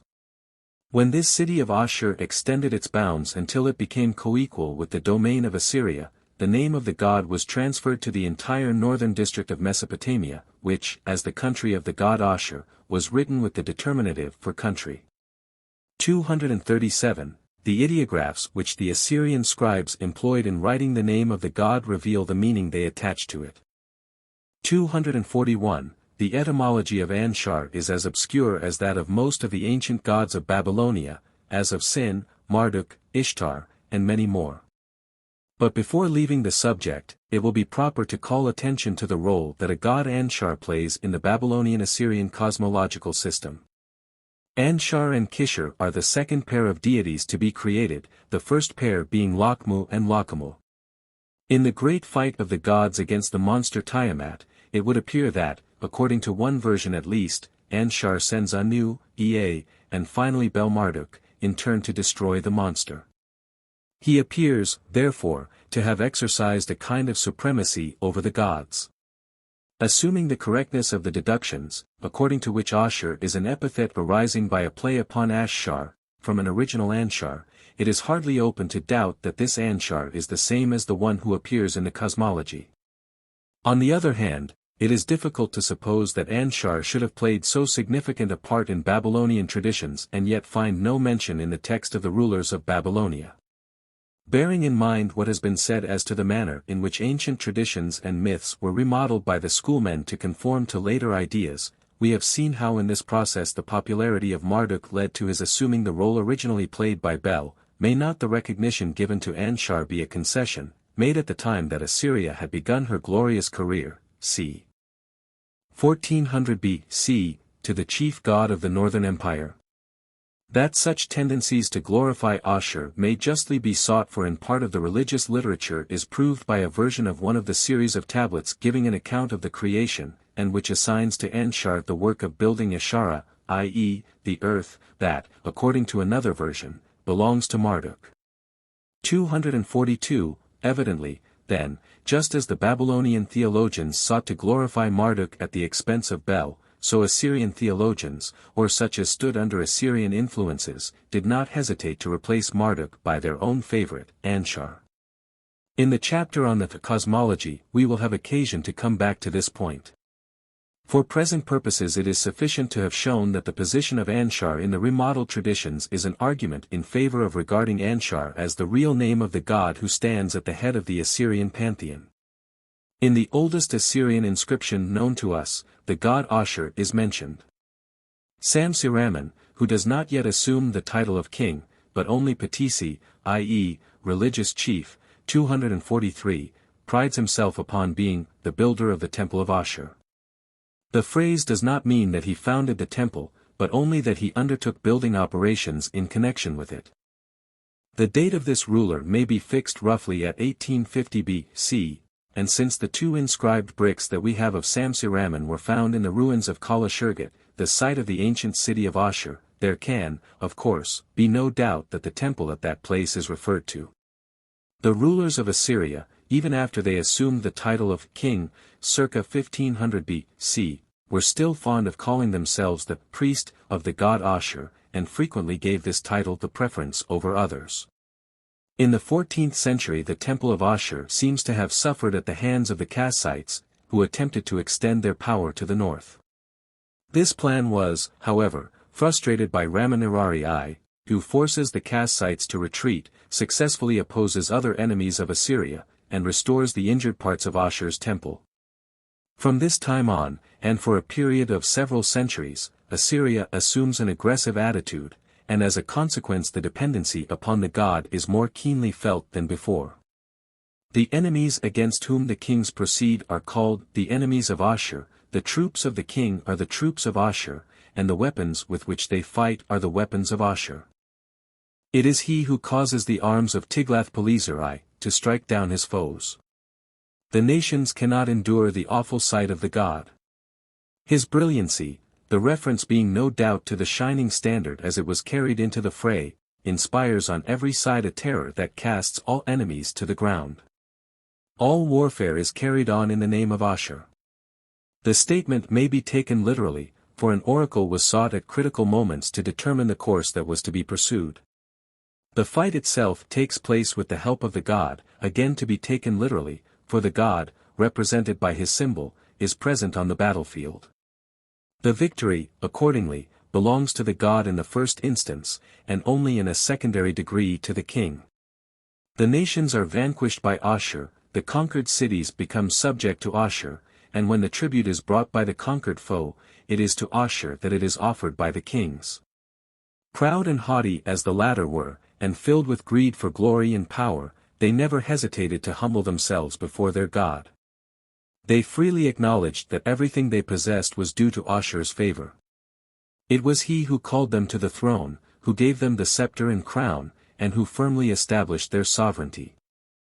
Through Ashur, who gives the king his invincible weapon, the mighty bow, the kingdom is enlarged, until the kings feel justified in saying of themselves that, by the nomination of Ashur, they govern the four quarters of the world. Nay, the rulers go further and declare themselves to be the offspring of Ashur. It is not likely that they ever desired such an assertion also to be interpreted literally. The phrase is rather to be taken as the strongest possible indication of the attachment they felt for their chief god. Everything that they possessed coming directly from their god, how could this be better expressed than by making the god the source of their being? The phrase, at all events, is interesting as showing that the element of love was not absent in the emotions that the thought of Ashur aroused in the breasts of his subjects. The kings cannot find sufficient terms of glorification to bestow upon Ashur. Tiglath-Pileser I calls him the great lord ruling the assembly of gods, and in similar style, Ashurnasirbanipal invokes him as the great god of all the gods. For Ramanirari III. He is the king of the Igigi, the heavenly host of spirits. Sargon lovingly addresses him as the father of the gods. Sennacherib calls him the great mountain or rock, a phrase that recalls a biblical metaphor applied to the deity, and Esarhaddon speaks of him as the king of gods. Frequently Ashur is invoked together with other gods. He is the guide of the gods. There is only one instance in which he does not occupy the first place. Ramanirari I, to whom reference has above been made, gives Anu the preference over Ashur in a list of gods, 244, to whom conjointly he ascribes his victories. We have already had occasion, see pages 153 to 155, to note the antiquity of Anu worship in Assyria, the foundation of whose temple takes us beyond the period of Samsiraman. Ashur's importance begins only with the moment that the rulers of his city enter upon their career of conquest. Before that, his power and fame were limited to the city over which he presided. Those gods who in the south occupied a superior rank were also acknowledged in the north. The religion of the Assyrians does not acquire traits that distinguish it from that of Babylonia till the rise of a distinct Assyrian empire. Here, as in Babylonia, the religious conceptions, and in a measure the art, are shaped by the course of political events. Anu, accordingly, takes precedence to Ashur previous to the supremacy of the city of Ashur. This superior rank belongs to him as the supreme god of heaven. Ramanirari's reign marks a turning point in the history of Assyria. The enemies of Ashur, who had succeeded for a time in obscuring the god's glory through the humiliation which his land endured, were driven back, but neither the people nor the rulers had as yet become conscious of the fact that it was solely to Ashur that the victory was due. Hence, other gods are associated with Ashur by Ramanirari, and the old god Anu is accorded his proper rank. After the days of Ramanirari, however, Ashur's precedence over all other gods is established. Whether associated with Bel or with Ramman, or with Shamash and Ramman, or with a larger representation of the pantheon, Ashur is invariably mentioned first. From what has been said of the chief trait of Assyrian history, it follows, as a matter of course, that the popularity of Ashur is due to the military successes of the Assyrian armies, and it follows, with equal necessity, that Ashur, whatever he may originally have been, becomes purely a god of war, from the moment that Assyria enters upon what appeared to be her special mission. All the titles given to Ashur by the kings may be said to follow from his role as the god who presides over the fortunes of the wars. If he is the ruler of all the gods, and their father, he is so simply by virtue of that same superior strength which makes him the lawgiver for mankind, and not because of any ancient traditions, nor as an expression of some nature myth. He lords it over gods and spirits, but he lords it solely because of his warlike qualities. Ashur is the giver of crown and scepter, and the kings of Assyria are the patesis of the god, his lieutenants. He is the god that embodies the spirit of Assyrian history, and as such he is the most characteristic personage of the Assyrian pantheon, in a certain sense the only characteristic personage. So profound is his influence that almost all the other gods of the pantheon take on some of his character. Whenever and wherever possible, those phases of the god's nature are emphasized which point to the possession of power over enemies. The gods of the Assyrian pantheon impress one as diminutive Ashurs by the side of the big one, and in proportion as they approach nearer to the character of Ashur himself, is their hold upon the royal favor strengthened. Ishtar. Second in rank to Ashur during the most glorious part of Assyrian history stands the great goddess Ishtar. That the Assyrian Ishtar is identical with the great goddess of the Babylonian pantheon is beyond reasonable doubt. She approaches closest to Nana, the Ishtar of Erech, but just as we found the Babylonian Ishtar appearing under various names and forms, so there are no less than 3 Ishtars in Assyria, distinguished in the texts as Ishtar of Nineveh, Ishtar of Arbela, and Ishtar who presides over the temple known as Kidmeru and who for that reason is generally called the Queen of Kidmeru. The seat of the latter was in Nineveh, as was of course also the seat of Ishtar of Nineveh. The third Ishtar had her cult at Arbela, 245, a town lying to the east of Kala about midway between the upper and lower Zab. It is not easy to determine which of these 3 Ishtars is the oldest. The Assyrians themselves seem to have been aware of the Babylonian origin of Ishtar, for Tiglath-Pileser I is at pains to emphasize that the temple he builds to Ishtar in his capital is dedicated to the Assyrian Ishtar. 246. This being the oldest mention of Ishtar in Assyrian texts, we are perhaps warranted in concluding that the cult of the goddess was transferred with the seat of government to Nineveh. This would not necessarily make Ishtar of Nineveh the oldest of the 3, but accounts for the higher rank that was accorded to her, as against the other 2. Ishtar of Arbela and the Queen of Kidmeru do not make their appearance so far as the historical texts are concerned till the time of Esarhaddon, 681 B.C. A comparatively late date. Thiele, 247, suggests that Arbela became the seat of a school of prophets in the service of Ishtar. The curious name of the place, the foregod city, certainly speaks in favor of supposing Arbela to have been a great religious center, but until excavations shall have been conducted on the modern site of the town, the problems connected with the worship of Ishtar of Arbela cannot be solved. It is quite possible, if not probable, that the 3 Ishtars are each of independent origin. The Queen of Kidmeru, indeed, I venture to think, is the indigenous Ishtar of Nineveh, who is obliged to yield her place to the so-called Assyrian Ishtar upon the transfer of the capital of Assyria to Nineveh, and henceforth is known by one of her epithets to distinguish her from her formidable rival. The cult of Ishtar at Arbela is probably, too, of ancient date, but special circumstances that escape us appear to have led to a revival of interest in their cults during the period when Assyria reached the zenith of her power. The important point for us to bear in mind is that no essential distinctions between these 3 Ishtars were made by the Assyrians. Their traits and epithets are similar, and for all practical purposes we have only one Ishtar in the Northern Empire. Next to Ashur, or rather by the side of Ashur, Ishtar was invoked as the great goddess of battle and war. This trait, however, was not given to her by the Assyrians. Hammurabi views the goddess in this light, 248, and in the Izdubar or Gilgamesh epic, as already pointed out, she appears at times in the role of a violent destroyer. The warlike phase of the goddess's nature is largely accentuated in the Assyrian pantheon and dwelt upon to the exclusion of that softer and milder side which we have seen characterized her as the mother of mankind. Her role as the goddess of war grows in prominence as the Assyrian rulers proceed in their triumphal careers. Ashur-Shishi, circa 1150 B.C., invokes her simply as the superior goddess, but for Tiglath-Pileser I and from his days on, she is primarily the lady of war, who arranges the order of battle and encourages her favorites to fight. She appears in dreams at critical moments, and whispers words of cheer to King Ashurbanipal. When danger threatens, it is to her that the great king spreads his hands in prayer. She is not merely the goddess of the kings, but of the people as well. The latter are instructed to honor her. No deity approaches her in splendor. As Ashur rules the Igigi, so Ishtar is declared to be mighty over the Anunnaki. Her commands are not to be opposed.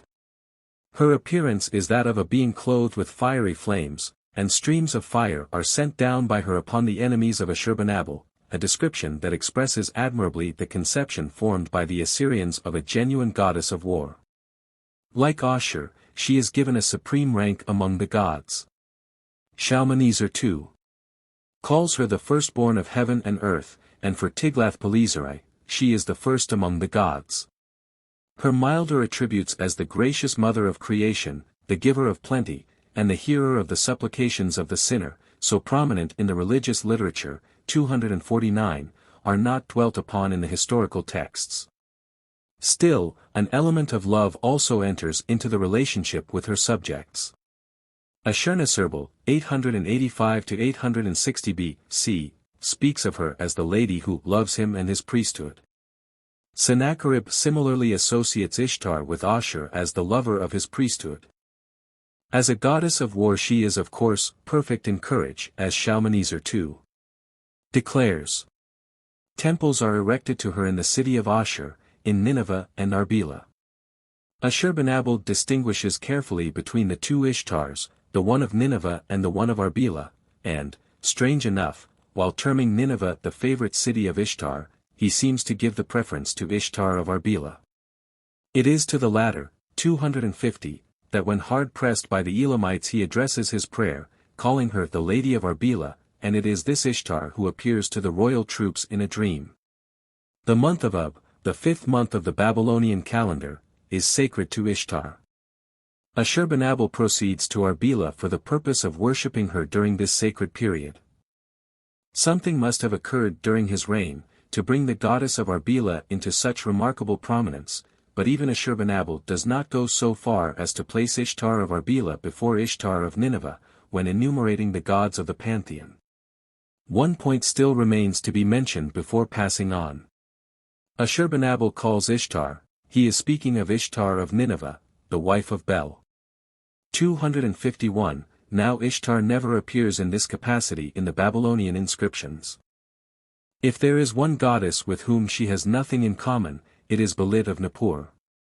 To account for this curious statement on the part of the Assyrian scribes, it is only necessary to bear in mind that the name Belit signifies lady, and Ishtar is constantly spoken of as the Belit or Lady of Battle. Much the same train of thought that led to regarding Bel in the sense of Lord, merely as a title of Marduk, gave rise to the use of Belit as the title of the great lady of the Assyrian pantheon. 252, from this it is but a small, but of course erroneous, step, to speak of Belit Ishtar as the consort of Bel. Whether the error is due only to the scribe, or whether it actually made its way into the Assyrian system of theology, it is difficult to say. Probably the former, for the distinguishing feature of both the Babylonian and the Assyrian Ishtar is her independent position. Though at times brought into close association with Ashur, she is not regarded as the mere consort of any god, no mere reflection of a male deity, but ruling in her own right on a perfect par with the great gods of the pantheon. She is coequal in rank and dignity with Ashur. Her name becomes synonymous with goddess, as Marduk becomes the synonym for god. The female deities both native and foreign come to be regarded as so many forms of Ishtar. In a certain sense Ishtar is the only real goddess of the later Assyrian pantheon, the only one taking an active part in the religious and political life of the people. At the same time it is to be noted that by the side of the Assyrian Ishtar, the Babylonian Ishtar, especially the one associated with Erech, or Warka, is also worshipped by the monarchs of the north. Esarhaddon devotes himself to the improvement of the old temple at Erech, and Ashurbanabal prides himself upon having rescued out of the hands of the Elamites a statue of Ishtar or Nana of Erech that had been captured 1,635 years previous. 253, Anu. Reference has already been made to the antiquity of the Anu cult in Assyria, and that prior to the time that the city of Ashur assumes the role of mistress of the northern district, Anu stood at the head of the pantheon, just as theoretically he continued to occupy this place in the pantheon of the south. What is especially important, he had a temple in the very city of Ashur, whose patron god succeeded in usurping the place of the old god of heaven. The character of Anu in the north differs in no way from the traits assigned to him in the south. He is the king of the Igigi and Anunnaki, that is, of all the heavenly and earthly spirits, and he is this by virtue of being the supreme god of heaven. His cult, however, appears to have suffered through the overshadowing supremacy of Ashur. Even in his old temple at Ashur, which Tiglath-Pileser I, on the occasion of his rebuilding it, tells us was founded 641 years before this restoration, 254, he is no longer accorded sole homage. Ram-Man, the god of thunder and of storms, because correlated to Anu, is placed by the side of the latter and permitted to share the honors with Anu. 255, Anu survives in the Assyrian as in the Babylonian pantheon by virtue of being a member of the theological triad, composed as we have seen of Anu, Bel, and Ea, Tiglath-Pileser I, still invokes Anu as a deity of practical importance. He associates him with Ram-Man and Ishtar as the great gods of the city of Ashur or with Ram-Man alone, but beyond an incidental mention by Ashurnasirban, who in a long list of gods at the beginning of his annals emphasizes the fact of his being the favorite of Anu, he appears only in combination with Bel and Ea. The same degree of reverence, however, was shown to the old triad in Assyria as in Babylonia. The three gods are asked not to listen to the prayers of the one who destroys the monument set up by the kings. Sargon tells us that it is Anu, Bel, and Ea who fix the names of the months, 256, and this same king when he comes to assign names to the 8 gates of his great palace, does not forget to include Anu in the list of deities, 257, describing him as the god who blesses his handiwork. Dagon. Co-equal in antiquity with the cult of Anu in Assyria is that of Dagon. Although occurring in Babylonia as early as the days of Hammurabi, and indeed earlier, 258, it would appear that his worship was imported from the north into the south. 259, at all events, it is in the north that the cult of Dagon rises to prominence. The name of the god appears as an element in the name of Ishmi-Dagon, the father of Samsiram and 260, whose date may be fixed at the close of the 19th century B.C. The form Dagon is interesting as being almost identical with the name of the chief god of the Philistines, Dagon, 261, who is mentioned in the Book of Judges. The resemblance can hardly be entirely accidental. From other sources we know that Dagon was worshipped in Palestine as early as the 14th or 15th century, and the form Dagon, if derived from Dag, contains an affirmative element which stamps the word as non-Assyrian. The proposition has much in its favor which regards Dagon as a god whose worship was introduced into Assyria at a very early period through the influence of Aramean hordes, who continue throughout Assyrian history to skirt the eastern shores of the Tigris. Once introduced, however, into Assyria, Dagon assumes a different form from the one that he receives among the Philistines. To the latter he is the god of agriculture, while in Assyria he rises to the rank of second in the pantheon, and becomes the associate of Anu. The latter's dominion being the heavens, Dagon is conceived as the god of earth.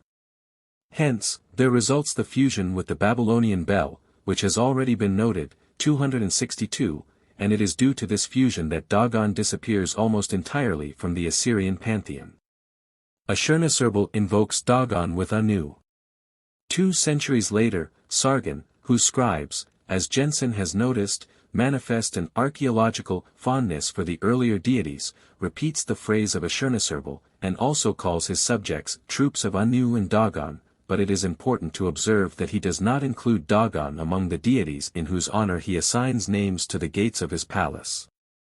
We may, therefore, fix upon the 9th century as the terminus for the Dagon cult in Assyria. Proper names compounded with Dagon do not occur after the days of Ashurnasirpal. 263, Shamash. Besides the testimony furnished by the name of the king, Samsiraman, we have a proof for the antiquity of the Shamash cult in Assyria in the express statement of Putelu, circa 1350 B.C., that he built a temple to the sun god in the city of Ashur. He calls Shamash the protecting deity, but the protection vouchsafed by Shamash is to be understood in a peculiar sense. Shamash does not work by caprice. He is, as we have seen, preeminently a god of justice, whose favors are bestowed in accordance with unchangeable principles. So far as Assyria is concerned, the conceptions regarding Shamash reach a higher ethical level than those connected with any other deity. Ashur and Ishtar are partial to Assyria, and uphold her rulers at any cost, but the favors of Shamash are bestowed upon the kings because of their righteousness, or, what is the same thing, because of their claim to being righteous. For Tiglath-Pileser I, great and ruthless warrior as he is, Shamash is the judge of heaven and earth, who sees the wickedness of the king's enemies, and shatters them because of their guilt. When the king mercifully sets certain captives free, it is in the presence of Shamash that he performs this act. It is, therefore, as the advocate of the righteous cause that Tiglath-Pileser claims to have received the glorious scepter at the hands of Shamash, and so also for the successors of Tiglath-Pileser, down to the days of Sargon, Shamash is above all and first of all the judge, both of men and of the gods. There is, of course, nothing new in this view of Shamash, which is precisely the one developed in Babylonia, but in Assyria, perhaps for the reason that in Shamash is concentrated almost all of the ethical instinct of the northern people, the judicial traits of Shamash appear to be even more strongly emphasized. Especially in the days of Ashurnasirpal and Shalmaneser II. The 9th century, does the sun cult receive great prominence. These kings call themselves the sun of the world. The phrase, 264, indeed, has so distinctly an Egyptian flavor, that, in connection with other considerations, it seems quite plausible to assume that the influence of Egyptian reverence for Ra had much to do with the popularity of the sun cult about this time. Shalmaneser bestows numerous epithets upon Shamash. He is the guide of everything, the messenger of the gods, the hero, the judge of the world who guides mankind aright, and, what is most significant, the Lord of law. The word used for law, tertu, is identical with the Hebrew term Torah that is used to designate the Pentateuchal legislation. No better testimony could be desired to show the nature of the conceptions that must have been current of Shamash. Sargon, again, who is fond of emphasizing the just principles that inspire his acts, goes to the length of building a sanctuary, 265, for Shamash far beyond the northern limits of Assyria. But the kings, in thus placing themselves under the protection of the great judge, were not oblivious to the fact that this protection was particularly desired on the battlefield. War being uppermost in their thoughts, the other side of Shamash's nature, his power and violence, was not overlooked. Tiglath-Pileser invokes him also as the warrior, a title that is often given to Shamash in the religious literature. There can be little doubt that a nation of warriors whose chief deities were gods of war, was attracted to Shamash not merely because he was the judge of all things, but also, and in a large degree, because he possessed some of the traits that distinguished Ashur and Ishtar. Ram-Man. The association of Ram-Man with Shamash in the name of the old ruler of Assyria, Samsiraman, is not accidental or due to mere caprice. Only such deities are combined in proper names that are, or may be, correlated to one another. Ram-Man, as the god of storms, is naturally viewed as a power complementary to the great orb of light. 266, the two in combination, viewed as the beneficent and the destructive power, constitute the most powerful elements of nature, whose goodwill it was most important, especially for a nation of warriors, to secure. Some such thought surely underlies this association of Shamash with Ram-Man. The Assyrian Ram-Man differs in no way from the Ram-Man of Babylonia, but he is much more popular in the north than in the south. The popularity of the god is but a reflection of the delight that the Assyrians took in military pursuits. Ram-Man is hardly anything more than another Ashur. Tiglath-Pileser I, who once calls the god Martu, i.e., the West God, 267, has left us an admirable description of him. He is the hero who floods the lands and houses of the country's enemies. The approach of the Assyrian troops is compared to an onslaught of Ram-Man. His curses are the most dreadful that can befall a nation or an individual, for his instruments of destruction are lightning, hunger, and death. Reference has several times been made to the manner in which Tiglath-Pileser honors Ram-Man by making him a partner of Anu in the great temple of the latter at Ashur. But the successors of Tiglath-Pileser are no less zealous in their reverence for Ram-Man.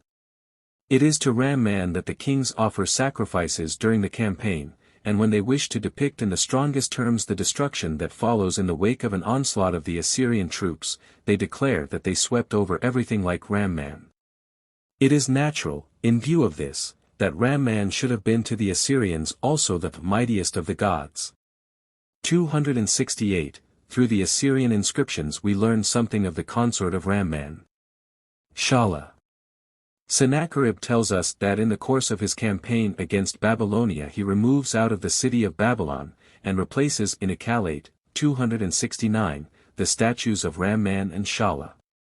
This, he says, he did 418 years after the time that they had been carried captive from Akalate to Babylon by Marduk-Nadiniki.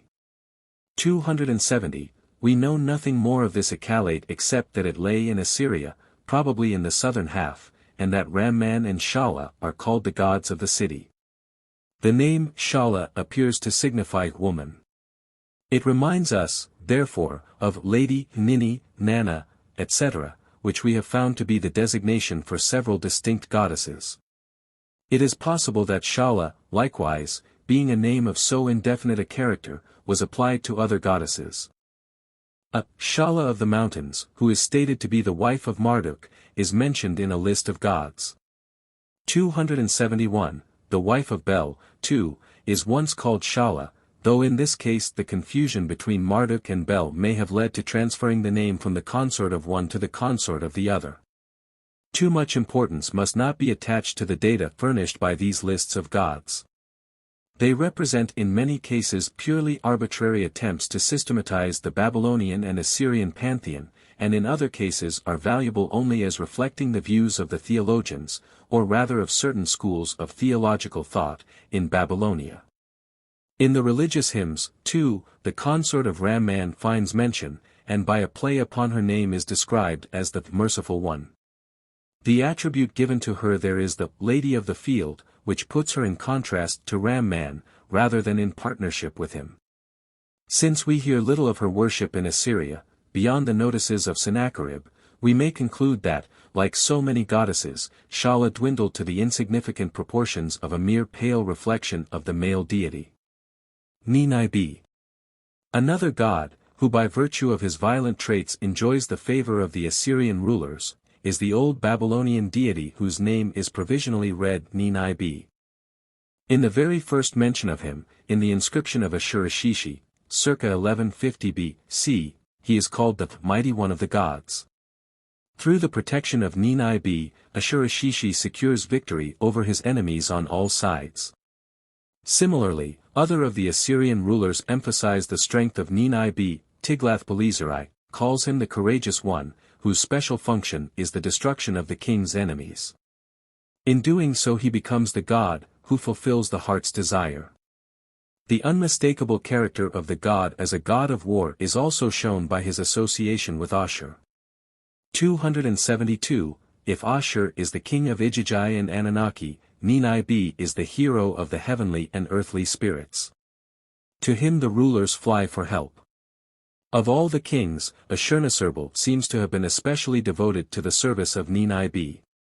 The annals of this king, instead of beginning, as is customary, with an invocation of all or many of the gods, starts out with an address to Ninibi, in which the king fairly exhausts the vocabulary of the language in his desire to secure the favor of this powerful deity. Almost all the attributes he assigns to him have reference to the god's powers in war. Dwelling in the capital Kala, he is the strong, the mighty, the supreme one, the perfect hero, who is invincible in battle, the destroyer of all opposition, who holds the lock of heaven and earth, who opens the deep, the strong one, endowed with youthful vigor, whose decree is unchangeable, without whom no decision is made in heaven or on earth, whose attack is like a flood, who sweeps away the land of his enemies, and so forth, through a bewildering array of epithets. The inscriptions of the Assyrian kings, especially in the introductions, manifest little originality. One king, or rather his scribe, frequently copies from earlier productions, or imitates them. Hence, it happens that the grandson of Ashurnasirban, Shamshiraman, c. 825–812 B.C., furnishes us with an almost equally long array of epithets, exalting the strength and terror of Ninib. Like Ashurnasirban, he declared himself to have been chosen by this god to occupy the throne. A comparison of the two lists makes it evident that the later one is modeled upon the earlier production. The conclusion is justified that in the century covered by the reigns of Ashurnasirban, 273, and Shamshiraman, the cult of Ninib must have acquired great popularity, though suffering, perhaps, an interruption during the reign of Shalmaneser II. Midway between these two kings, whose favorite we have seen was Shamash. The great temple of Ninib stood in Kala, which Ashurnasirban chose as his official residence, and it was in this temple that the king deposited a long inscription commemorating his deeds. In the temple, he also places a colossal statue of the god. Upon the completion of the edifice, he dedicates it with prayer and sacrifices. The special festivals of the god are fixed for the months of Shabat and Yulul, the 11th and 6th months, and provision is made for the regular maintenance of the cult. It must, of course, not be supposed that, because Ninib appears to be a favorite of the king, the latter concentrates his attentions upon this god. He appears to have been specially fond of temple building, and, besides the one to Ninib, he tells us of sanctuaries to Belit of the land, i.e., Ishtar, 274, Sin, Gula, Ea, and Ramman, that he erects or improves. One might be led to regard it as strange that a god like Ninib, or Shamash, should claim so large a share of the attention of the Assyrian rulers, to the apparent neglect of Ashur, but it must be borne in mind that the position of Ashur was so assured as to be beyond the reach of rivalry.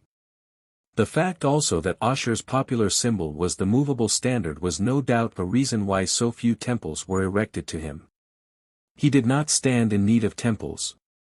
For the very reason that Ashur was the universally acknowledged master of everything, the kings felt called upon to choose, by the side of Ashur, some additional deity, a patron under whose special protection they placed themselves.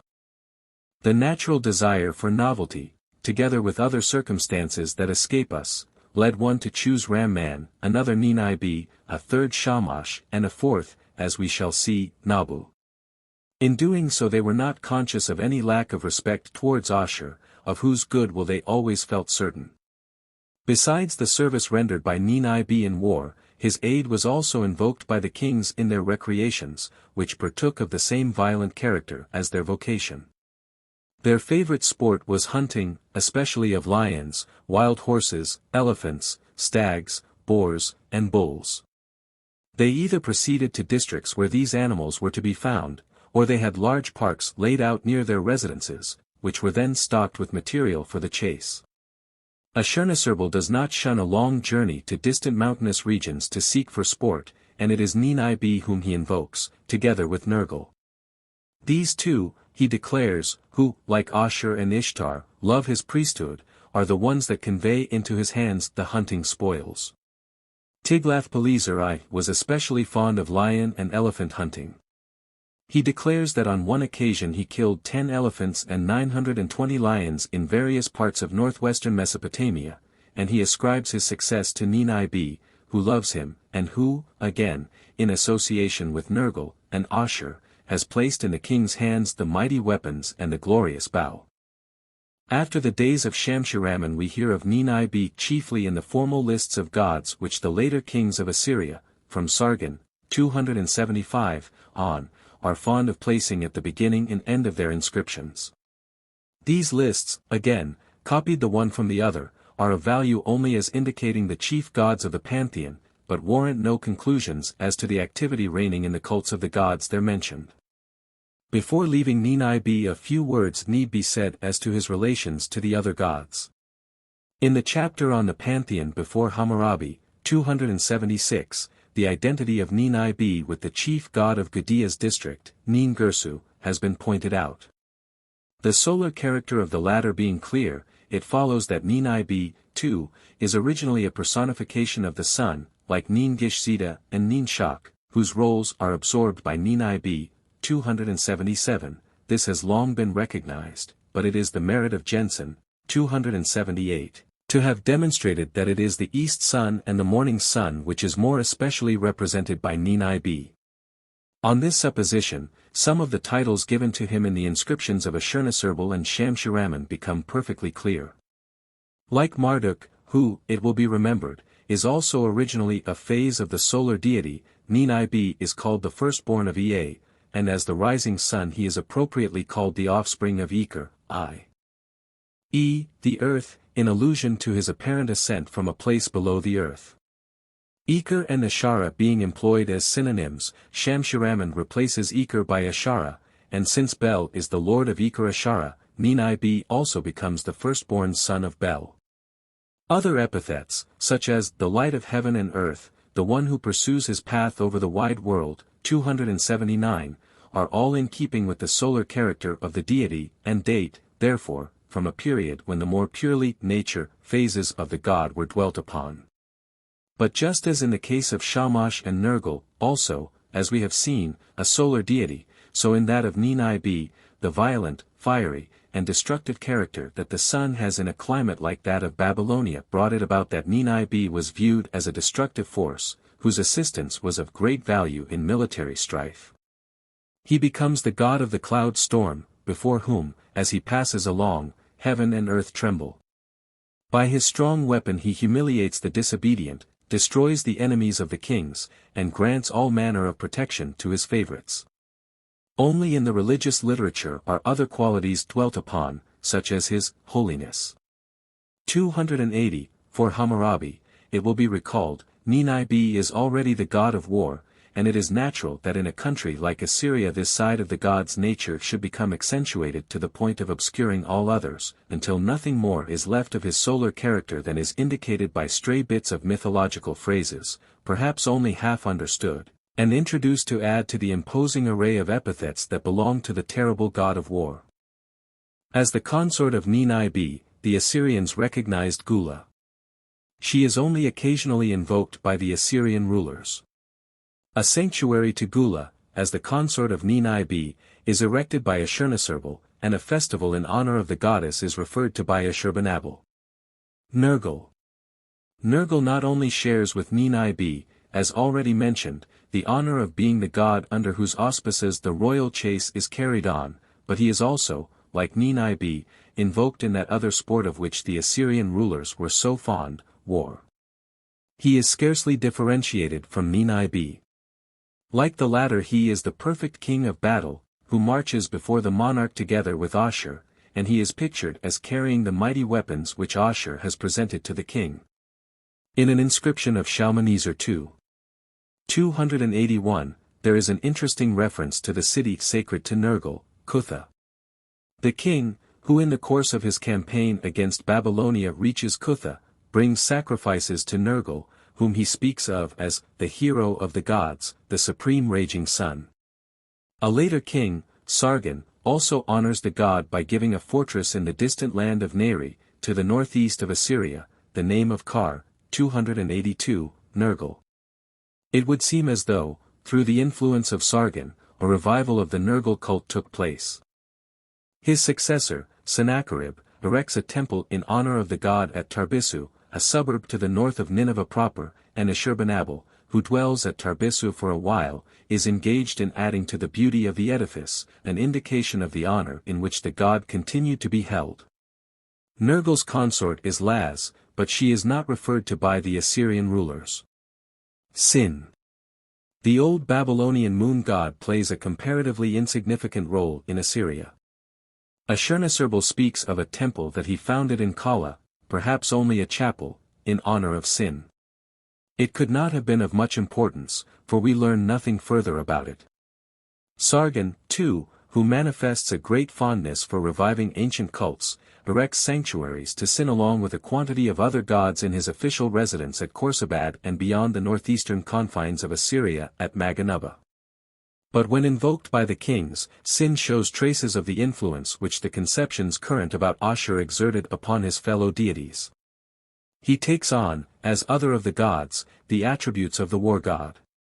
Instead of being merely the lord of the crescent, as in Babylonia, and one of the sources of wisdom because of the connection of astrology with lunar observations, he is pictured as capable of inspiring terror.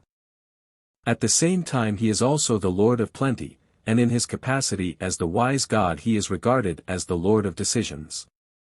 But by the side of new epithets that are attached to him in the Assyrian inscriptions, there is one which, just as in the case of Ninib, connects the Assyrian Sin cult with the oldest phase of moon worship in the south. It is one of the last kings of Assyria, Ashurbanabal, who calls Sin, the firstborn son of Bel. He appears in this relationship to Bel in the religious texts of Babylonia. The Bel here meant can only be the great god of Nippur, and the title, son of Bel, accordingly shows that the moon worship of Assyria is ultimately derived from that which had its seat in the south. Sin's secondary position is indicated by making him a son of Bel. The rise of the science of astronomy in connection with astrology was, as already suggested, an important factor in spreading and maintaining the Sin cult in the south, while the lack of intellectual originality in Assyria would equally account for the comparatively subordinate position occupied by Sin in the Assyrian pantheon. Nusku. That Nusku is a Babylonian god, meriting a place in the pantheon of Hammurabi, if not of the days prior to the union of the Babylonian states, is shown by the fact, 1, that he had a shrine in the great temple of Marduk at Babylon, along with Nebo, Tashmeim, and Ea Winkwithafrown 283, and, 2, that he appears in the religious texts. In view of this it might appear strange that we find no reference to the god in historical texts till we reach the Assyrian period.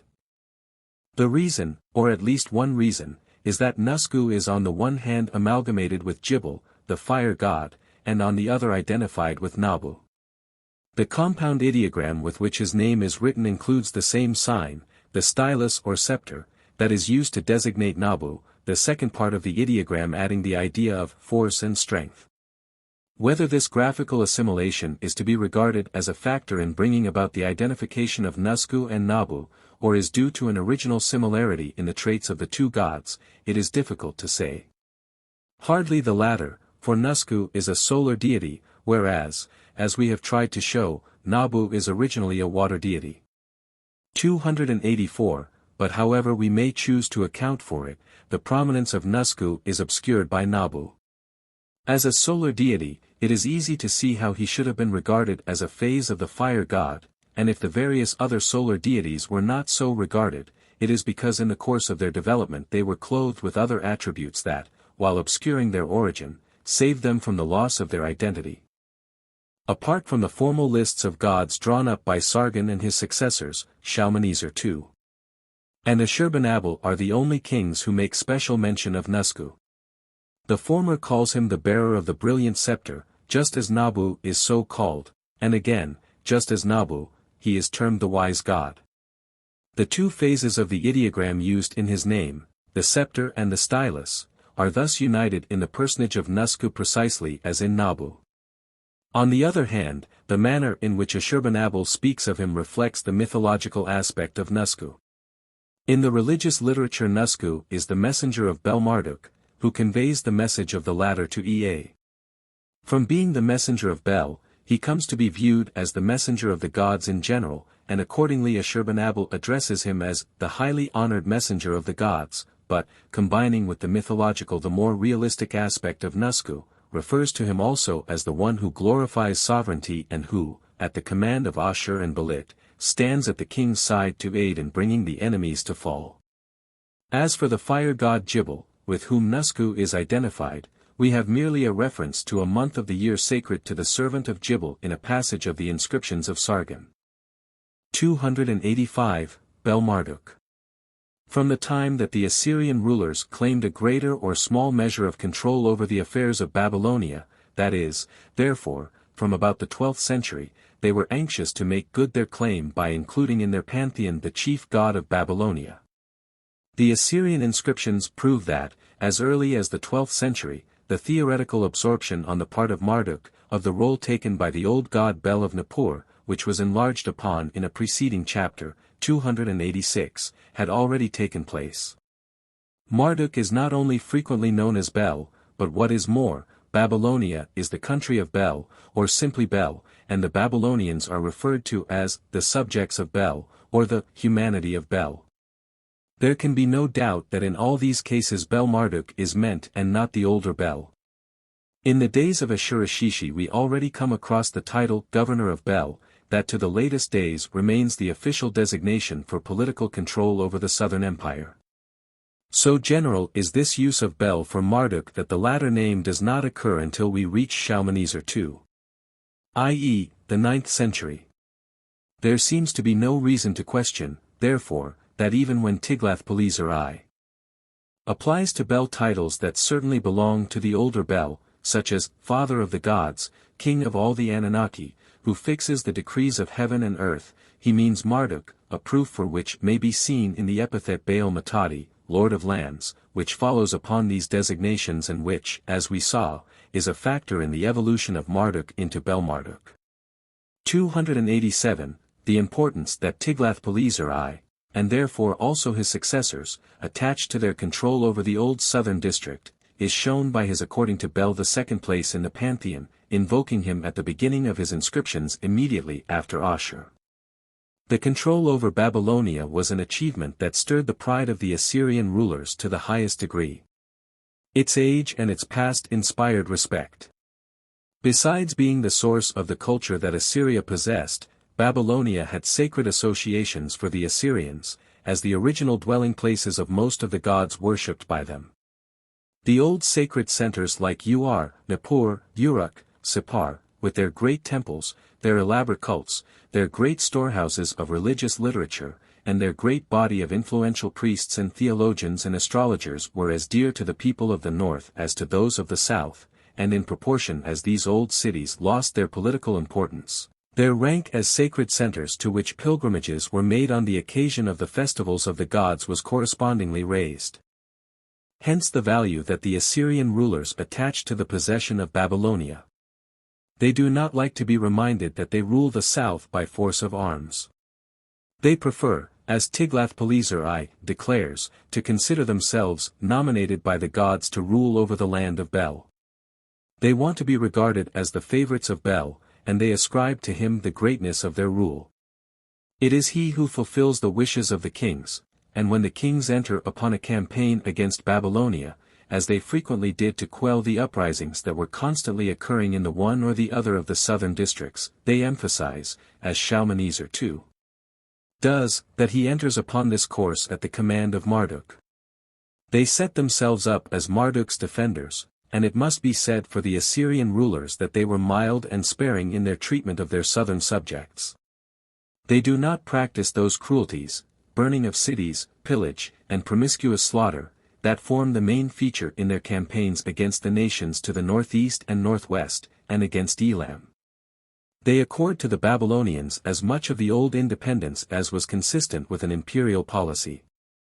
The internal affairs continue for a long time to be regulated by rulers who are natives of Babylonia, and it is not until a comparatively late day, the time of Sennacherib, that in consequence of the endless trouble that these native rulers gave the Assyrians through their constant attempt to make themselves independent, it became customary for the Assyrian kings to appoint a member of the royal house, a son or brother, to the lieutenancy over Babylonia.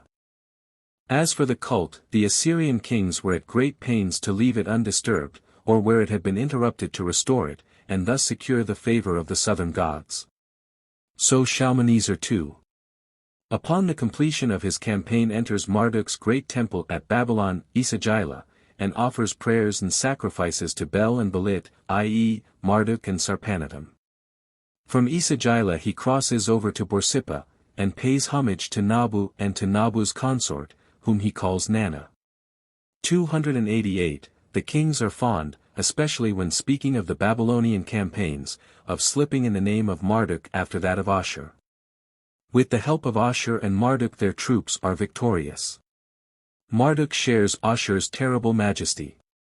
At times Shamash or Shamash and Ramman are added to form a little pantheon whose assistance is invoked in the Babylonian wars. From being used in restricted application to Babylonian affairs, Ashur and Marduk came to be invoked in a general way.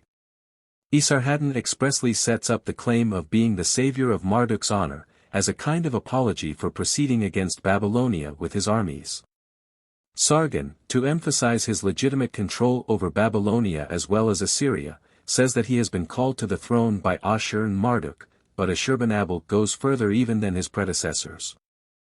He proceeds to Babylon on the occasion of the formal installation of his brother Shamash Shumukin as viceroy of the district, enters the temple of Marduk, whom he does not hesitate to call, the Lord of Lords, performs the customary rites, and closes the ceremonies by a fervent prayer to Marduk for his continued good will and blessing. 289, the great gods Nergal, Nabu, and Shamash come from their respective shrines to do homage to Marduk. Ashurbanabal's brother Shamash Shumukin, when he attempts as governor of Babylon to make himself independent of his brother, endeavors by means of sacrifices and other devices to secure the favor of Marduk, well aware that in this way he will also gain the support of the Babylonians.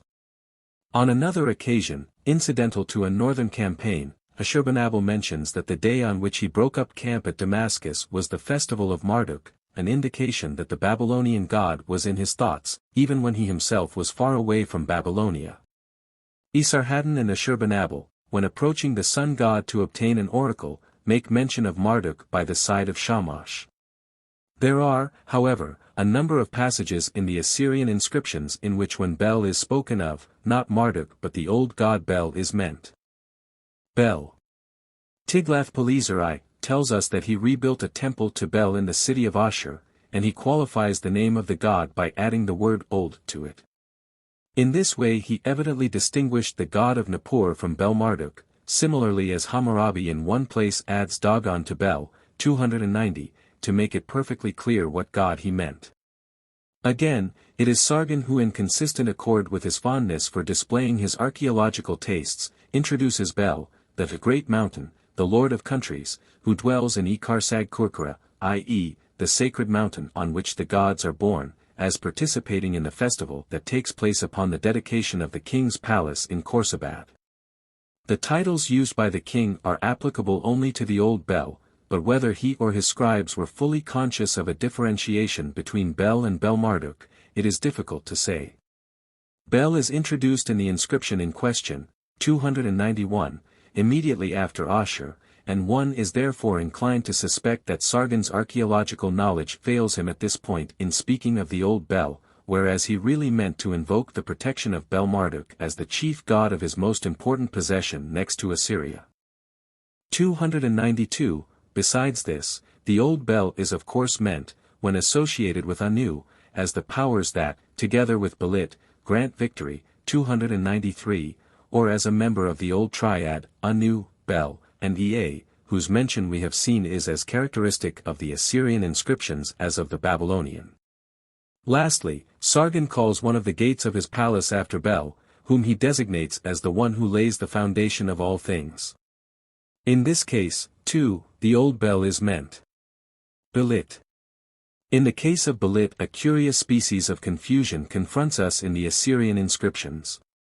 At times Belit appears as the wife of Bel, again as the consort of Ashur, again as the consort of Ea, and again simply as a designation of Ishtar.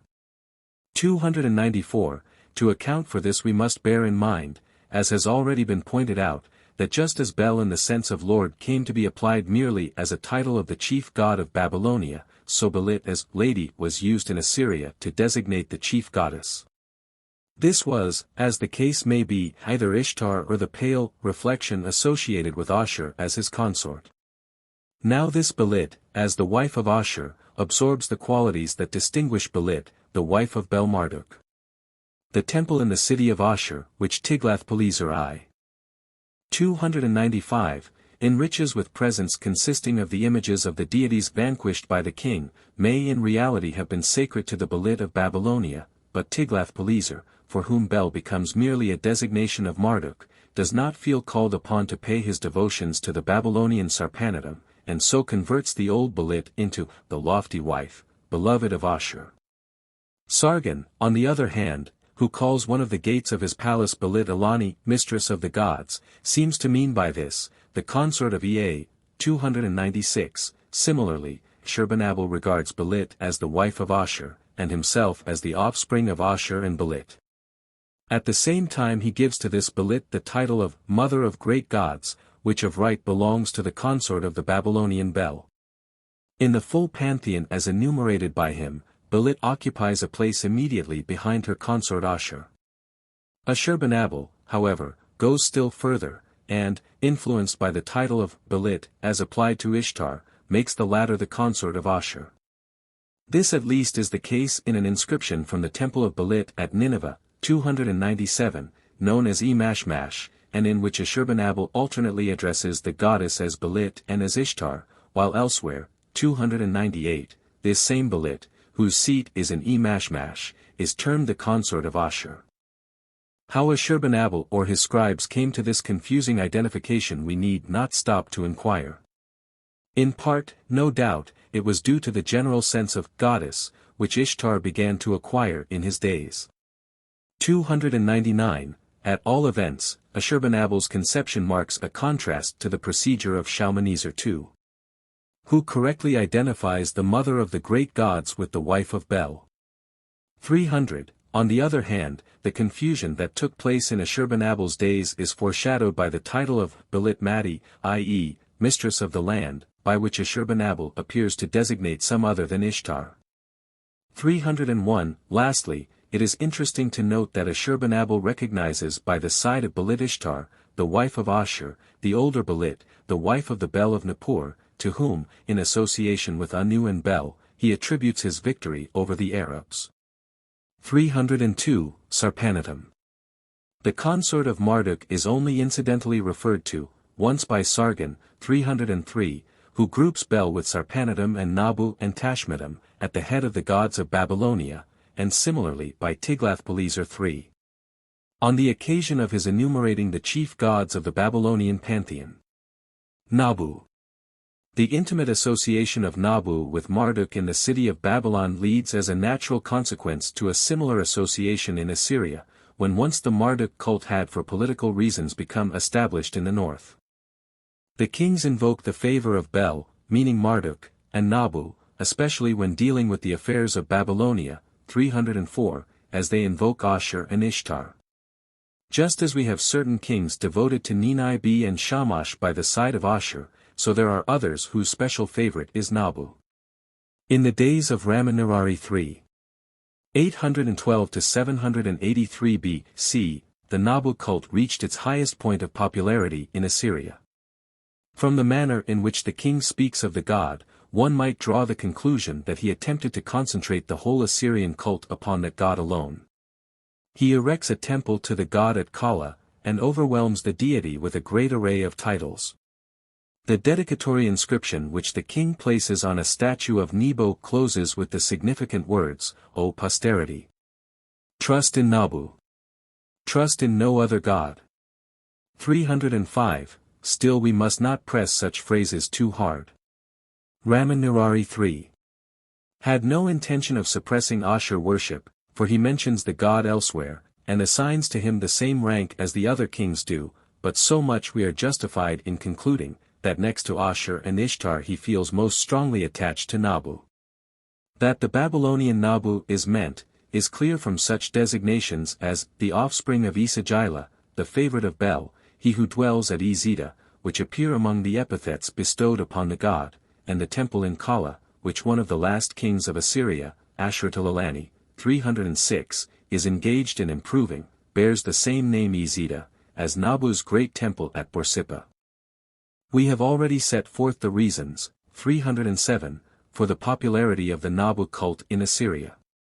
Suffice it to recall that the peculiar character of the god as the patron of wisdom placed him beyond the reach of any jealousy on the part of the other members of the pantheon. So Ramanurari 3 extols Nabu as the protector of the arts, the all-wise who guides the stylus of the scribe, and the possessor of wisdom in general. He is not merely the originator of writing, but the source of all wisdom, and for this reason he is spoken of as the son of Ea. Attributes of mere brutal force are rarely assigned to Nabu, but as befits a god of wisdom, mercy, nobility, and majesty constitute his chief attractions. By virtue of his wisdom, Sargon calls him the clear seer who guides all the gods, and when the last king of Assyria, Sarkis, as the Greek writers called him, invokes Nabu as the leader of forces, he appears to have in mind the heavenly troops rather than earthly armies. Such patrons of learning as Sargon and Ashurbanabal were naturally fond of parading their devotion to Nabu. The former significantly calls him the writer of everything, and as for Ashurbanabal, almost every tablet in the great literary collection that he made at Nineveh closes with a solemn invocation to Nabu and his consort Tashmitum, to whom he offers thanks for having opened his ears to receive wisdom, and who persuaded him to make the vast literary treasures of the past accessible to his subjects. Tashmitum.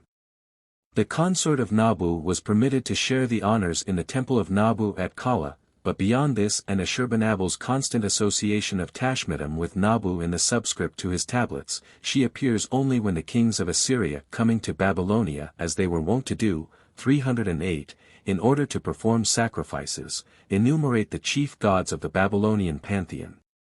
Ea takes his place in the Assyrian pantheon in the double capacity of god of wisdom and as a member of the old triad. Ashurnasirpal makes mention of a sanctuary erected to the honor of Ea in Ashur. A recollection of the role that Ea plays in Babylonian mythology survives in the titles of Creator and King of the Ocean, which Shalmaneser gives him, 309, and of the one who opens the fountains as Ashurbanabal declares. 310, he is also, as in Babylonia, the one who determines the fates of mankind. As the one who has a care for the arts, he is the wise god, just as Nabu, and under various titles, as Nujim Mud, 311, Ninijiazag, and Ejiduggu, 312, all emphasizing his skill. He is the artificer who aids the kings in their building operations. The similarity of the roles of Nabu and Ea, as gods of wisdom and the arts, might easily have led to a confusion. Fortunately, the grandiloquent and all-embracing titles accorded to the former did not alter his character as essentially the god who presides over the art of writing, while Ea retains the control over the architectural achievements, the great colossi, in the first instance, that guarded the approach of palaces, the images of the gods in the second, and the temples and palaces in general as his third function. Damkina. Of the consort of Ea, it is sufficient to note that she is occasionally referred to in the historical texts of the Assyrian period. In the inscriptions of Sargon she appears under the rather strange title of Belit Alani, i.e., the mistress of the gods. 313, this mistress cannot be, as might at first blush appear, Ishtar or the old Belit, for elsewhere, 314, Ishtar, Belit, and Belit Alani occur side by side. Sargon declares that he owes his wisdom to Ea and Belit Alani. In naming the gates of his palace, he again associates Ea with the mistress of the gods, from which it is clear that the epithet is used of Ea's consort. Nin-Gal. A sanctuary to the old Babylonian goddess Nin-Gal is included by Sargon among the holy edifices erected by him in his official residence. 315, Dibhara. We have pointed out in a previous chapter how faint the dividing line sometimes becomes between gods and spirits. Among the minor deities, ranking hardly above demons, is the plague god, whose name may provisionally be read Dibhara. 316, the god plays a role in some of the ancient legends of Babylonia. Remains have been found of a kind of epic in which Dibhara is the chief personage. 317, in the historical texts he is once incidentally mentioned by Ashurbanabal, who in the course of his campaign against Babylonia, 318, describes how the corpses of those killed by Dibhara, i.e., through hunger and want, filled the streets of the cities. Evidently Deborah here is a mere personification of the dreadful demon of want that so often follows in the wake of a military destruction. Still there can be no doubt that at one time he was regarded as a real deity, and not merely a spirit or demon. Deborah is identified in the theological system of Babylonia with Nergal, Damku, Sheruilu, and Shanit, Ka. In an interesting passage recounting the restoration of the city Maganubba, Sargon, 319, says that he prayed to Damku, i.e., grace, Sheruilu, i.e., king god, and Shanit, Ka. The two former he calls the judges of mankind. That Damku and Sheruilu are titles and not names is evident from the meaning of the words, but at present it is impossible to say what gods are meant. 320, perhaps that these are the translations of names of the old deities of Maganubba. We have at least one other example of a foreign deity introduced into the Assyrian pantheon. At Dur-Ilu, a town lying near the Elamitic frontier, there flourished the cult of Kadi, 321, evidently a god imported into the Assyrian pantheon from Elam or some other eastern district. Sargon scribes are fond of translating foreign names and words, and they may have done so in this case, and thus added two new deities to the glorious pantheon protecting their royal chief. As for Shanit, Ka, 322, were it not that she is called the mistress of Nineveh, one would also put her down as a foreign goddess. In view of this, however, it may be that Shanit, Ka is an ideographic designation of Ishtar. Before leaving the subject, a word needs to be said regarding the relation between the active Assyrian pantheon and the long lists of deities prepared by the schoolmen of Babylonia and Assyria. Reference has already been made to these lists. 323, they vary in character. Some of them furnish an index of the various names under which a god was known, 324, or the titles assigned to him. These names and titles are frequently indications that some great god has absorbed the attributes of smaller ones, whose independence was in this way destroyed. Other lists, 325, are simple enumerations of local deities, and when to these names some indications are added, as to the locality to which the gods belong, 326, their importance is correspondingly increased. There can be no doubt that most of these lists were prepared on the basis of the occurrence of these gods in texts, and it seems most plausible to conclude that the texts in question were of a religious character. References to local cults are numerous in the incantations which form a considerable proportion of the religious literature, while in hymns and prayers, gods are often referred to by their titles instead of their names. In some respects, however, these lists of gods are still obscure. It is often difficult to determine whether we are dealing with gods or spirits, and the origin and meaning of many of the names and epithets assigned to gods are similarly involved in doubt.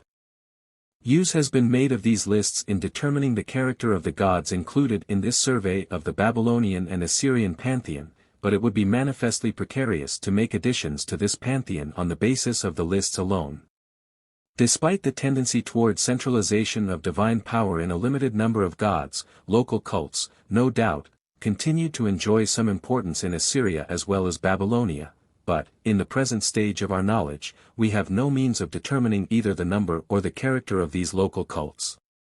While, therefore, a complete treatment of the pantheon of Babylonia and Assyria would include all the minor local cults, we may feel quite certain that these local cults furnish few, if any, additions to the concepts connected with these gods which we have discussed.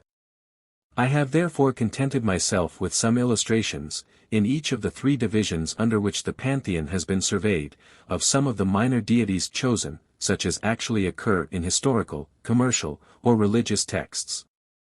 For the Assyrian pantheon, we may place Ningal and most of the consorts of the gods among the minor gods, and also such deities as Kadi, Kani, Gaga, Deborah, Sharua, and Azag-Sur, who are merely incidentally referred to.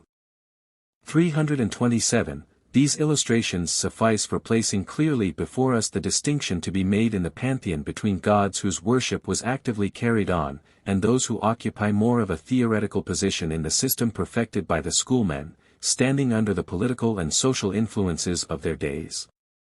With this distinction clearly impressed upon us, we will be prepared for such modifications of our views of the Babylonian-Assyrian pantheon as further researches and discoveries may render necessary. Footnotes 222, Semitic alphabet. 223, a form of Nebo, according to Meissner-Rast, Bauernschriften Sanheribs, page 105. 224, see Meissner-Rast, IB page 108. 225, as e.g., Enian Pal, Meissner-Rast, IB page 76. Sharua and Eric Sir, IB page 101. For further lists of deities, see pages 234, 238. 226, the Assyrian kings are fond of mentioning foreign deities, and of adding them to their pantheon. In his Annals, Vr. Colonel 6. LL 30-43, Ashurbanabal gives a list of 20 Elamitic deities captured by him. 227, Djela, Babel. Assur. Geschicht, page 519, suggests EA, 228, an interesting example of this tendency is furnished by a tablet published by T.E.G. Pinches, Journal of the Victoria Institute, 28. 8-10, in which the name Marduk is treated almost as a generic term for deity. Nergal is called the Marduk of warfare, Nebo, the Marduk of earthly possessions, Ninib, the Marduk of strength, Enlil, the Marduk of sovereignty, and so on. In a long enumeration, the gods are regarded as so many forms of Marduk. Pinch's conclusion that the list points to monotheistic beliefs is, however, unwarranted. The list only illustrates a tendency towards a centralization of divine powers in Marduk, that accompanies the political centralization of the period. 229, see below, pages 228, 229. 230, so the gods of the Assyrian pantheon are generally termed in the inscriptions of the kings. 231, see below, page 195. 232, see below, page 220.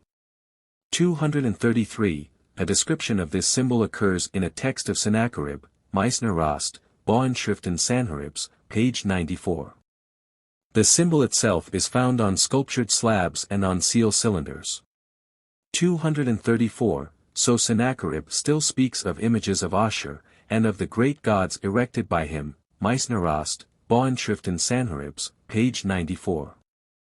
235, see Stevenson, The Feather and the Wing in Mythology, Oriental Studies of the Philadelphia Oriental Club, pages 236-239. 236, Babel. Assur. Geschicht, page 533. 237, for the sake of convenience it is customary to distinguish between Ashur the god, and the country by writing the latter with a double sh, Ashur. 238, Geschicht, page 533. 239, see Jensen Zeitz. For Assur. 1 Seek. And Delitzk, Das Babylonische Weltschöpfungsepos, page 94. 240, by the assimilation of the N to the following consonant. 241, see above, pages 173, 175. 242, Jensen, Cosmology, page 275. 243, the combination of religious supremacy with political power, which characterizes the social state of ancient Babylonia and Assyria, gives to the title patesi a double significance. In Babylonia, moreover, it acquires the force of vassal king. 244, the full list is Anu, Ashur, Shamash, Ramman, and Ishtar. 245, more precisely Arbailu, signifying city of the fourfold divinity or four-god city. Cf. the Palestinian form Kiryat Arba, for city, originally perhaps, likewise, a city of four gods, rather than four roads or four quarters, as commonly explained. 246, IR 14, L 86. 247, Babel. Assur. Geschicht, page 85. 248, see above, page 83. 249, see above, pages 83, 84. 250, cylinder B, Colonel V LL 30 Seek. Elsewhere, Ras Sam cylinder, Colonel 2. LL 115 Seek, he prays to Ashur and Ishtar. 251, Ras Sam cylinder, Colonel 8. L 92. Elsewhere, cylinder B, Colonel V 17, Ishtar is called the daughter of Bel. This, however, must be an error, either sin must be read for Bel, or Kairat, consort, for Marat, daughter. 252, see above, page 151. 253, see Barton, the Semitic Ishtar cult, Hebraica, X, 9-12. 254, i.e., c. 1800 B.C., 255, see page 154. 256, see above, page 149. 257, see below, page 237. 258, a king of Nippur, circa 2500 B.C., bears the name Ishmidagon. 259, see above, page 154, Tiela, Gestic de Religion im Alterthum, I. 172. 260, see Hummel, Geschicht, p. 490, how much earlier Samsiram and I reigned is not known, perhaps only 40 or 50 years. 261, the D of Dagon would be represented by D in cuneiform writing. 262, see page 154. 263, an eponym in his days bears the name Dagambulusar. 264, in the El Amarna tablets, circa 1400 B.C., the governors of the Palestinian states generally address their Egyptian lord as my son. 265, exactly of what nature we do not know. The Assyrian word used, cylinder, L. 43, is obscure. 266, see page 160. 267, IR 8, Colonel I 85. See above, page 166. 268, Ashurnasirban calls him so in his annals, e.g., Colonel 3. 1, 130. 269, Bavian inscription, LL 48-50. See also Meissner Rast, Bauenschriften Sanheribs, page 102. The reading of the name of the city is not certain. It signifies city of palaces. 270, c. 1120 B.C., 271, 2 Rawlinson, 57, 33. 272, so Tiglath-Pileser associates Ashur and Ninib as those who fulfill his desire. 273, Ashurnasirban's father bears the name Tukulti-Ninib. 274, see above, pages 151, 206. 275, one of the gates of Sargon's palace is called after Ninib, 276, see above, page 57. 277, see above, pages 92-94. 278, Cosmology, pages 457-475. 279, he is also called the offspring of a goddess, Kutu-Shar, but this reference is not clear. See Jensen, Cosmology, page 468, note 5.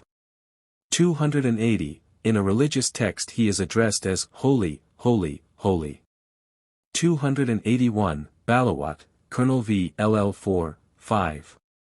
282, Car equals fortress.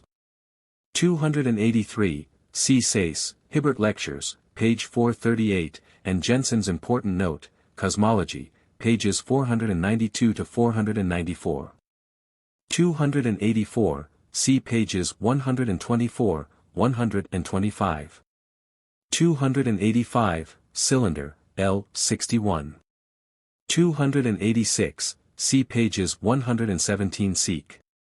287, we may therefore expect, some day, to come across the name Marduk in Assyrian texts earlier than the 9th century. 288, see page 131. 289, so also Shalmaneser II.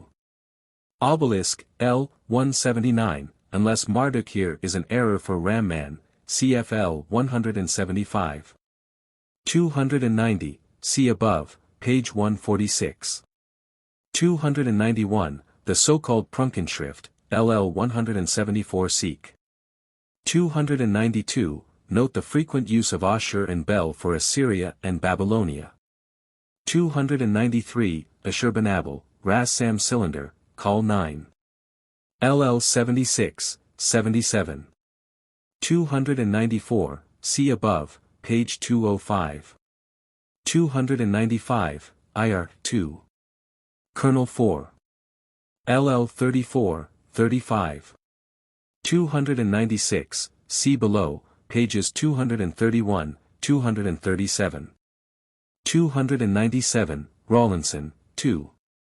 66, 298, Ras Sam Cylinder, Kernel X LL 25-27. 299, C. Tiela, Babel. Assur. Geschicht, page 127. 300, Obelisk, L. 52. 301, Annals, Kernel 2. L. 135. 302, Ras Sam Cylinder, Kernel X L. 75. 303, Prunkenschrift, L. 143. 304, Esarhaddon, IR. 46, Kernel 2. L. 48, Rawlinson, 3. 16, Kernel 3. L. 24. 305, IR. 35, No. 2, L. 12. 306, IR. 8, Number 3, LL 5 seek. 307, see above, page 126. 308, E. G. Tiglath-Pileser 3. Nimrud inscription, layered, PL 17, L 12. 309, Obelisk, L 5. 310, Ras Sam Cylinder, Kernel I L 45. 311, Delitsk, Das Babylonische Weltschöpfungsepos, page 99, questions whether New Jimmud, or New Dimmud, was originally a designation of Ea. New Dimmud being an epithet might, of course, be applied to other gods, but there can be no doubt that it was used to designate more particularly Ea as the artificer. See my remarks, pages 138, 177 seek. 312, Meissnerast, Bauinskriften Sanheribs, page 105. 313, Cylinder, L. 48, ideographically as Nin Menina, Lady of the Heavenly Crown.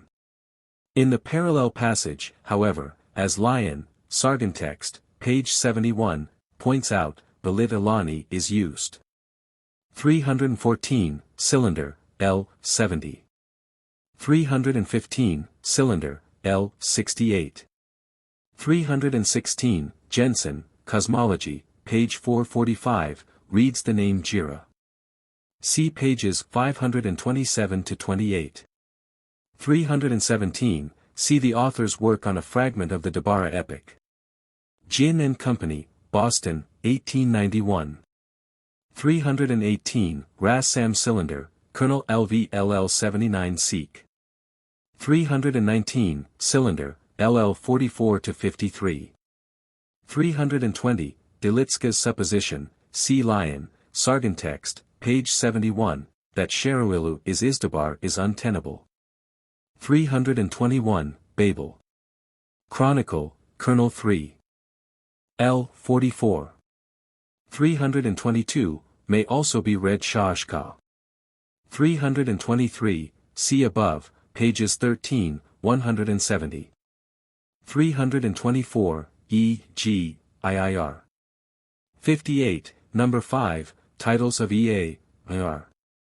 60, number 2, Titles of Nabu. 325, E. G. IIR. 60, number 1. 326, e.g., ir. 66, lists of gods worshipped in various temples of Assyria and also of Babylonia. 327, see pages 189, 238. Chapter 13. The Triad and the Combined Invocation of Deities. The Assyrian kings, in imitation of the examples set by their Babylonian predecessors, are fond of introducing into their inscriptions a series of gods under whose protection they place themselves. They do not do this as the earlier Babylonian rulers did, to emphasize the extent of their jurisdiction by adding to their pantheon the deities of towns or districts vanquished by them. The day of independent states being over, the importance of merely local deities had ceased. The theological system evolved in Babylonia in combination with the popular instinct had led to a selection out of the mass of deities of a limited number, each with tolerably definite attributes, and who together embraced all the forces under whose power mankind stood. Of these deities again, as we have seen, some acquired greater favor in Assyria than others, but for all that, the kings especially of the later period of Assyrian history were fond of including in an enumeration of the pantheon, even those who had no special significance. Policy and the meaningless imitation of earlier examples played an equal part in thus giving to the lists an aspect of formality that deprives them of the impression that they might otherwise make. The combined invocations are found usually at the beginning and at the end of the inscriptions, at the beginning for invoking the aid of the gods, at the close for invoking their curses upon those who would attempt to destroy the ambitious monuments set up by the kings. Often, however, the narrative is interrupted for the purpose of making acknowledgement to a larger or smaller series of gods for victory, granted or hoped for. In these combined references a separate place belongs to the Triad, Anu, Bel, and Ea. While not occupying the prominent position they have in Babylonian inscriptions, still the kings often mention Anu, Bel, and Ea separately, or Anu and Bel alone, ascribing victory to them, putting them down as the originators of the calendar system, and declaring themselves to have been nominated by them to rule over Assyria. Sargon, with his antiquarian zeal, appears to have made an effort to reinstate the Triad as a special group in the pantheon. In general, however, they take their place with other gods. Elsewhere, when referring to the special gods of his city, he combines Anu and Ramman with Ishtar, but again, for no special reason, his prayer is addressed to Ashur, Shamash, and Ramman. The pantheon of Ramanirari consists either of the longer one above enumerated, or of Anu, Ashur, Shamash, Ramman, and Ishtar. As we proceed down the centuries, the formal lists at the beginning of inscriptions have a tendency to grow larger. Ashurnasirbal's pantheon consists of Bel and Ninibe, Anu and Dagon, Sin, Anu, Ramman, and, of course, Ashur, though on special occasions, as when speaking of his achievements in the chase, he contents himself with a mention of Ninibe in Nergal. He loves, too, to vary the style of his inscriptions by naming various groups of deities in pairs, now Ashur and Shamash, again Ashur and Ninibe, or Ashur and Bel, then Shamash and Ramman, or a group of three deities, Ashur, Shamash, and Ramman, or Sin, Anu, and Ramman. His successors imitate this example, though each one chooses his own combinations. Shalmaneser II's pantheon embraces Ashur, Anu, Bel, Ea, Sin, Shamash, Ninibe, Nergal, Nusku, Belit, and Ishtar, 11 in all. Sargon's practice varies. The best list is furnished by his account of the 8 gates of his palace and of 2 walls, which he names after the gods in the following order: Frowny Face 328, Shamash, who grants victory. As the names for the Ram-man, who brings superabundance. Eastern gates. Bel, who lays foundations. For the northern gates. Belit, who brings fertility. Anu, who blesses handiwork. For the western Ishtar, who causes the inhabitants to flourish. Gates. Ea, who unlocks fountains. For the southern gates. Belit Ilani, 329, who increases the offspring. Ashur, who permits the king to grow old, and protects the troops. For the inner wall. Ninibe, who lays the foundations of the city. For the outer wall. The order here is dictated by the directions of the gates. Elsewhere he sets up the group Ea, Sin, Shamash, Nabu, Ramman, Ninibe, and their consorts. Sennacherib's fuller group consists of Ashur, Sin, Shamash, Bel, i.e., Marduk, Nabu, Nergal, Ishtar of Nineveh, and Ishtar of Arbela, only 8. But at the close of one of his building inscriptions, 330, he invokes some 20 deities, adding to these 8, Nusku, Kani, Gaga, Sharua, Nin-Gau, a god Azag-Sur, and Ninibe under 3 different forms, but it is evident that most of these are added to give effect and solemnity. They do not form part of the active pantheon. His successor, Esarhaddon, sets up various groups. At one time he enumerates Ashur, Sin, Shamash, Nabu, Marduk, Ishtar of Nineveh, Ishtar of Arbela, at another he prefers different combinations of these gods. Ashurbanabal is more consistent than most of the Assyrian rulers, and furnishes at the same time the best list. While he, too, frequently mentions only a few deities, grouping 3 or 4 together, his longer series consists, with but 1 or 2 exceptions, invariably of the following, and who always occur in the same order: Ashur, Belit, Sin, Shamash, Ramman, Bel, i.e., Marduk, Nabu, Ishtar of Nineveh, the queen of Kidmaru, Ishtar of Arbela, Ninibe, Nergal, and Nusku, 13 in all. Of these, as we have seen, only some were actively worshipped at all times in Assyria. As for the others, the popularity of their cult varied from age to age, now being actively carried on under the stimulus afforded by the erection or improvement of an edifice sacred to the god, and again falling into comparative insignificance, but formally, at least, all these gods were regarded at all times as forming part of the pantheon of the great gods. The testimony of Ashurbanabal thus becomes valuable as a proof that to the latest days of the Assyrian monarchy, the attachment to these gods was still strong enough to merit the formal acknowledgments of the king to them on all occasions, and that through their combined aid the glorious achievements of the past and present were attained. Footnotes: 328, Cylinder, LL 67-73. 329, Ea's consort, see above, page 231. 330, Meissner Rast, Bauernschriften Sanheribs, page 99. Chapter 14.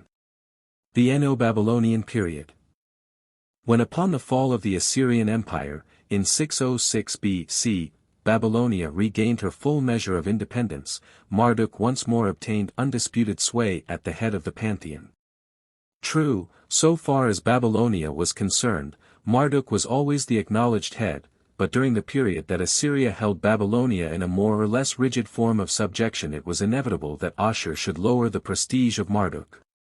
When the kings of Assyria paid their respects to Marduk, it was always as second in rank to Ashur, and, what is more, they claimed Marduk and the other gods of Babylonia as their own, and as upholders of their own sovereignty. When the kings feel impelled to invade the southern districts, they not only claim to be under the protection of the Babylonian gods, but they carry these gods with them into the land to be invaded. Bel and the gods of Akkad leave Assyria and go to Babylonia, is the official term in which a campaign against Babylonia is described. 331, in the eyes of the Babylonians such a haughty assumption on the part of the Assyrians must have been regarded as humiliating to Marduk, Nabu, and their associates. The state of affairs changed when Nabopolassar at the end of the 7th century once more claimed independent control over Babylonia. Marduk triumphs over Ashur. He is once more the great god, Lord of gods, supreme king of the Igigi, the father of the Anunnaki, all titles that the Assyrians were fond of heaping upon Ashur. One feels the anxiety of Nabopolassar to emphasize the new order of things by attributing once more to Marduk what was formerly claimed for Ashur. The successor of Nabopolassar, the great Nebuchadnezzar, continues the policy of his father. He neglects no opportunity for exalting Marduk as the king, the creator, the leader of the gods, the lord of everything, the merciful one, the light of the gods, the all-wise. Nabu shares the honors with Marduk. Nabopolassar, indeed, accords to Nabu an equal share, and he does not hesitate at times to place the name Nabu before that of Marduk. 332, he does not speak of Nabu as the son of Marduk, and seems to be at particular pains to emphasize the equality of Nabu with Marduk. In this respect Nabopolassar presents a contrast to Hammurabi, who, it will be recalled, made an attempt to suppress the Nabu cult. 333, Nabopolassar, however, does not go to the extent of endeavoring to make Nabu supersede Marduk.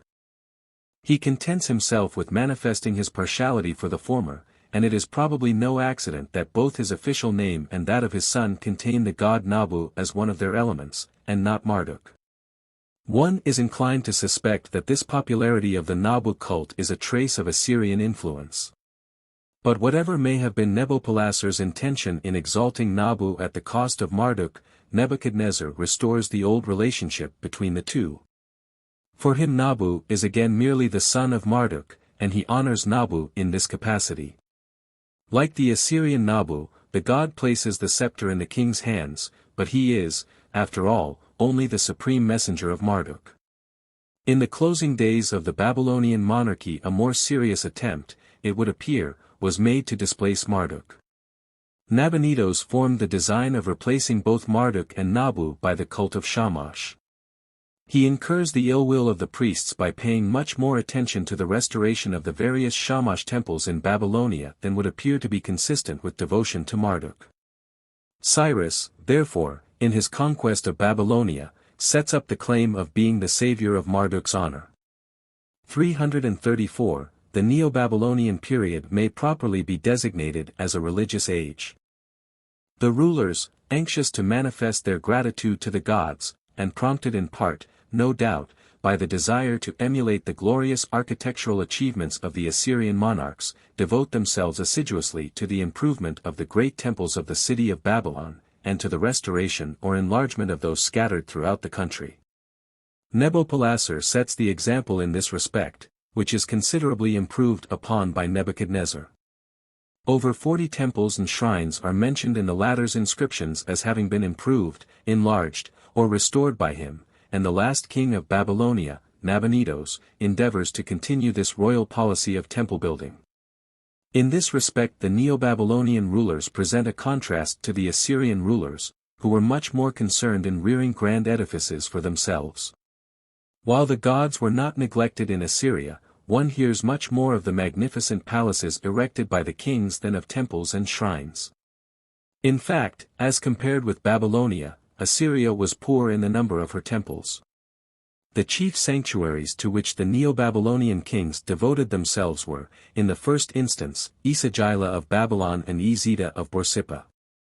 Nabopolassar and his successors are fond of giving themselves the title of beautifier of Esagila and Ezida.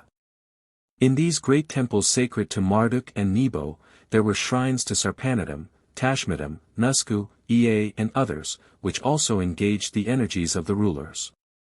After Babylon came the old sanctuaries in the ancient religious centers of the south, the temples to Shamash and his consort at Sippar and Larsa, the temples to Sin at Uar and Haran, to the old Ishtar or Anunit at Agade, to Nana in Erech.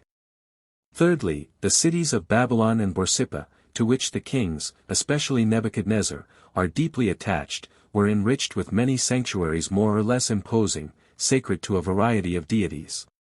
So Shamash, Sin, Ninmach, i.e., the Great Lady, or Ishtar, Nin-Karshag, Gula, also appearing as Nin-Karek, 335, have their temples in Babylon, while Ramman has one in Borsippa, and Gula no less than 3 sanctuaries, perhaps only small chapels, in Borsippa. Fourthly, there are sanctuaries of minor importance in other quarters of Babylonia. Among these we find mention of the improvement of sanctuaries to the local deity of Merid, whom Nebuchadnezzar simply calls Lugal-Marada, i.e., king of Merid, to Belsarbai, or Sharsarbai, in Baz, perhaps a title of Nergal, to Ninibi in Dilbat, to Ramman in Kumari. Most of these sanctuaries are referred to in the inscriptions of Nebuchadnezzar, a circumstance which, in connection with the many other gods whom he invokes on various occasions, points to a great revival of ancient cults in his days. Some of these cults had never reached any degree of importance prior to his time. Hence it happens that we come across deities in his inscriptions of whom no mention is found elsewhere. It is probable that such gods were purely local deities, some of them, if not many, being at the same time personifications of the powers or phenomena of nature, while others may be familiar gods, masquerading under strange attributes. Unfortunately, most of these gods are written in ideographic fashion, so that we cannot be